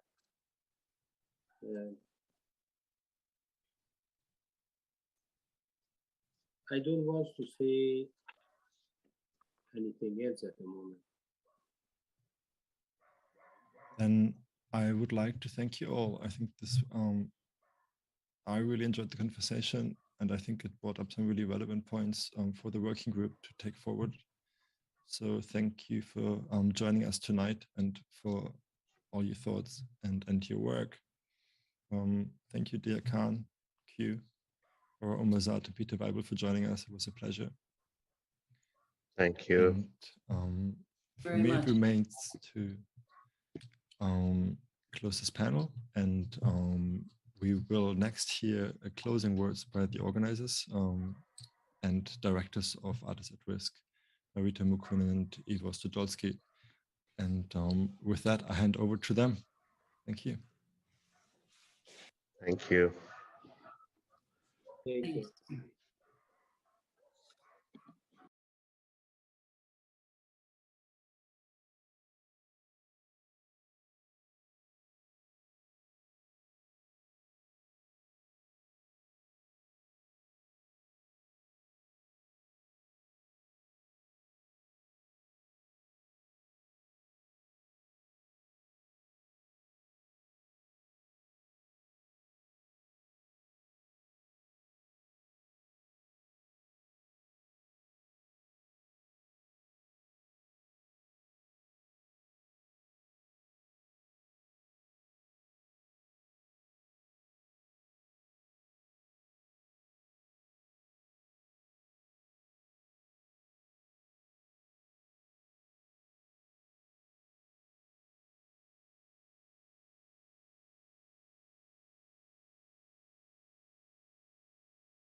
And thank you from us as well here in ZKM, Marita Mukkunen and myself, Ivo Studolski. Thank you. It was a really interesting day today, an excellent first section, and then brilliant keynote, which I think will be profoundly kind of thought about for several years to come. I think it's a very interesting speech which David Wengrow gave.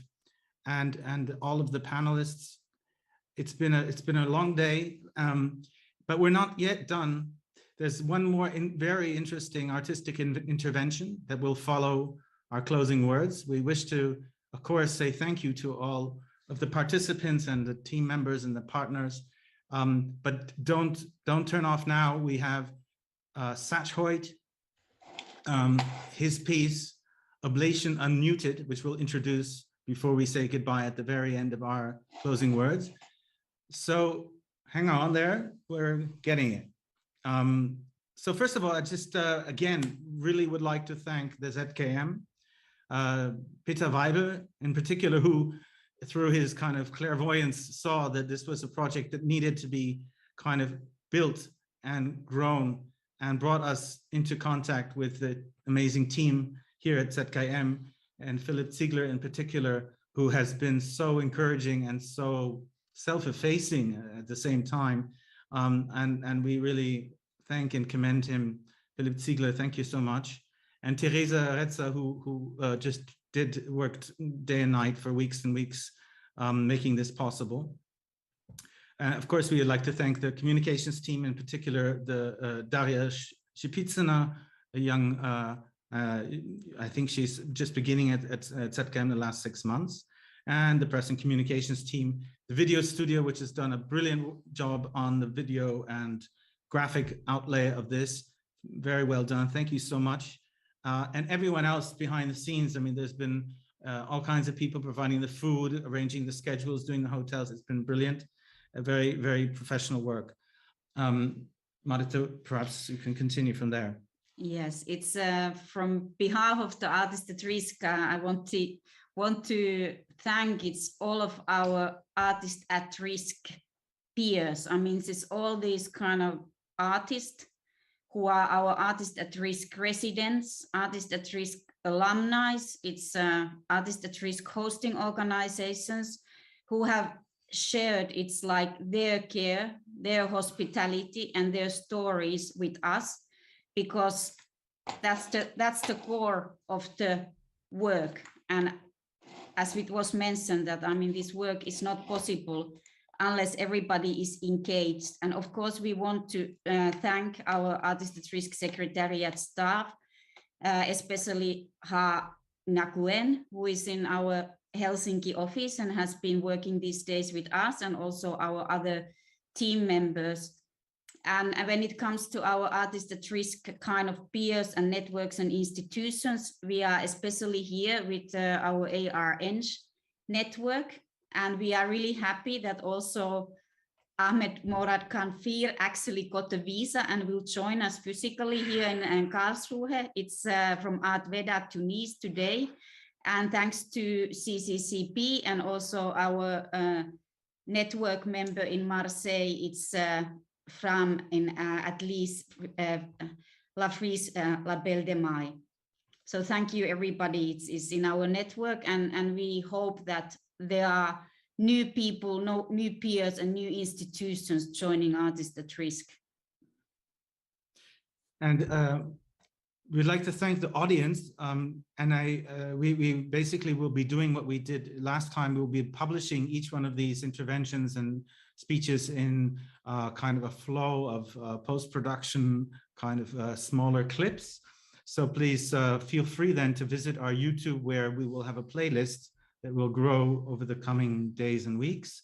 And today still, after the actual seminar is closed, we will continue to have the Gather Town interactive video space open, which means that you can go there, you can meet somebody virtually, talk to them. Some of the speakers may be there to say hello.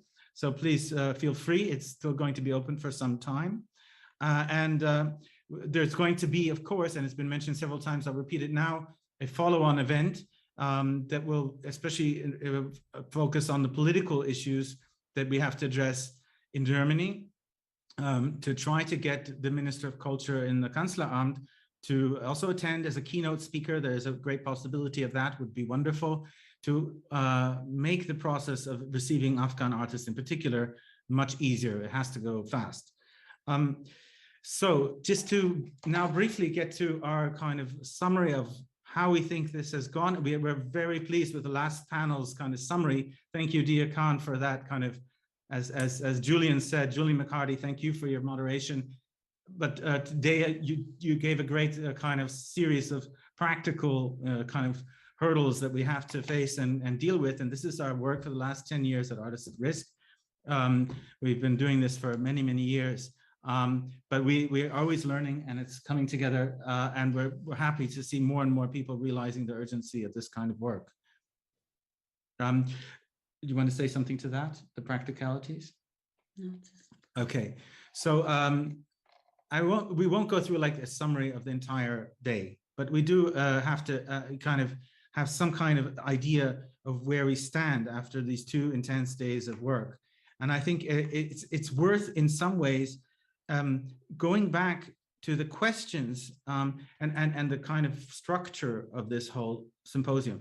So the first kind of section was dedicated to understanding the risks and threats.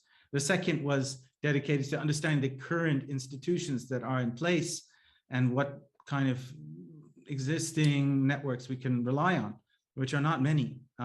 As we know, even big organizations like the UN or UNESCO or EU do not have systems for dealing with this. And they turn to tiny organizations in comparison, like Artists at Risk, with their lists of hundreds of names that need to be evacuated from certain situations like Afghanistan.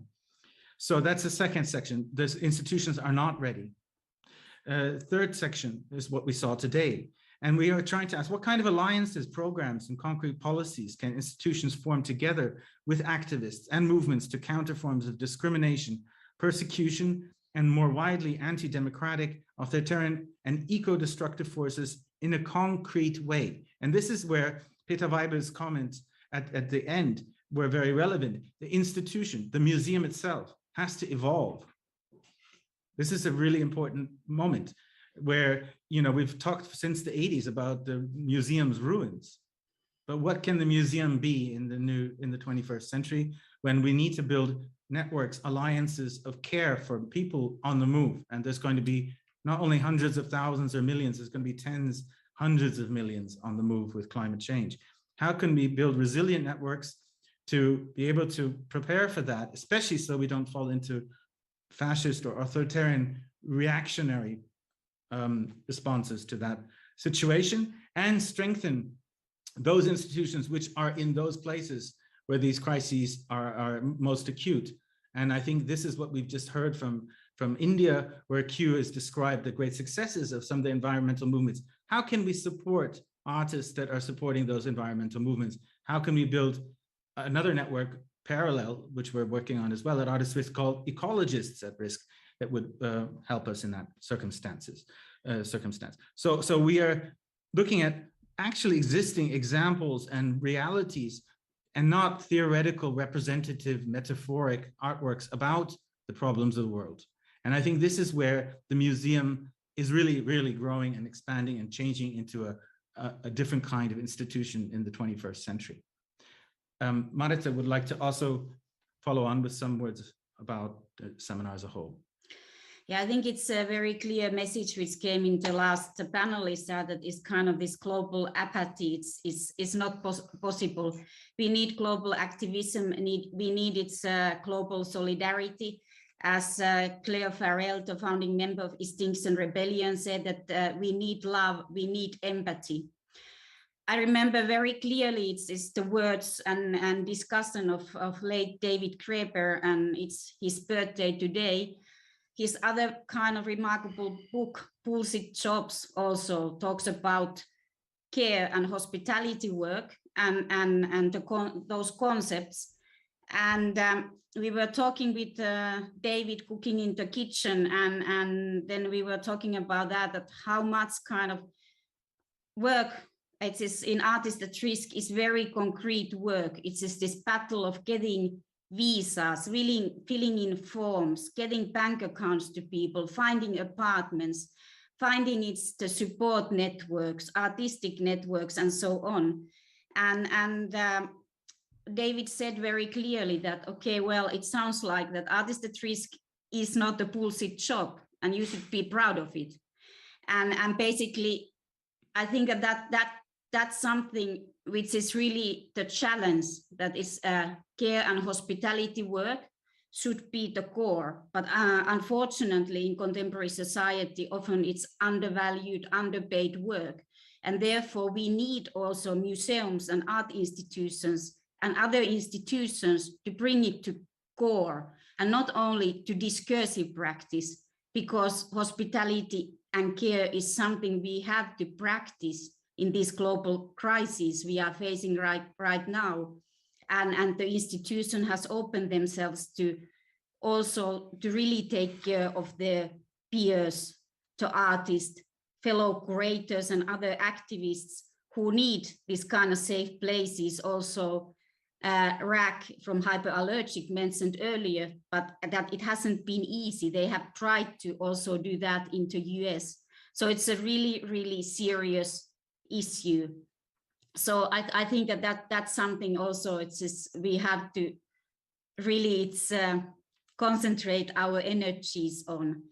And I think I also would like to refer to the words of Mohsen Makhmalbaf from yesterday. And his clear message was that if each institution, each individual, everybody cares for, even for one artist, it's a mass movement. And same implies to work with ecological crises, that, I mean, we have to do the same. It's basically, we have to plant that one tree and we have to make that one move. So I think that's the movement, and those are the alliances we need now. And as it was mentioned, that work continues. We will have this working session coming up in Berlin. And I also would like to wish David Graeber a happy birthday, happy 61st birthday, my friend. David Graeber's birthday today, and we celebrate his book with his co-author, David Wengrow.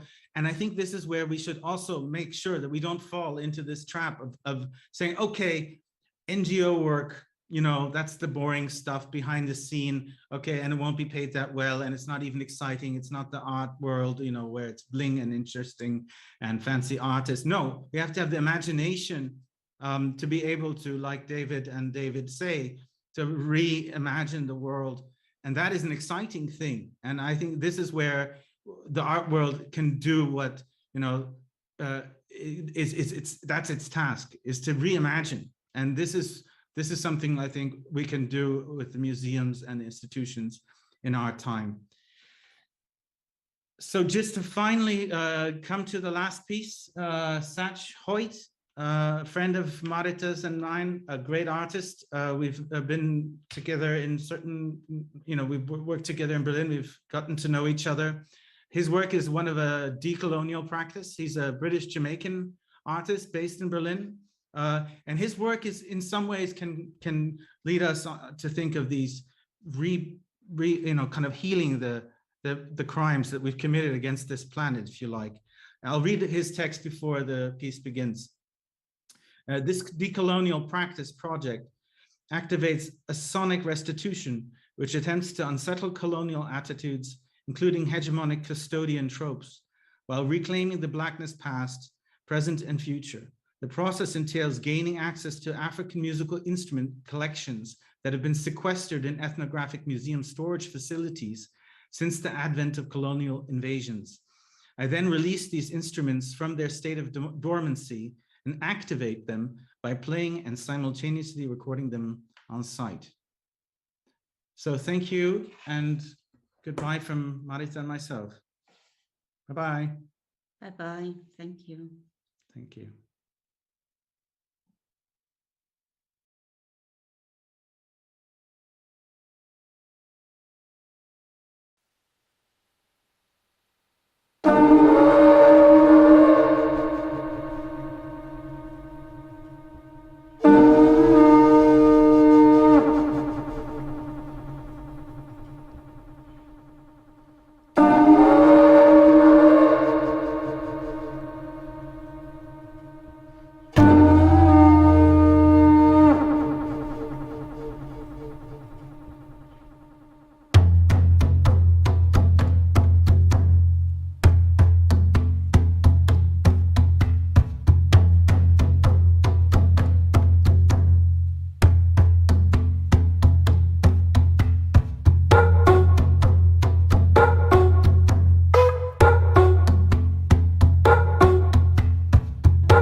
you.